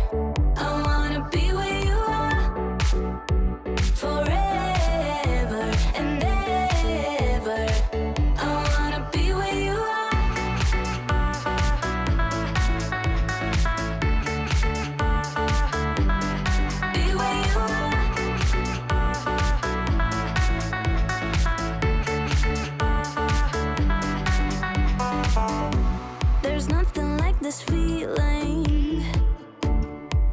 at you for hours, don't mind me.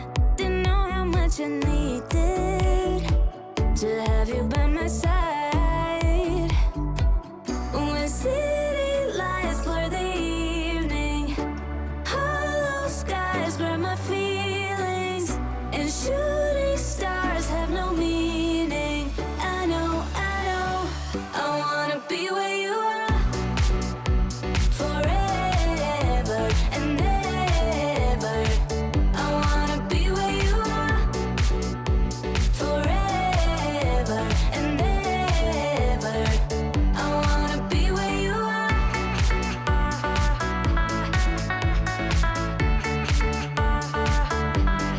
Be where you are.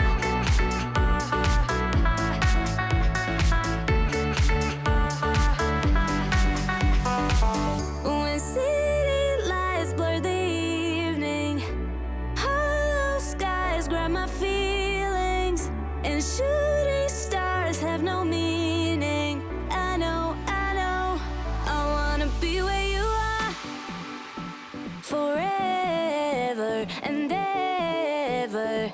I wanna be where you are forever and ever. I wanna be where you are.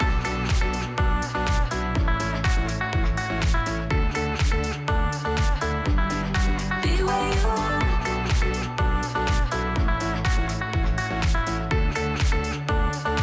I wanna be where you are.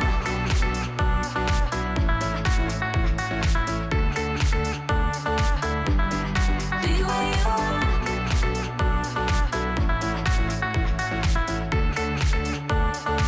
I wanna be where you are.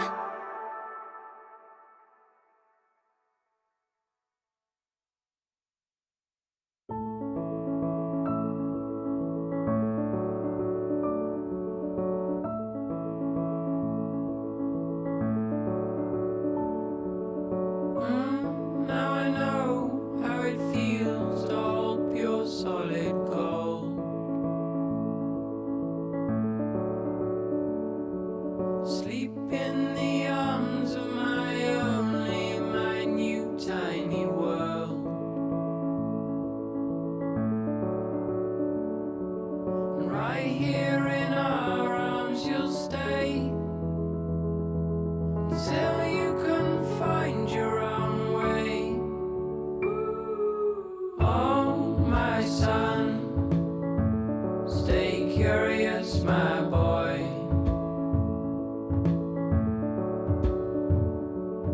Always ask where this road goes. Oh, my son, stay curious, my boy.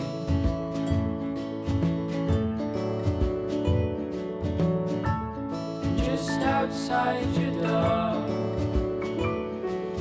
you'll find love where you don't know.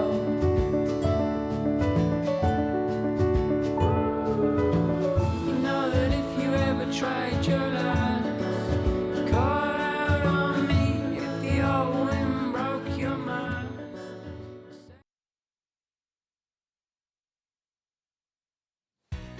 Ladies and gentlemen, welcome back to the LPL, where RA have come through with a bit of a splashback against OMG in game number 1.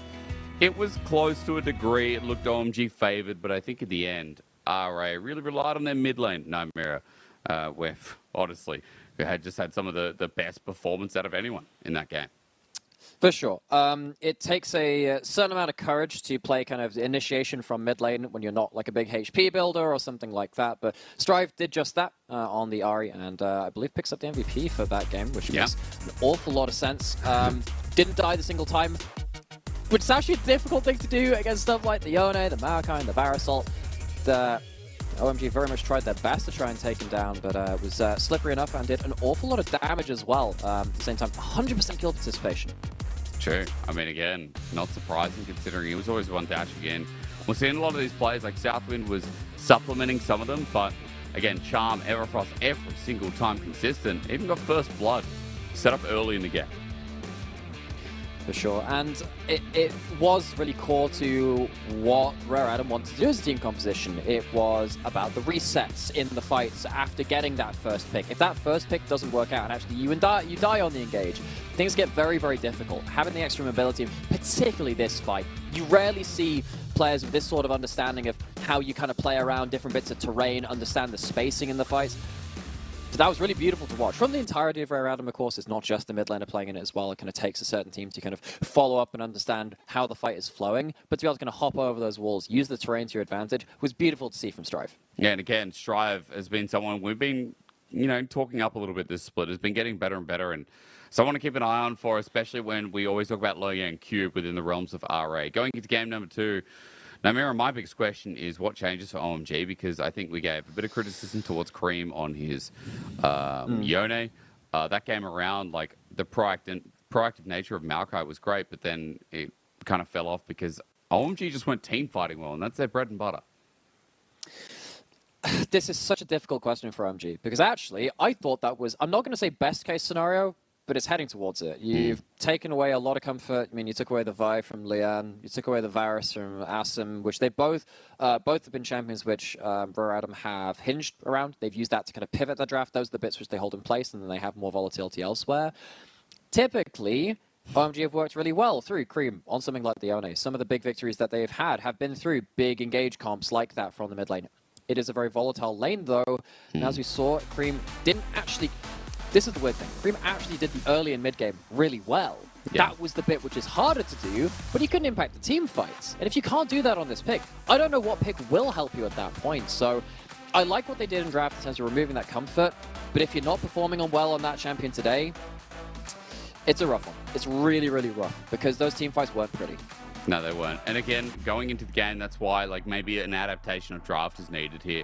Got a lot of questions to throw up. I think as well, like, things like the Ashe priority is Bree versus Shay. Oh my god, dude.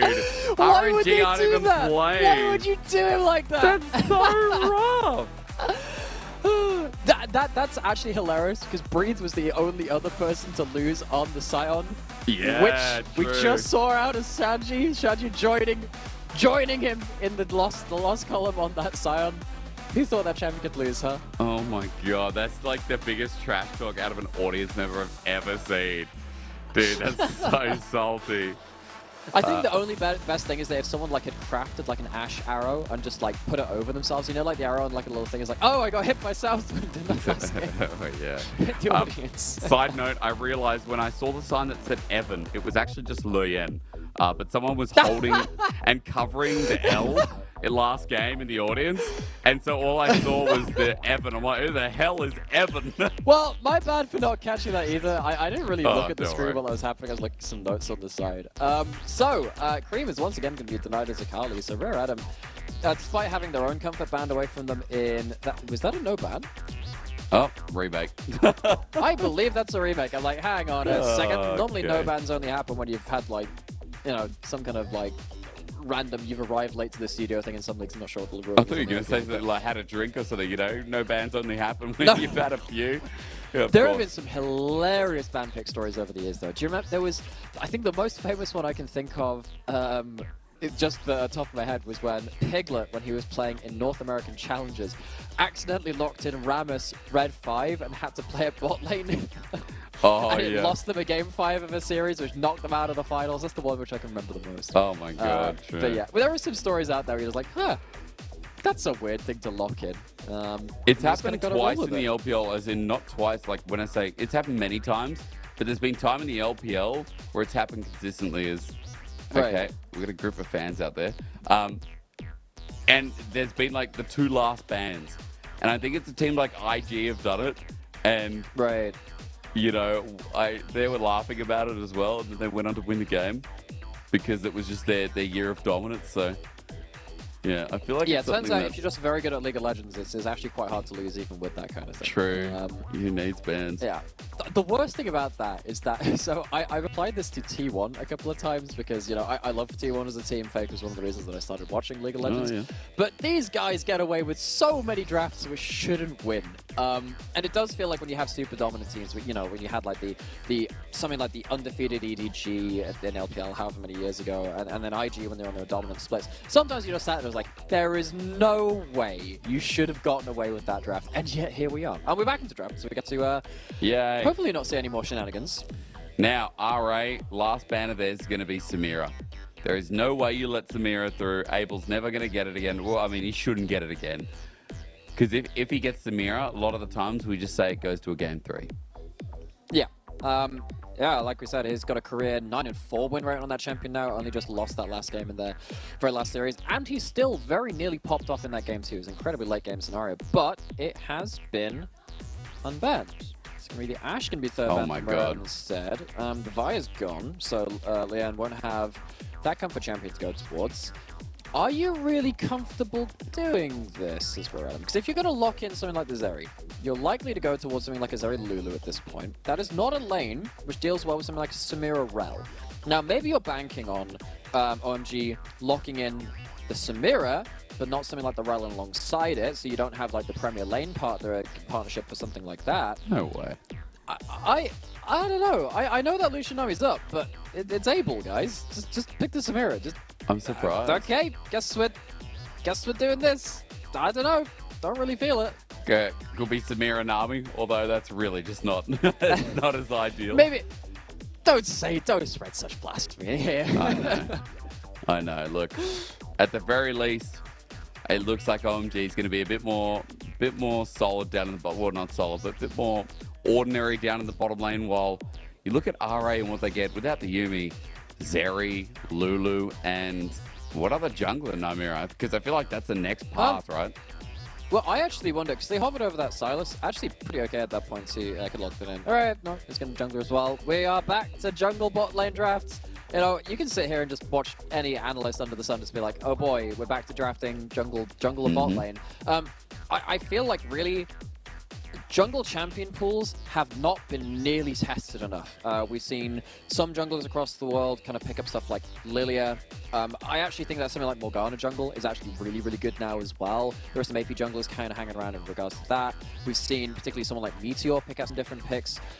I am surprised that some teams have not at least experimented in best of threes to try and leave your jungler through to a little bit of a later pick. Because actually right here, if you'd locked in a Sylas on this pick, you could have locked in that Sylas. You can already steal an Army ult, which is pretty okay. You can steal a Sejuani ult, which is very good. It's one of Strive's best champions. It says most played across the split as well. And then you can just lean on your jungler to have something in the pocket as well to pull out. But not to be the case in this draft. Instead, OMG are going to be removing some of Cube's problem champions, that the Jax and the Gwen, probably first and foremost amongst them. Cube didn't really have that much opportunity to impact that last game. It wasn't really about him, but you can't afford to let Cube onto a very good 1v1 matchup because Cube has been one of our best top laners in the LPL spring. Yeah, he's been someone who, again, is always a rising star, so deserves the respect. Oh, that's banned too, the Rise. Yeah, good that you mentioned that. Yeah, look, at the very least, though, I'm surprised. Look, dude, I was just surprised it made it all this way. Rise never makes it far in the draft. It's always like first pick worthy, so I'm kind of surprised it got banned this late on. Yeah, so banning away the blind pick as well of the K'Sante away from Shenji. It's just a lot of blind picks being removed, right? Stuff which is a bit of comfort. And by letting through this, you are potentially allowing Cream to pick up the Sylas, which is a little easier to play in skirmishes and teamfights than something like the One, which is of course banned away. I don't think you've got a great amount of ults to steal, though. I'm not massive on this. I actually want... See, I would suggest picking up something like a Syndra because you don't have the best ult to steal and then you're kind of lacking a lot of stuff at that point. Doing that into the Nami and the Lucian kind of sucks, though, because they kind of run at you with ults and it's a little problematic. Might go towards some more safety, even at the cost of giving Cream a bit more ability to steal away good ultimate. Spirit Rush and Sylas. one of those matchups where Silas just uses your ult better than you do, and he has an extra dash on top of that too with his E, so that gets a little bit spooky in that matchup, but still, Strive, Leanne doing a really good job with their pick combo in that last game. If you're looking at something like a Renekton as well, very strong ability to skirmish around top side. Already with those 3 champions, I can tell you, if they have ults and summoners available for Herald, OMG should be nowhere near it, even with something like a Sejuani and a Silas being good around Herald at their own right. These 3 champions just pop off if you let them fight around that 8-minute mark, around the level 6-7 mark. So OMG, very careful around that timestamp. Maybe locking in the Sion again for Shanji. But into the Renekton, you can suffer in that matchup actually, particularly if it goes for like Blade the Rune King first. True. You can get shut out of the game fairly early on with one look in topside from jungle. And so on the other side of CRA, and I'm like, well, okay, you have a Seri, Lulu down in the bottom lane. We have a really good mid jungle and a strengthened top lane. I mean, Nymira again for RA. I feel like this is a much more solid draft than game 1, and they won game 1. They won game 1, yeah, for sure. And the way that they did that was by out team fighting. I think it's harder to team fight with this kind of composition if Shanji gets ahead, because you're sat there with like actual double front line instead of the AP Maokai. Picking off the Sejuani is a really hard thing to do. So what I'm looking for Rare Adam is to play through topside snowball if at all possible. I know that putting attention bot side is kind of the name of the game for patch 13.1 and the early season for 2023, but if you can get Renekton ahead, so he is absolutely crushing side lanes. If you can snowball through Lian's Wukong and Strive's Ahri, and Strive's Ahri we saw so much work out of in that last game, that's when I think things fall apart for OMG on the other side. They're once again looking to survive through to mid to late game team fights, but they've got to execute better than that last game because it left a lot to be desired in game 1. It really did. It needs to be the comeback from OMG to take it to a game number 3. Let's find out if they've got it, because RA's Ahri mid that has somehow returned into game number 2. I know, because RA in strange form just closed that game out in 3 minutes. It was one team fight into running it down mid into just finishing the game. So we're going to find out how far it goes if OMG have something left in the tank. It's been a strange night of games. Let's be real. Even that first game was just very odd. But I feel like with these teams, you know, we kind of expect it at this point. As we get onto Summoner's Rift and we get to vibe out once again. And I just want to watch Strive. As do I. He's going back towards the spellbook. Oh, nice dodge away. Beautiful side step. And you know what? Lo Yen's coming in. What a baller to follow this through, but he's going to probably have to back now as Abel gets some good gold for his benefit. I would actually really like to know what secondary runes these champions all have, because level 1 fights, look, this isn't going to stop anyone getting back to lane, but you have got a couple of first strike procs coming out from the Silas and the Lucian, and then of course some support item gold coming in from PP God. Sometimes that actually can be quite impactful if you have something like a mana flow band on your sorcery. I don't think any of these champions take those, so that's not going to be a factor. It's just worth just keeping it in mind for those level ones. Just cheeky little hits back and forth. Gonna have junglers starting on top side of the map, or at least one of them rather. Opposite side here for Lo Yen, down towards bot. As a bit of damage was done on OMG's bottom lane, assuming Southwind. After that, pivoted down through River, got some wards along it, and actually just started pretty deep in their own lane. So Poke already starts out looking for that early level 2. I think Lian, again, we kind of talked about how if he manages to get anything done topside, works out really, really well for Rare Adam. So for me, it doesn't surprise me that he's going for the bot side into potential topside clear. I don't think this is a game where you want to be stopping off towards bot side, looking for any big plays, unless you're just trying to protect bot lane. Maybe that's the angle for it. See if maybe he crosses over mid lane and looks for something early there too, because Cream is in, of course, the melee side of the matchup, and is currently pushing in. Might be a window to get some damage on mid and then kind of see if Strive can do anything with his early laning players as well. But that's where I'm really looking at my eyes. We're hovering over this bot lane right now as it crashes in, but with Rare Atom not having their own jungler around, this should basically just be wave collected with a level 2 hit. And Aki, though, looking to see if he can go over.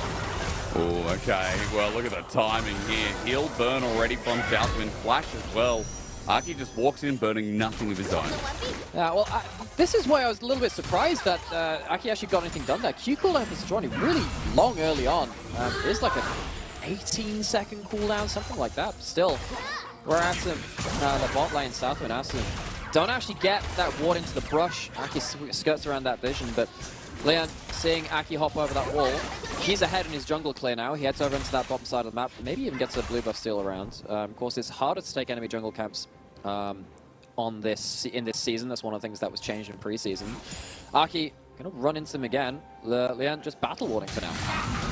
Just battling him out, and Cream is low on mana, so there's not much he can do. And to help out his own jungler, his Strive has been the one bullying him out here in the range versus melee matchup. So spotted Aki, who now goes up towards the top side, and Luryen still on the bottom. As we go for the all-in, down in the bottom lane, heal's been burned. It's just the power of Lulu and Zeri, despite it being Lucian Nami who just hit 3. Now it turns. Oh, we have to see what happens here. There's no smite available. It is. Oh, he gives it up. He doesn't have smite. Yoink. Cube, topside control.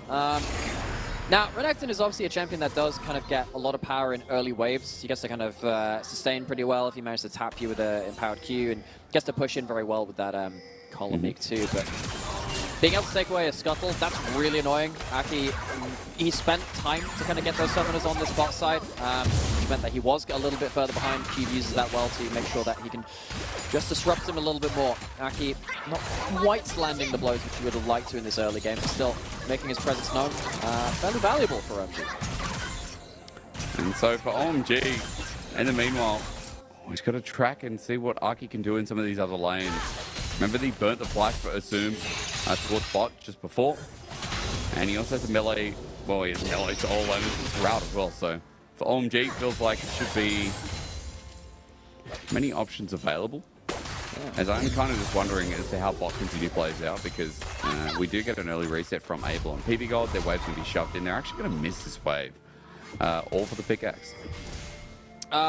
Yeah, I don't know exactly what kind of health they were kind of sitting around at that point, because one of the big problems about bot lane is that if you don't, sometimes you have to lose a lane just to be able to play the next phase of lane, particularly in a very bursty lane like these two as well. If you're sitting around on a turret where you're kind of low range and you're kind of eating like a Zeri W or the Glitter Lance or something like that, sitting around at low HP under tower, even though you're picking up the wave, it just feels bad. You can't play around that side of the map, so I think they just choose to lose that wave, come back at full HP and see if they can make a play around something like First Dragon. We've seen a couple of early fights for First Dragon today. Not always the most common thing, but turns out today is just the flavor of fighting around bot river. Now we have both bot lanes at full HP. Means that maybe we get to see them kind of start off with these item parity now. They've both had their first back, and see if you can get a good burst trade in from OMG and make that back worthwhile. As long as something happens in the game, I won't complain. That's all I care about today. You know, we have had some slow games coming through. As look, here we go, already level 6 by the way. Strive has already started moving down to the bottom side of the map. Switched over to the Ignite as well. He has his ult, Oh, has the Ignite from the Spellbook. He's really looking for the play. This is what you do. Also got the first back start seal as well.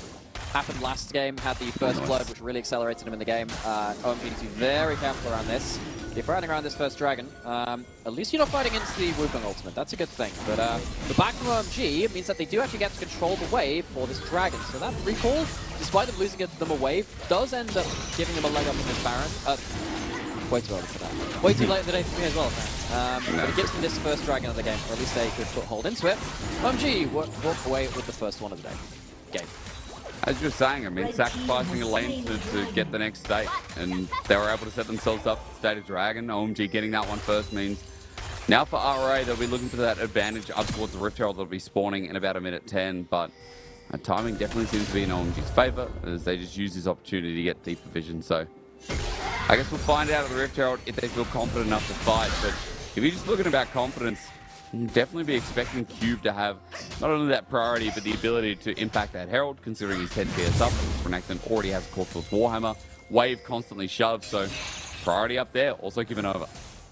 Yeah, well, as we talked about right from the kind of the end of the draft, Rare Adam's comp around topside is so difficult to play around topside.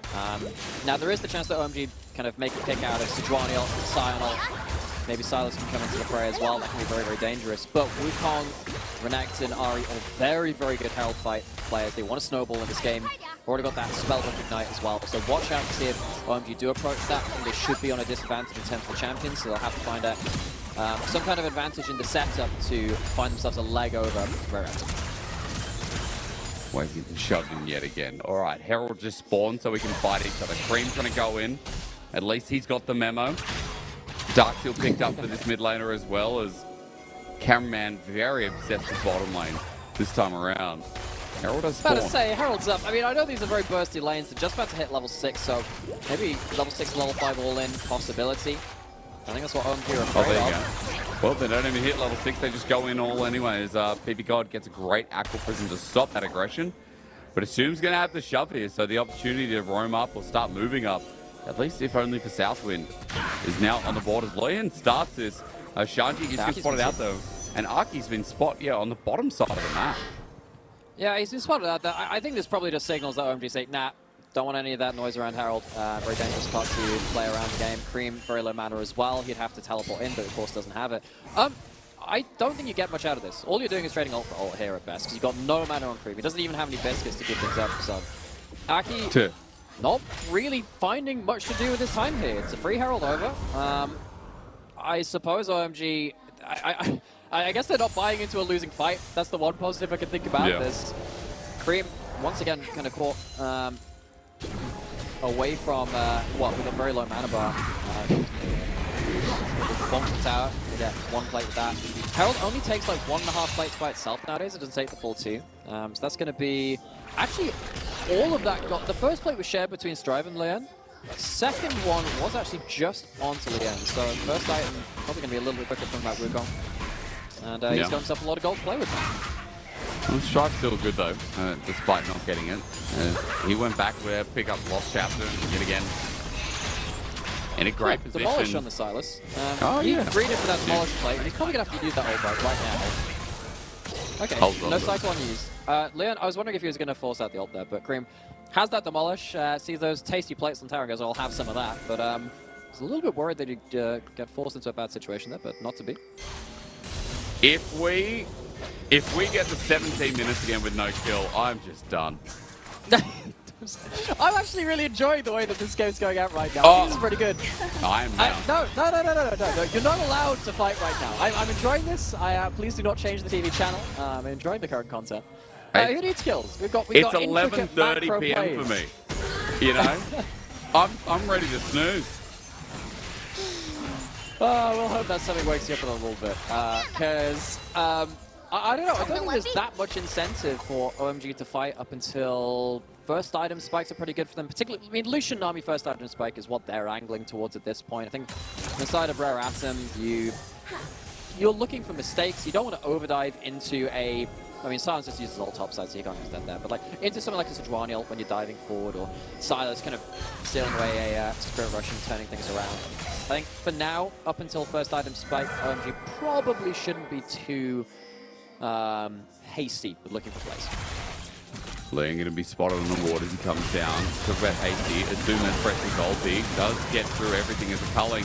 Aim diagonally. Southwind only takes just a bit of the peak of damage as Strive has moved down, but it's that ward that's a pain, and Southwind finally deals with it. Cream's trying to sandwich them in. OMG thinking about this, but Tidal Wave culling from Lucian also go down, so looks like RA going to be safe for 10 seconds till Dragon, and OMG are able to get back to River. I think Lucian Nami not having their ultimate's way more impactful than the Lulu and Zeri in this case. At least having the Whimsy for the speed up on Zeri, or any of the engaging champions from Rare Atom, probably more valuable than the base hits of Lucian Nami at this point. It is going to be OMG once again starting up this Dragon. No Spirit Rush importantly. You still have Spellbook Ignite from Strive. It's a little bit of extra fighting power, but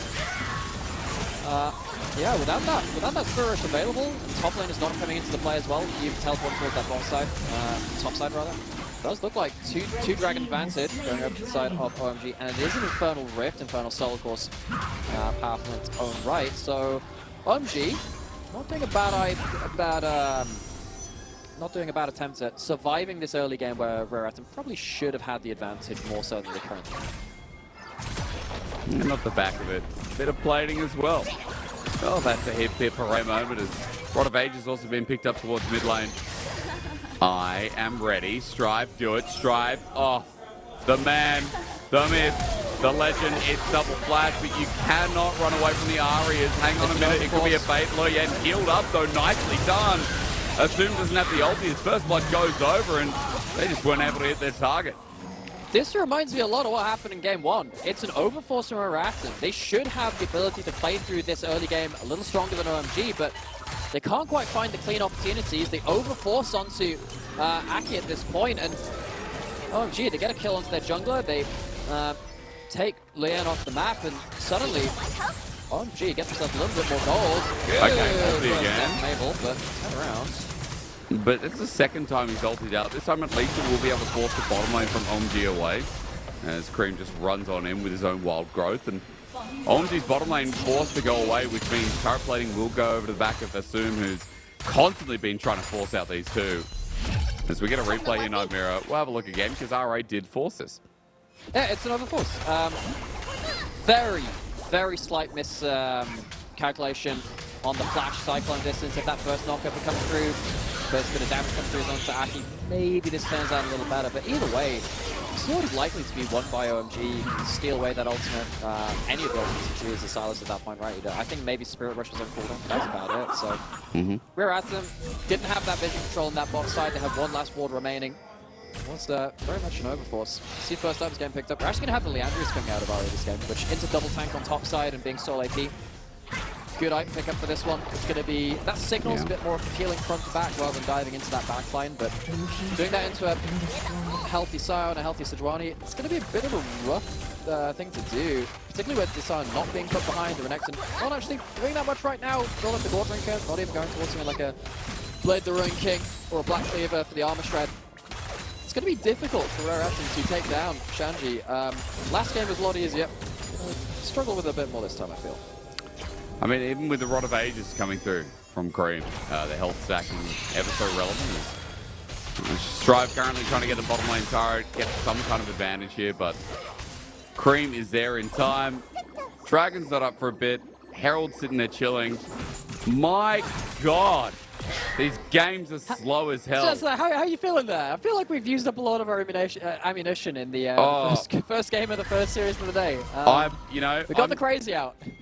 Dude, that wasn't great. That was psychopathy. That was terrifying in another way. It's like I said, like some Rare Atoms, they get a bit excited, they got to let off some steam. Maybe they did that in that last game, and now we're just back to cool, calm equilibrium. We're in our stable state now, Hysterics. You are positive. Yeah. Someone has to be at this point. True. Because you're right, this is low action. Second Herald goes over without a fight. We don't do that here. Apparently not.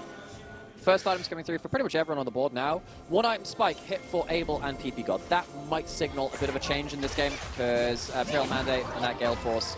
Actually, second item coming in from Abel as well. When you have Lucian like this, cheap second item in that rapid fire cannon really helps you keep on curve and be very, very strong. Look to see what happens with that Lucian Nami combo. This is a point of power for OMG. This is where they can start aggressing a bit more. And actually with the Herald, with the ult, definitely looks to do that. Here we go. Southwind, okay, caught up, knocked up. There we go, flash away as well. Things getting a little bit interesting as Stride is going to ult in as well. Please kill people, let the blood rain. Yes, we spin to win. It's Wheel of Fortune from Loyen. Second one comes through as that Sard charging down the mid lane. Cube's covered as well. Baby assumes by himself. What is he doing over in the Witch in the Wardrobe? Now the White Witch follows up as Nani is just in stride here. I'm not sure what RA were doing, but I am sure that OMG did. Yeah, they just kind of overforce again. They get away with that first pick. I understand that Strive can kind of walk forwards, look to see if he can get the jump, and they do turn around for one kill, but you got to understand, you are always going to be second in that play. It's, they're just going to be faster with that Scion to the play if you don't have teleports in play. So OMG, much again, similar to that first game, getting away with the extended fights, at least for now, working in their favor. They played around their item spikes, they found a play at the right time, and that's going to lead towards a Dragon Soul point for them. Infernal Soul point being built up, and now we're at them. Need to be really afraid for the next couple of minutes. This is, I don't know. You see those items being built up. I think you need to be very, very careful, particularly as Southwind at this kind of point. You need to be very aware of the fact that OMG are looking for plays at this point. I don't think they necessarily understand the way that the game state has changed. OMG certainly are. They're pushing it towards a inner turret on that bot side in the picture-in-picture. Looks like they're going to get that one too. So OMG really taking the game into their hands. What the hell? After you just flashed on the spot. Well, I feel like that might have been an observer bug, because I feel like he did flash out in the way of the Scion. If it was, that's very embarrassing. okay. OMG though, they're definitely sparing the blushes for game one. Very clean take of 2 inner turrets on that bot side and top side. Woo! I don't think you'd take this turret, do you? Hang on. Yeah, Lawyer has the flash. Oh, RA from just capitalizing massively against OMG in game one to this. Again, this is why you can't trust this team. Yeah, game 2 curse for Rare Atom potentially. Saw it once in the last series versus anyone's Legend. This one feels like more of their style of competition. You know, again, that kind of like safe late game insurance in that bot side, bit of playmaking through top side and the 1v1 lane for Cube, but it's just not clean this time. And game 1 was also reminder they had to kind of pick that back up from a difficult state too. Now Cube, despite him having such a good split so far, not finding 1v1 advantage, it's going to be 1v2 on the spot side. He's not walking out of this. Creme de la creme. He's got flash, no ulti available yet. 5 seconds to the hijack.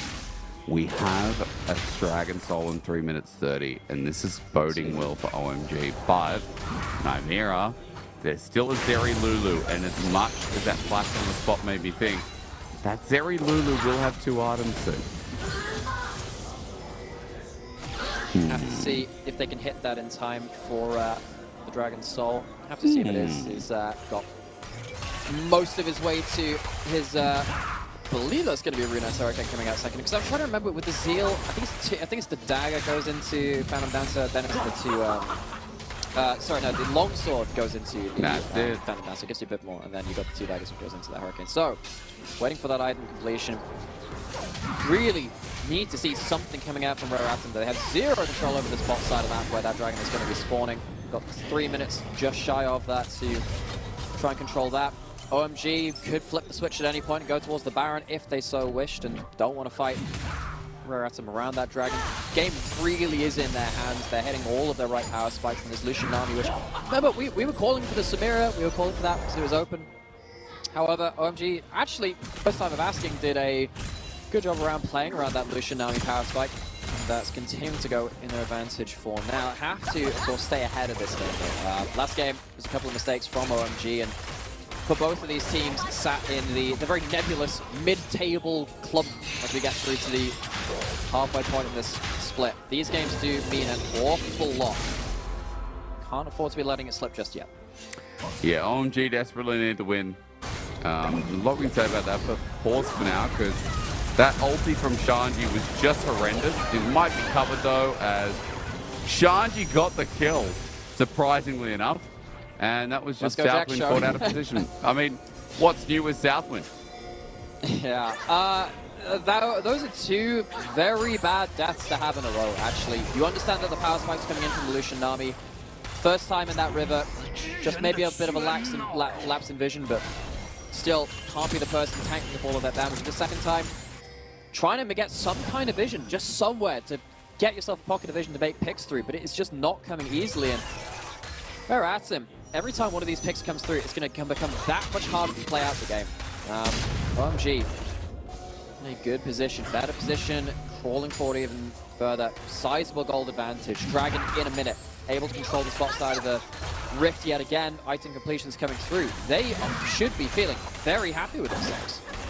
All right, Nymera, at this point, if Dragon goes over to RA, I'll let you pick the champion I've played for 3 months straight. Okay? At this point, that's really? the fate. Yeah. You putting that on? What champions are playing right now? Give me some perspective. I'm playing jungle, okay?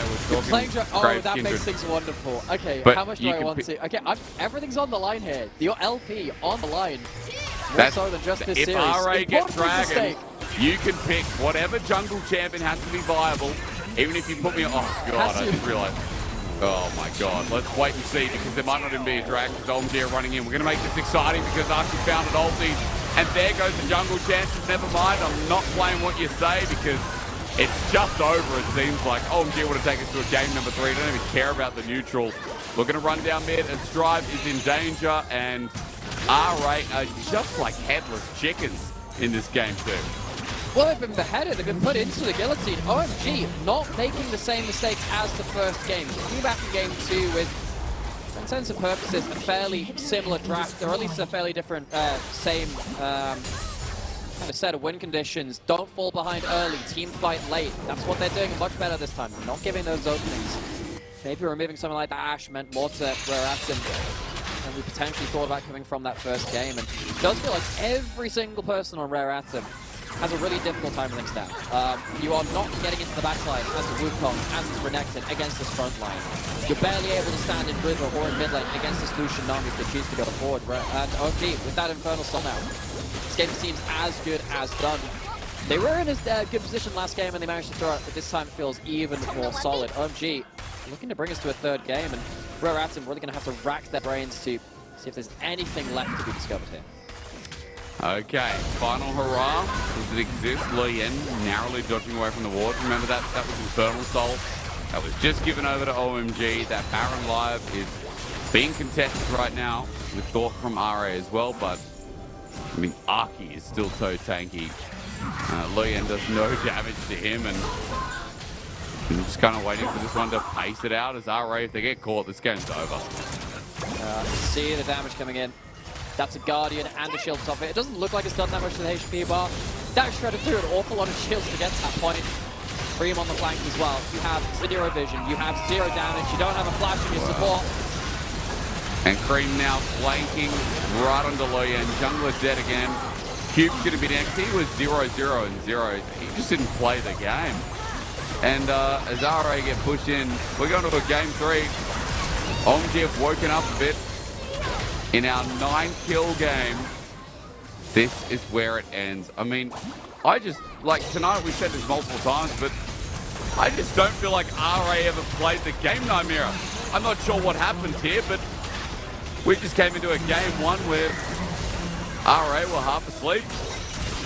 Yeah, and Game this 2, was sorry. one of my big worries about why very early in the game saw Luyen heading towards bot side.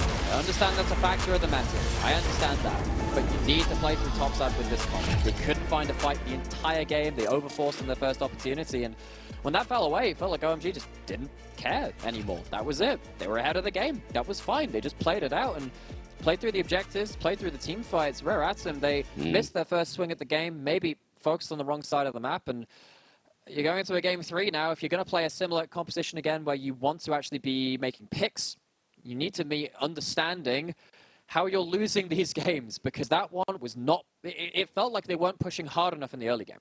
True. I mean, nothing really happened again. There were, like, as you said, summoners used or summoner trades.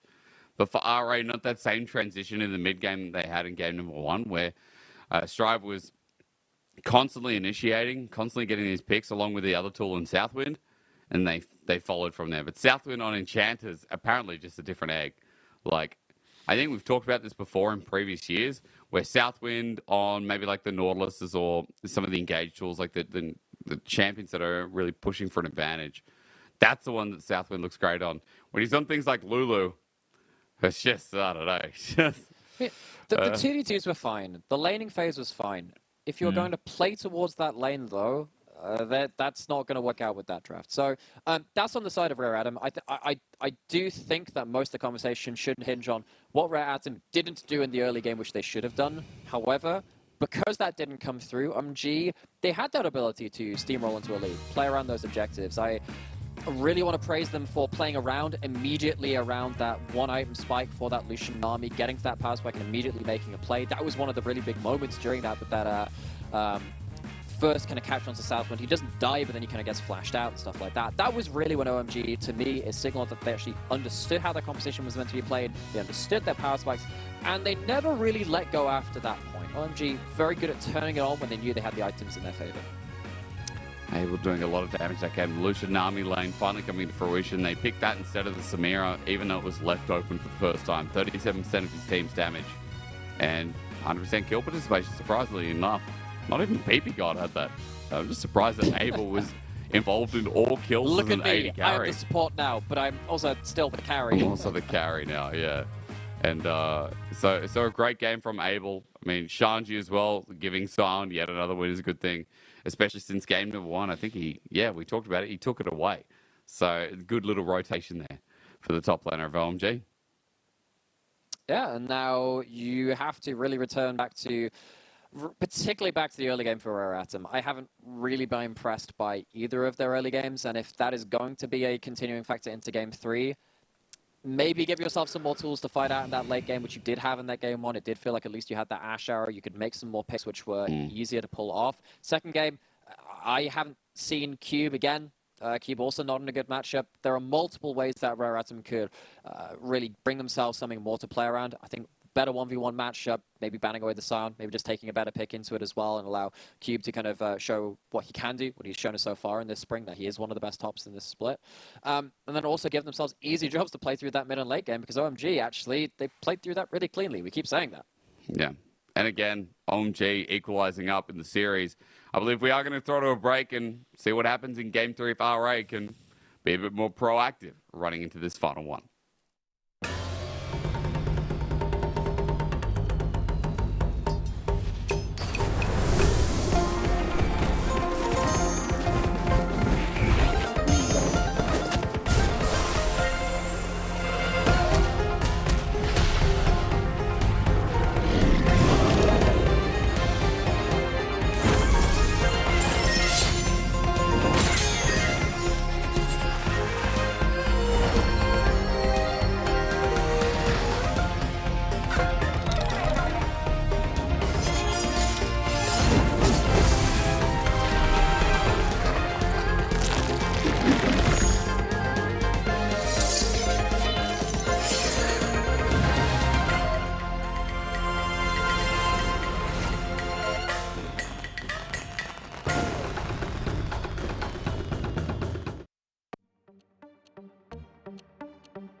Please come this way. ピールで突き刺す血の味が欲しい前に純粋だと思ったバカね赤いリップで踊るネオンライトがきらめく騙されたなんてめめしいやつね通報するならすれば罪深いの私よこの世のクズどもよ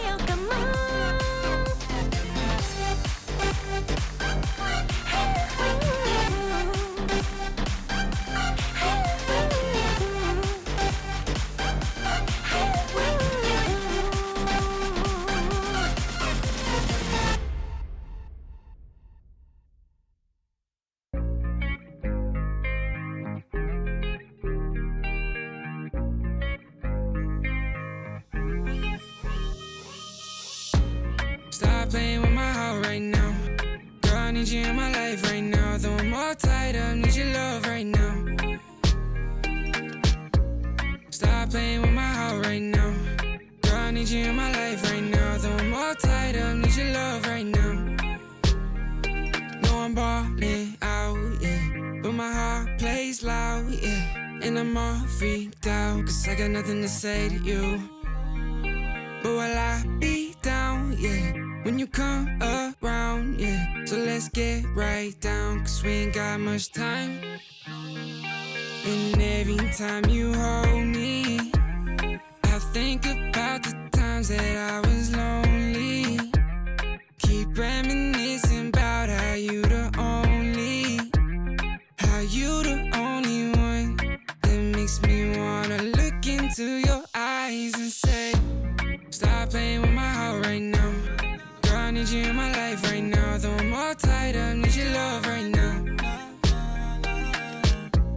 Stop playing with my heart right now. Girl, I need you in my life right now. Though I'm all tied up, need your love right now. Yeah, we could take time to work things out, oh, yeah. But I want you in my life so we could have each other, yeah. I know it seems hard to shine, but you're a million stars at all the same time, yeah. And you know I really mean it. And every time you hold me, I think about the times that I was lonely. Keep reminiscing about how you the only one that makes me wanna look into your eyes and say, stop playing with my heart right now. Girl, I need you in my life right now. Though I'm all tied up, need your love right now. Stop playing with my heart right now. Girl, I need you in my life right now. Though I'm all tied up, need your love right now.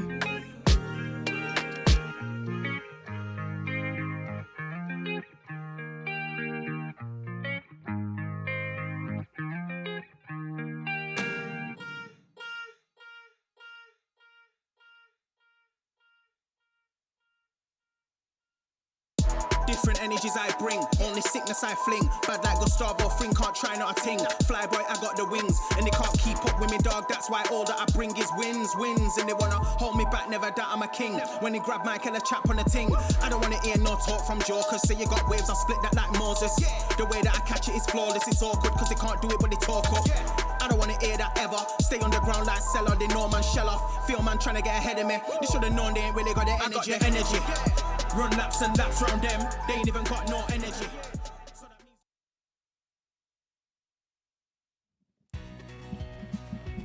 Ladies and gentlemen, welcome back to the LPL. This is our night. RA versus, honestly, themselves in game number 3, because OMG versus themselves in game number 1 was a huge hit as well. I'm Sterix' Nightmare, and we got to round this one out, Nightmare. I didn't hear who MVP was. I think it was Aki, actually, on his Sejuani. So, well deserved. Yes, it was.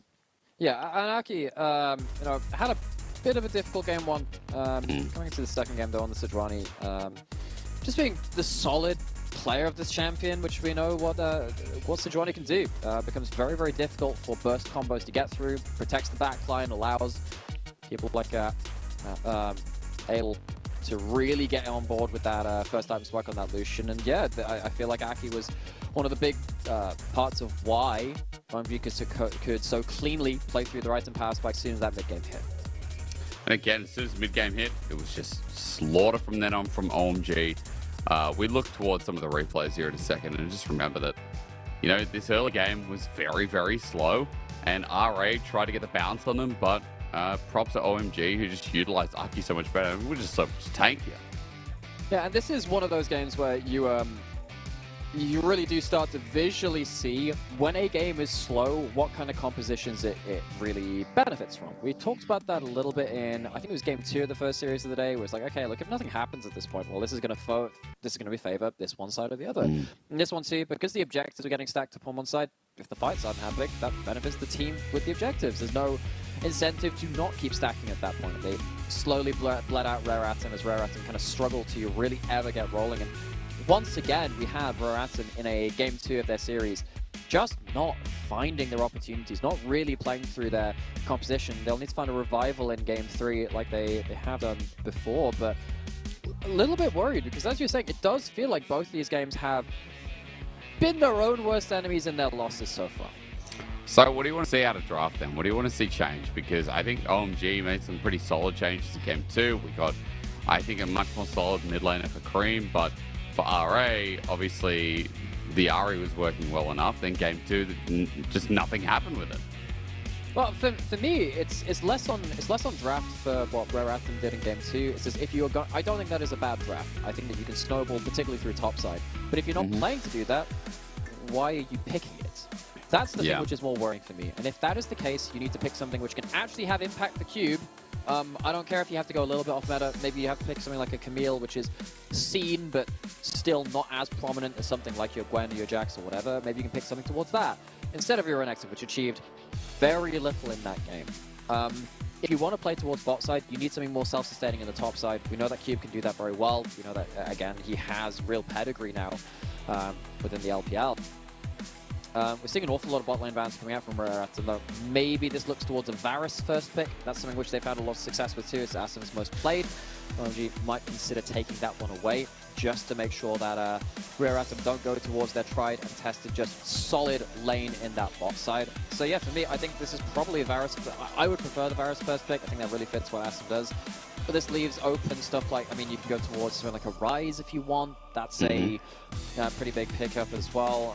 We've seen less priority on stuff like the Maokai in this series. Obviously, wasn't present in the last game. I actually can't remember if it was banned or not, but maybe you can answer with something like a Maokai and a Rise inside of OMG. Or you can take away something like the Wukong as well. Lots of options for you.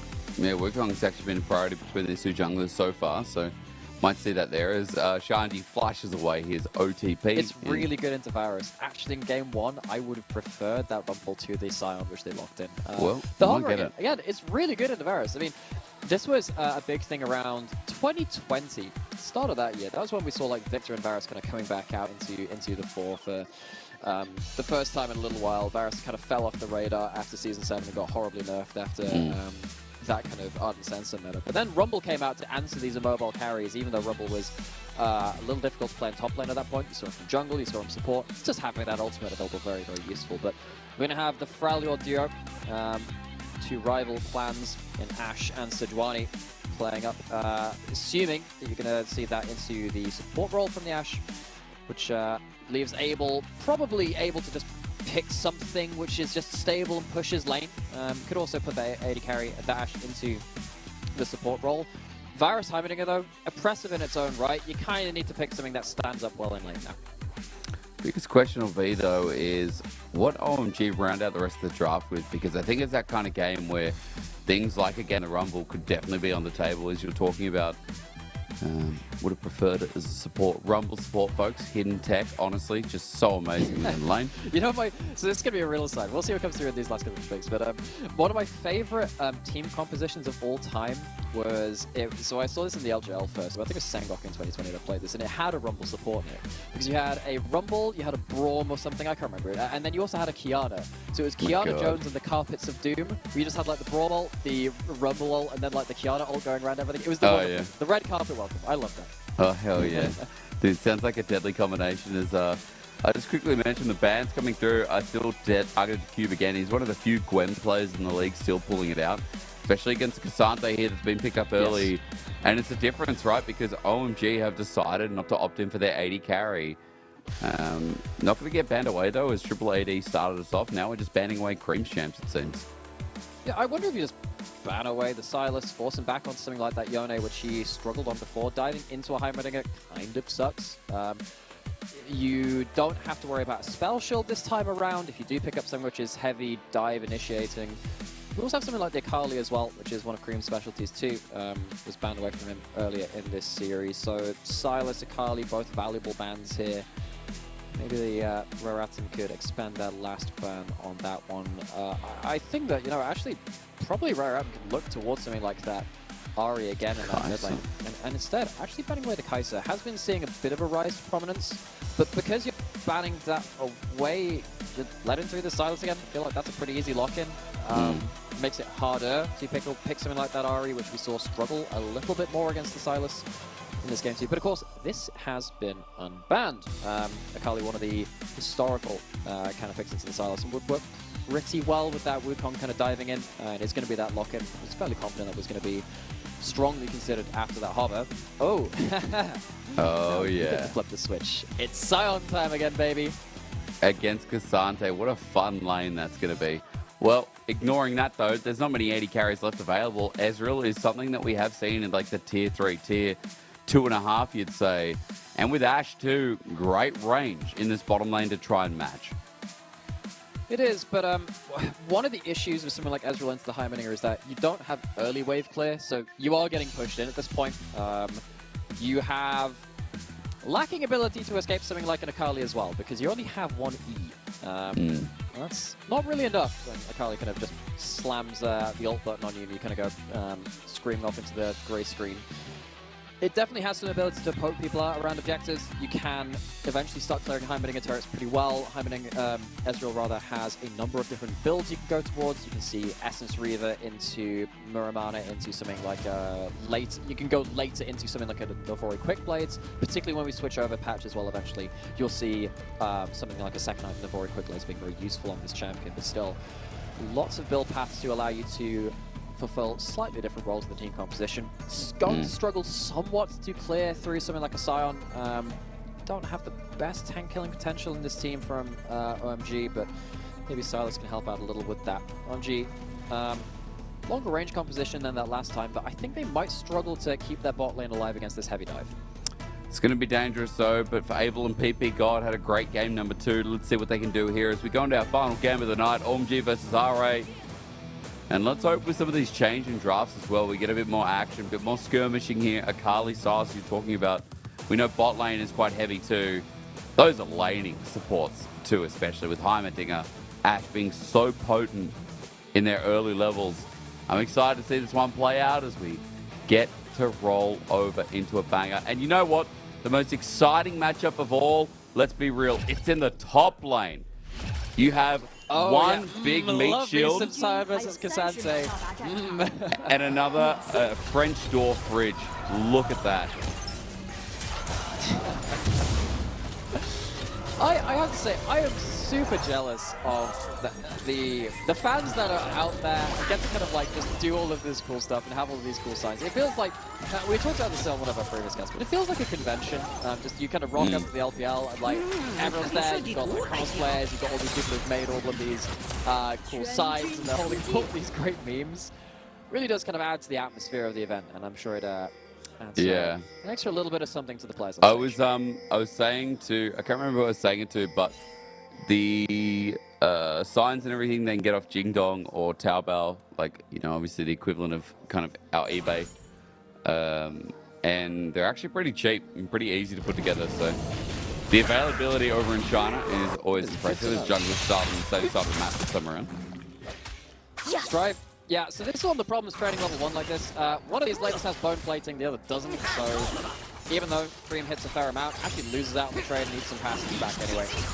Kali has typically won this matchup unless your name is someone like Chovy or Zeka really winning that side of it in more recent years. But speaking on laning phase, this bot lane, despite losing control of the wave at level 1, Aston and Southwind doing fine on the HP trade.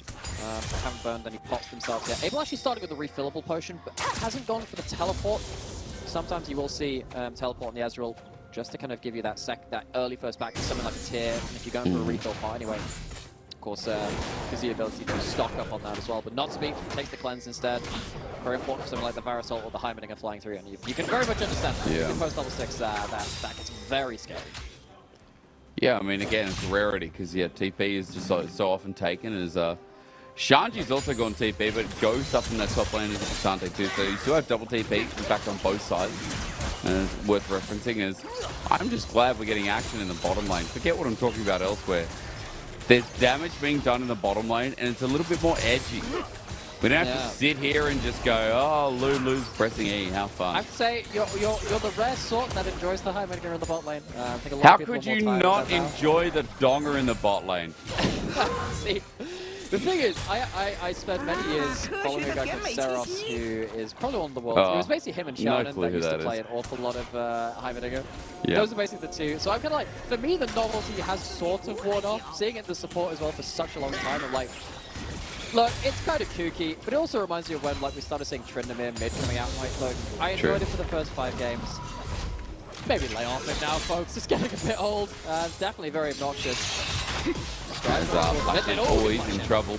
Permafrost is available there as Strive still walks up. Luyan coming for the counter game, but this is 1v2 that he can't win for the time being. Going back in, Luyan has to flash. I mean, I don't know what his goal was there.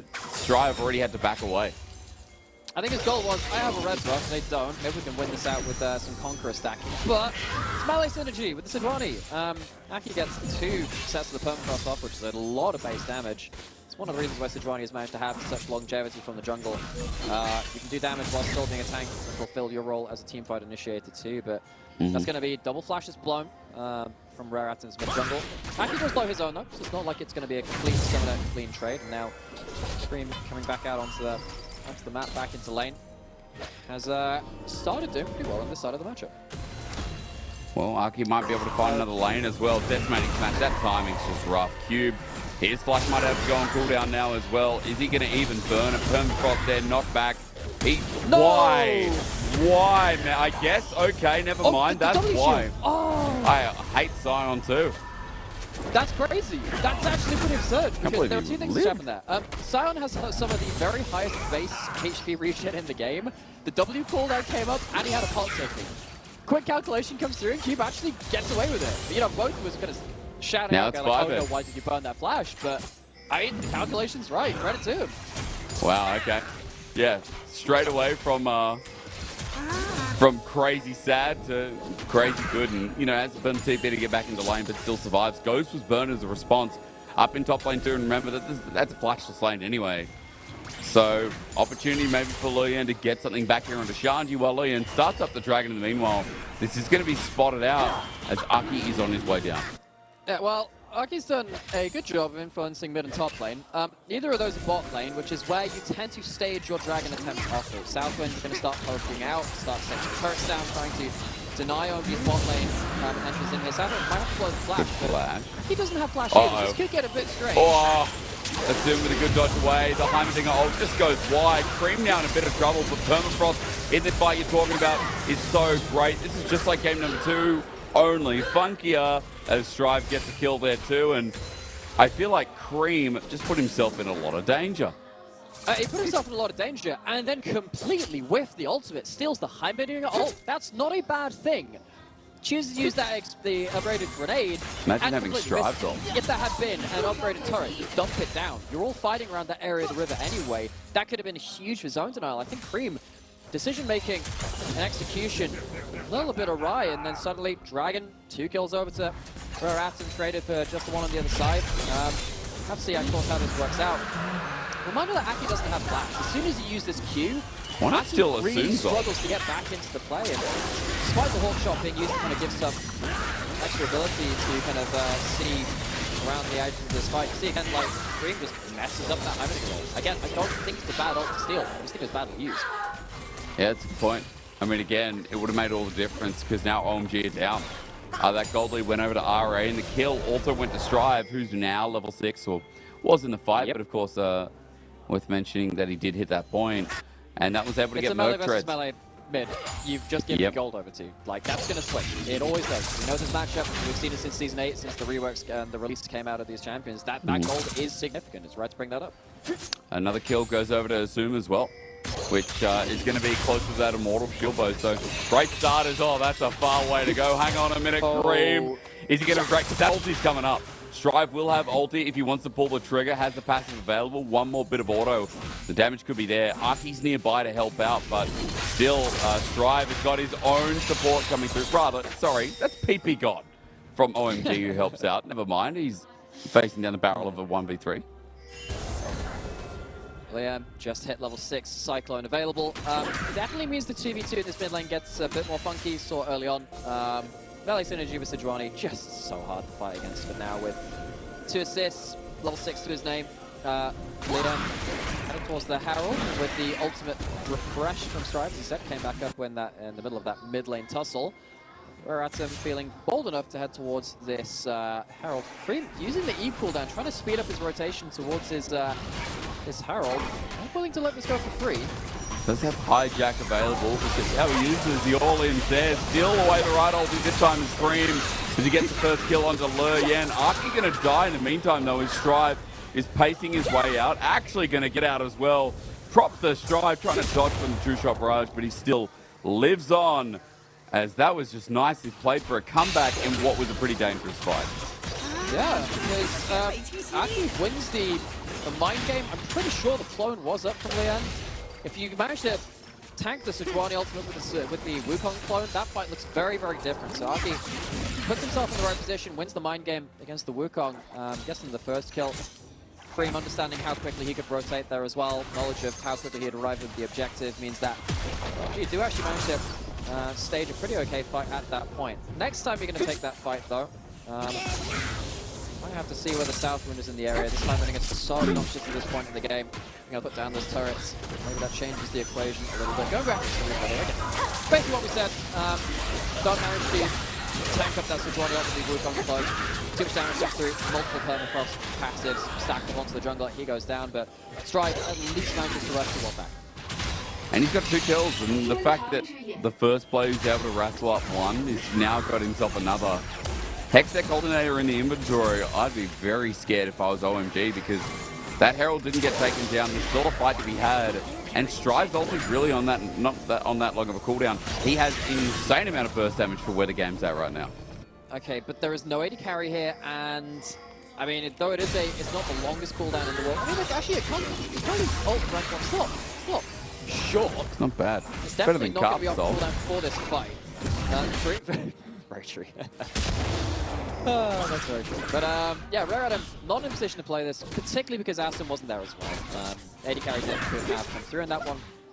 Instead, what that means is we're going to have cooldowns for potential Dragon Spawn. Herald does go up to OMG, but are they going to be in a position to stop Rare Adam getting towards a 2-Dragon stack? It's been impactful in all of our games today, really. It feels like 2 Dragon stacks early really force teams into really forcing positions, especially if they've not been good at snap forcing fights, which most of our teams today have struggled with a little bit. So watch out for this Dragon. Turrets being set up. Southwind is here at the objective. That wasn't there at the last Herald, so that will be a big difference there. Let's see how much value Southwind can get out of Noxious Champion. I mean, the push in and bot kind of secures that Abel can't join in. OMG going to try something mid here with the Herald in the meantime, but as you said, 2 Dragons stack here for RA, going to give them an advantage in this game number 3. Well, OMG are able to get the single plate towards mid, and Strive is just going to try and find the Herald's Eye, clean up the wave, and continue holding a CS lead in this mid lane. So again, props to RA. I think this time around, Nymera, like, we have better decision making coming through in the early game, and we have RA with a lot better direction with how they want to run their comp. Yeah, and I feel like that the saving grace for RA in a game like this as well, compared to the last game, is that RA don't have that obligation to force early and kind of snowball ahead of the game. They're doing well early anyway, but they don't have to force things. They don't have to be desperate about it, which it kind of felt happen against you when they were very, very slow up until they just kind of threw everything they could, and it just the shot didn't really connect. Now there are 2 Dragons up on a Mountain Rift, Mountain Soul. When you have a Scion, it's disgusting. Good luck getting through those extra resists. So OMG cannot really let those Dragons go over. Of course, if they start picking up Mountain Dragons themselves, very good for them. But they're going to have to fight for those Dragons. So they're going to have to turn up. They're going to have to go into the Varus, go into the Heimerdinger, and see if they can get past that front line of that Scion at the same time. So watch out for the next Dragon Spawn. Does feel like that will be, once again, tail of the game. Oh, chance corruption.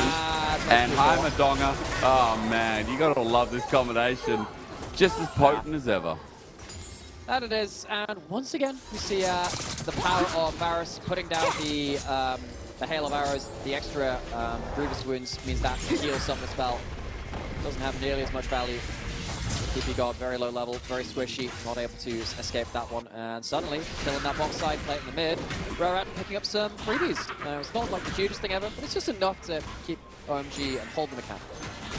Again, it's these small windows that keep being found out by RA that's building them, not the biggest gold lead, but building them comfortability in this game. And 3 minutes till the next dragon. As you said, you know, OMG are going to have to start looking at fighting these, where Akali's going to have one item, and Strive is still just doing so well in this game. Like 120 CS almost as he continues to fight out with Cream. Stolen ulti with a hijack as Loyan and Southman move towards mid. And Nymira, as we kind of chill around this area, I've just realized tonight is bin night, and I haven't put my bins out, and it's midnight. I think it comes in the morning, but it's kind of detrimental to my well-being. Thank you for telling me that. I care very much for your well-being. Not enough to like fly out there and help you with your bins. Not sure I'll be arriving in time with that. That's sadly. a lot. It would, I'm not quite, you know, committed enough to this bit to help you with your trash. That's right. Yeah.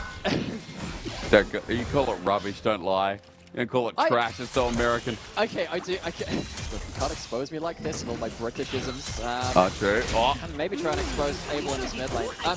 Actually, that's something which we need to kind of pay attention to, because if that happens with the Rylai's, which is being built up by Southwind, Ezreal, if they ever get tagged by a Rylai's, good luck escaping from that. It's one of the problems with an Ezreal in the current meta. Ezreal is awesome when you can get rid of all of your necessary kind of threat in one kind of E. Doesn't really work after that point. Cream going in the mid lane, bot lane rather. I'm pretty sure it's going to lead to that one. Ooh, cleanse though in the mid lane in the meanwhile, so that's something here out of the ulti of Arky. That's someone not going to be available for the next dragon fight. No, it's not. Especially when you've got a minute and a half, you're going to have that ultimate available from Arky for that dragon. Cleanse won't be. That differential will have to be noted. Cream won't have the Akali ultimate for that play either, though, and that's by far the best ultimate you can steal in this game. Maybe looking at a Varasol for grouped up fights, has a good AP scaling. I'm going to start stacking up with that Rod of Ages as well, so we'll have enough stats to make some decent use of it. It really does come round to this next kind of dragon fight as well. You do have second Herald spawning, that's like a consolation prize, but if you give over a soul point, I don't know, OMG, that's a really dangerous position to be putting yourselves in, so can't afford to be letting Vision Control slip. They've done a decent job of getting some wards down in this bot side, but that's the start. Got to hammer home the play.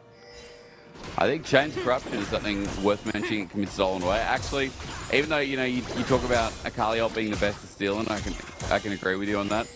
I think the best feeling to steal of an ultimate is the Scion ulti. Scion ulti for Cream, when you already have so many engage tools. Like, imagine you're in Knock-Up City. You know, Guns N' Roses sang about Paradise City. They weren't talking about something religious. They're talking about Scion knock-ups. As Loyan, oh, this angle's beautiful. Everything launched in the kitchen thing as well as Abel. Going to be saved by PP God. What a legend. Otherwise, Abel was just dead. Yeah, OMG don't have to cry just yet. Have to show a little bit of patience as not quite able to play out that one. Alright, are going to get themselves onto the dragons though, so yeah, patience does work out for them. Keep looking for a steal, doesn't have the flash, trying to get in. Is he gonna, close though, but an attempt made, he will die for it in the meanwhile, and guess what, the kill went over to Strive again. Oh gosh. Hot damn. Arky's knocking on Heaven's Door for the third time this game. Nice. Great screen activated. I can drop it a lot of the last minute. You watch out back. You see how these guys for 1 minute. Hang on though. We're going to talk though. It's 1v2. Can he win this? Maybe he can. He's still at the second part. He does. And now on to Strive. He's healed up. Flushes away. This 1v2 is huge, but Shuriken flip lands. Take it, Strive. Yeah, baby. Get revenge.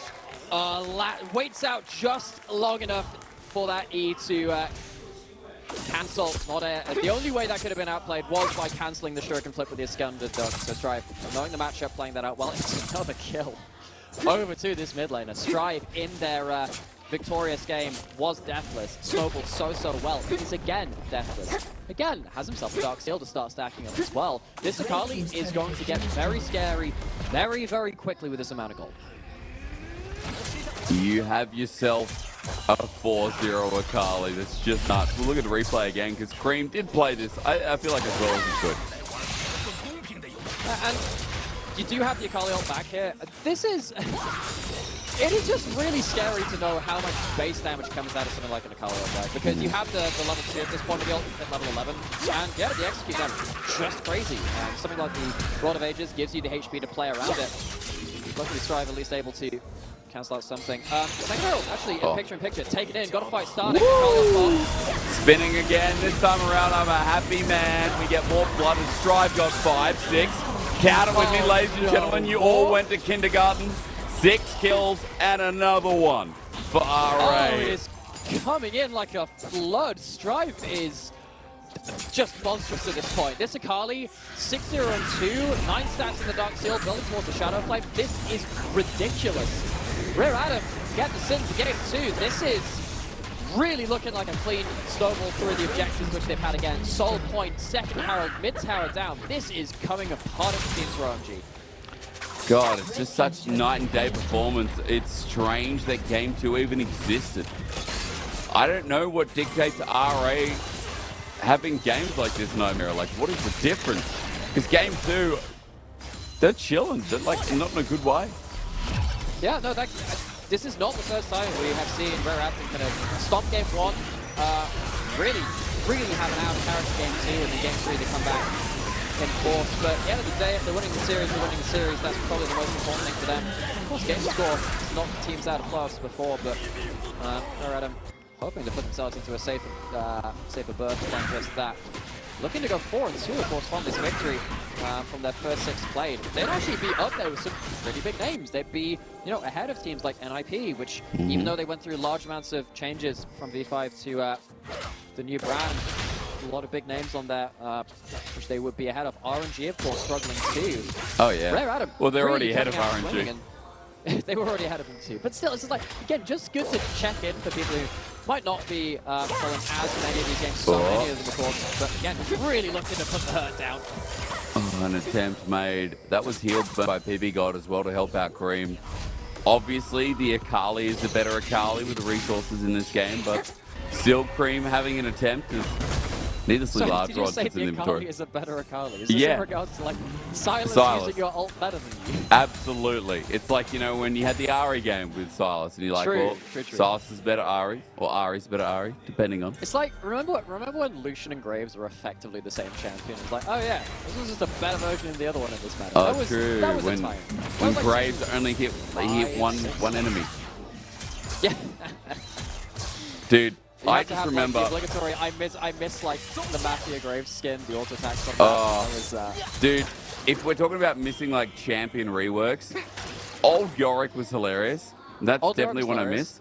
But Etherwing Kale's auto attack, I missed that so much. That was no, such a satisfying sound. miss old Fiddlesticks. Dark Wind, the RNG bounce, you would win level 1 lane.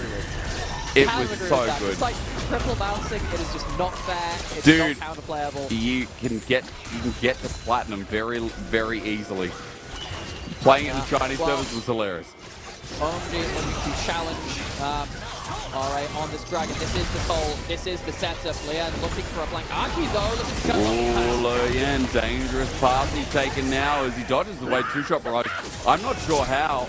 Abel gets tagged with the Shuriken Flip. Strive's going in. Look at him. And he's into the whole team. Baited in. Abel did that on purpose. As Loyan gets Shanti as the first takedown. Going back on in is Strive. His positioning dangerous, but he's managed to get out with his life. Now forward they go as I cannot believe Strive survived all of that. OMG just too far behind, it seems. This mid laner is such a joy to watch. He understands when he's got to follow up with his team. That's been the special thing about Rare Atom. Their initiations, when they've been on a winning game, have been so coordinated. They've been at the same time, and they feel like such a different team from game to game when they start getting these leads. 7-0-2 on this Akali. Strive having a hell of a split so far. 7-0-2, as you said. That Magi better be coming next. He deserves it. With the confidence he's playing, he should pick it up. A 6,000 gold lead really feels like it's off the back of him. And we'll look at the replay. Yeah, because, Magi is that once you hit 10 stacks, is gold efficient, very cheap item for someone to about to a lot of match penetration. But in this fight, Strive is just waiting for the right angle. This is why we were talking about Ezreal being pretty bad into a Kali. Your E does not get you to safety. And yes, Strive does get immediately pounced on, but Abel doesn't have E. He can't keep fighting like this, which is why he has to position so aggressively. And yeah, he does get a second play, but Abel just can't fight. He can't put out the damage. The damage differential is far too strong, and Strive doing an excellent job of holding the OMG 80 carry to account. They now all move around Baron. Remember, that was Mountain Soul as well that got them that fight. I mean, this has just been Dragon stacking again, a 23-minute Soul, and now Strive onto Cream. Flashes away before that Shuriken Flip connects, and he's got the hijack to get the perfect execution, but again, Strive is doing it so much better, is now sitting in brush, waiting around for someone to step on in. All it takes is one assassination and Baron's gone, the game's gone. And OMG in this series will be dropping down as RA looks for their 4th series win. Around Baron at 4K now. We're going for the contestants. Screams finding an angle. The steal in. Arky looking for it. No way. No way. He gets it. RA flips it all around, but the fight should still be good as Shanti will be dying first. Arky's up next. Now Strive on top of PP God. Misses the 5-point strike, but it doesn't matter. 3 will be dying right here, but the Baron at least denied from OMG, or rather, RA. Yeah, it's denied, but I mean, what are they going to lose for this? I mean, Cream, can he even fight? He hasn't stolen a Kali ult, but that only tags onto an enemy champion. Have to go back into them. This could be 4 Baron stacks picked up for Rare Adam. He should be out. He gets out with the final part of it, but yeah. Still, all those Baron stacks taken off, and RA is still getting so much in the top lane turret. Yeah, so even with the lost Baron, yeah, it's okay. Good. Ezreal, oh, come on, man.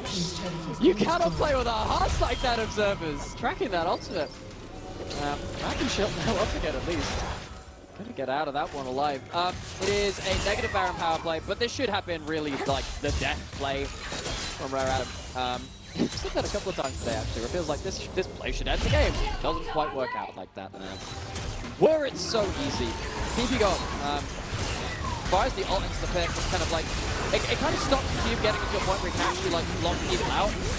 And Cube doesn't really get to impact this fight. It's the same kind of side. Leah doesn't really get the most disruptive ult. I wonder whether Rare Adam should have played for the turn. Just look to just fly over the wall. It feels like they were a bit greedy. Just look for the flip and hope they overcommit into the pit. They get a little bit punished for it, but at the end of the day, it's still in a dominant position, still have Mountain Soul, and they're still actually somehow coming out slightly even, if not ahead from this play, getting out to take control of more parts of the map. And OMG, once again, that's like one play which helps them get slightly closer to getting back into the game, but is not nearly enough to see them into any kind of safe position. Yeah, negative Baron power play worth mentioning, but only because for OMG, they're the ones who stole it and lost all their members. RA, as you're saying, I mean, this game just looking so clean as 14-3. That Mountain Soul will lead to an Elder in about 2 minutes' time as well. Siege on the bottom side while Top's getting pushed in, or rather mid. Top's actually building a big wave too, so all roads leading home for RA. It's a really good slow push up there, which means that what you do is you do something called short shifting on the waves, where you kind of like, you push in one wave, go to the next wave, and go to the top of it as well. Particularly when you're pushing into inner turrets and then into the inhibitors, it makes it much easier to force the defending team into a difficult position. Just it takes such little time to rotate between waves. You need them stacked up in the right order, so you can really make the use of them. Of course, with Baron buff though, it makes it a lot harder to make anything out about that. We have some more item completions. We have another game of avid reading. Strive doing his homework. Bedrise picked up and stacks, which is of course, it counts as a legendary item, gives you an extra 5 magic pen from your proto belt, and of course as soul AP in this game. No one else is doing magic damage. No one's really building that much magic resist outside of a bit on Shanji. Is that Kali's going to hit even harder? If that's exactly what OMG needed, you know. That's exactly what they wanted. Strive hitting them for even more damage. No one can absorb it for the time being. Backline carries always threatened as that Elder's coming up in 1 minute time. RA already getting positional advantage, looking for a bit of a lure down to the bottom side here. Note that the Baron timer is out by about 1 minute 20. How's my math? It's 1.5 minutes. Yeah, good enough. As we're going to ARAM and fight for a little bit. OMG are grouped up here entirely. Luyan starts with the ulti off, and look, again, they're just not tanking enough at this point. Crystal Arrow buys a bit of time, but look, again, who's in? Luyan returns, and Strive is taking on the world, man. Strive to survive and staying alive. He doesn't get poked down, is unable to hit through the minions, or even the enemy champions. RA strong enough here, and a good attempt is, I'm not sure. Cube doesn't really like dying these days. He still doesn't take damage. Yeah, Chuck goes there, Able, but again, look at Elder. you can see like how little he does through the Mountain Soul. That's two Mountain Dragons on top of a full tank Scion. Jackshow gives you a lot of resist as well. You start completing items. It's going to be Elder. It's going to be uncontested. No smite available. Abel has an ultimate. That is what you are hoping he's got for. it. But you do have a smite. There's no way that steals right. We're okay. Hey, Nymira, replay coming.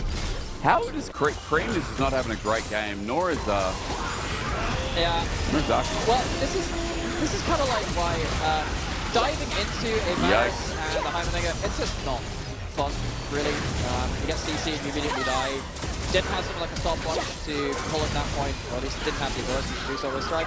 Has that ability to. He also has like the extra luxury of having stuff like the Mountain Soul and the Mountain Dragons themselves, and a heal and steady carry to his support brothers. Just keep this fight going long, and you can see how difficult it is to get past this Scion. This is one of the many reasons why Scion is back in meta. As soon as Scion gets onto the board, like, how do you get past him? You need that backline access. But you don't have something like a Leon. You don't have something like an Ornn to reach those backline characters, and Scion just doesn't care anymore.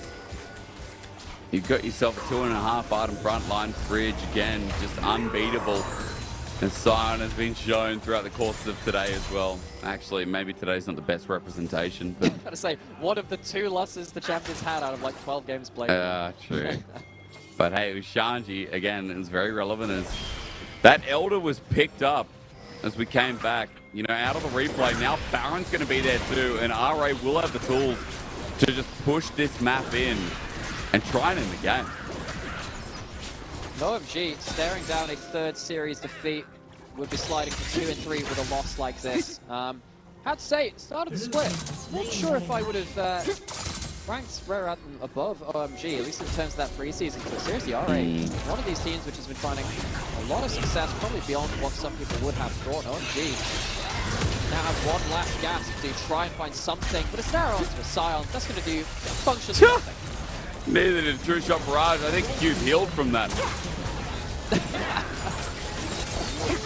Oh, this is ridiculous. He just does not give a monkeys. He's going in.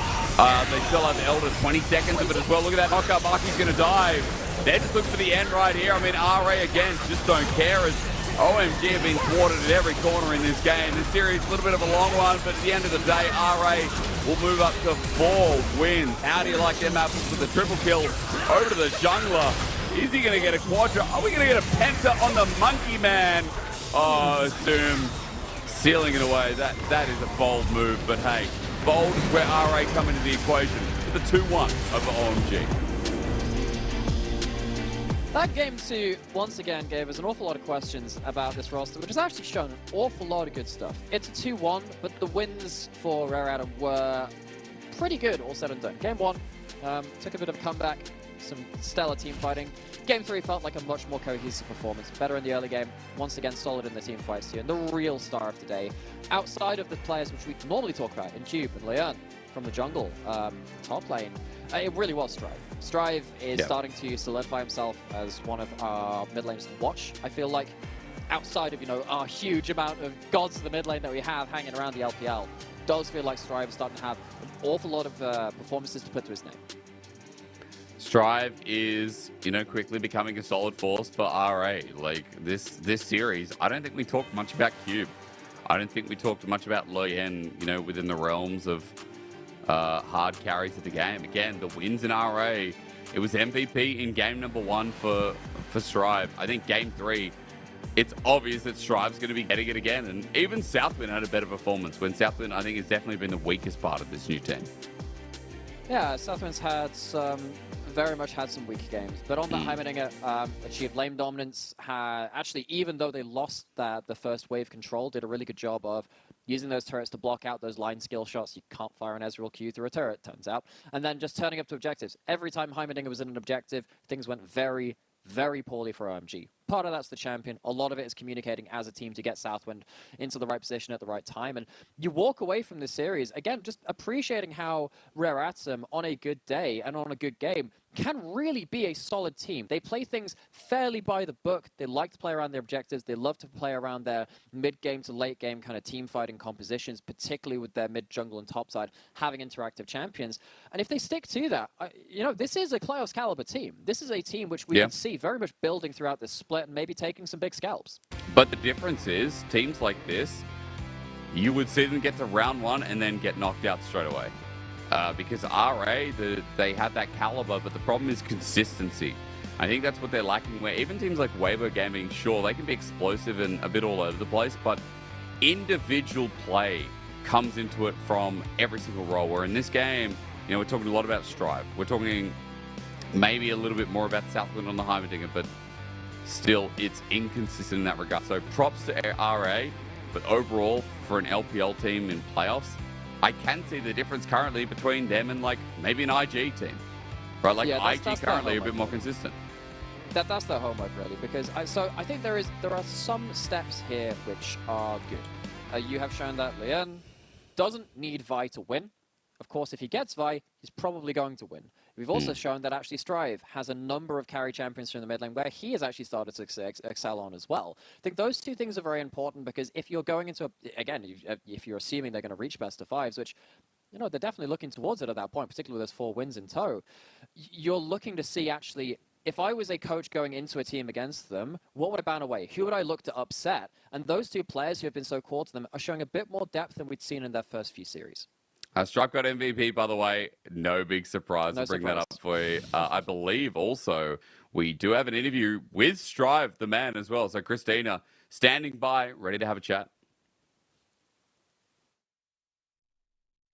Interview. I'm Christina. We're joined by Strive, the mid laner for Rare Atom. Congratulations on your victory. I think you did a great job in game number 1 and game number 3. What do you think of your performance on today's matchup against OMG? 欢迎 Strive 选手来到我们的下午采访。恭喜 RA 获得了今天比赛的胜利。我觉得今天你第1局和第3局的发挥都非常出色嘛。第1局和第3局应该都是拿到了 MVP， 感觉自己今天在赛场上的表现怎么样呢？今天算是真正的正常发挥了。玩得很好。I think I performed normally and actually I did a really great job. I also want to touch on the game number 1. I'm curious about your team's communication when you saw OMG secured 2 Barons and how did you guys find an opportunity in mid lane to close your opponent? 那么说回今天的第1局可以算是一个小翻盘吗？当你们看到对面 OMG 在拿了2次大龙之后，对你的心态和沟通是怎么样的？以及是如何在最后一波中路的时候一波掉了他们呢？当时我们其实今天第1场，虽然他们拿了2次大龙，但是我们一点都不慌。然后我觉得我们一直都能赢，然后我也觉得我会找机会，然后最后我们一起就赢了，觉得很好。Actually, although our opponent have secured a Baron for 2 times, but we do think we still have a chance if we can find some good opportunities in team fights, and also we did it in mid lane. And the next question, I really want to touch on the game number 3. I think you guys performed more proactively and aggressively in early game. Is that because you lost game number 2, and in game number 2, OMG secured all of Drakes and they destroyed so many turrets. How do you guys reveal after game number 2? 那么今天第3局的时候，可以很明显的看出 RA 的中野在前期表现得更加的积极主动，有侵略性，并且你们在小龙控制上面也是好像比第2局做得更好。是因为第2局这边一条龙都没有拿到吗？或者说是第2局的解释力之后，你们在哪些方面做了什么样的复盘呢？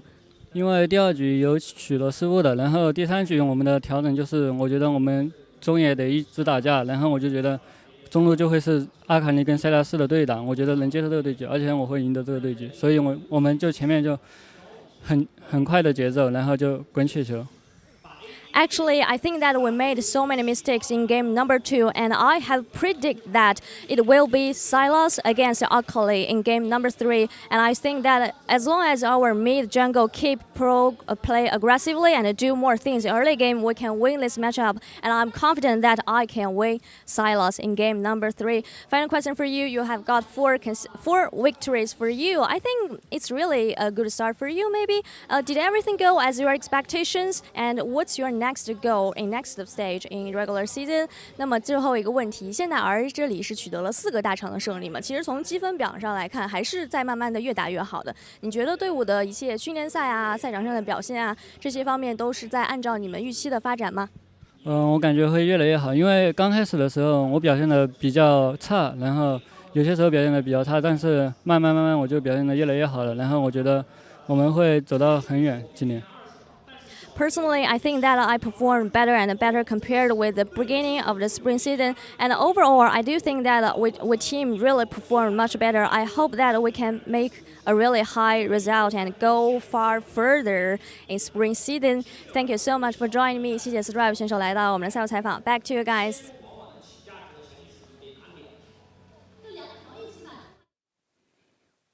Okay, thank you, Christina, thank you, Strive.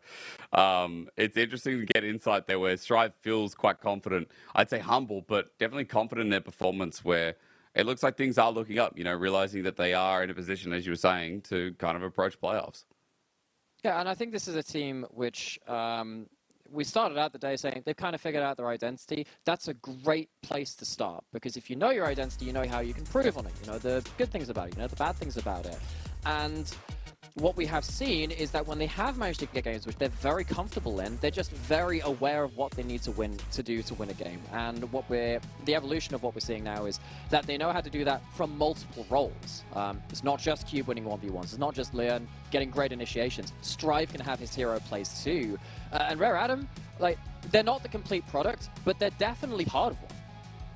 And definitely are. Again, it's been just such a great addition in total for the, you know, for RA as a squad. Strive first and then even Assume coming through from LGD. There's been a good change for this team and now we can kind of look at bated breath and see how they go. We can look at their schedule a little bit too. BLG is coming up next. Like that's a big one for them. WE, EDG. It's all kind of winnable. So yeah, because I think the only 2 losses were against what? Top and LNG, you know, teams which we hold in very high regard. So we are kind of waiting to see where the benchmark drops and where it stops, really, because you know there are other teams at the top of the table you're looking at and say, you know, on a good day, if they do solve some of that inconsistency, maybe we could see some shock upsets. Maybe we can see a rise in form of this team. All right, well, Nymira, I think that's a perfect place to end it, isn't it? I know shortly we'll be bringing up today's matchup. That's all I care about. Look at it today and just passing it on. If you're tuning in just now... You've done a good job, Hysterics. I can tell the energy is flowing out of your body. We can get this done just a short while ago. I'm not sure. Good job is how I would put it, but, you know, we would definitely call it a day done. When ready, we bring that up so that we can go and talk about tomorrow, because that's what I'm interested in. Okay, first series, don't watch it. Not kidding. Just leave it behind. I don't care.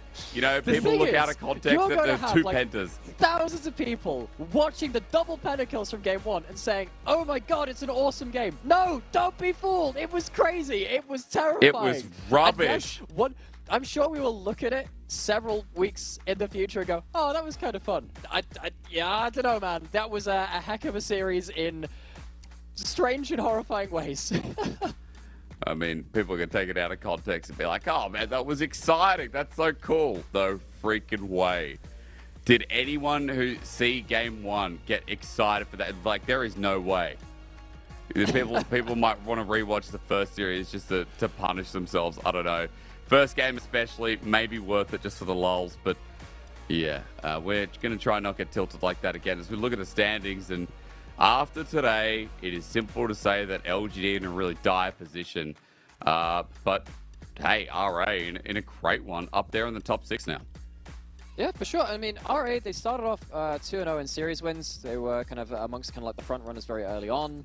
Dropped a couple of series to go back to 2-2. But, you know, they're starting to really struck together some good performances. I mean, as we said, we kind of had a look at their schedules going forwards. But all right, well, I don't think they are a top team in this region. I think they have a lot to build on, and I think this team isn't done showing us their full evolution yet.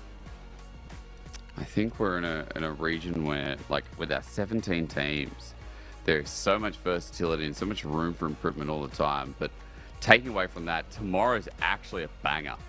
Weibo Yes. TT later, not bad, but top esports IG. Holy moly, that is in comparison just god tier. Yeah, we get to really have, again, another look at IG and say, all right, okay, how good are you really? We have seen them take down EDG. We've seen them take down some big names. And you should know me, against Top Esports, a team with incredibly good solo laners in its own right.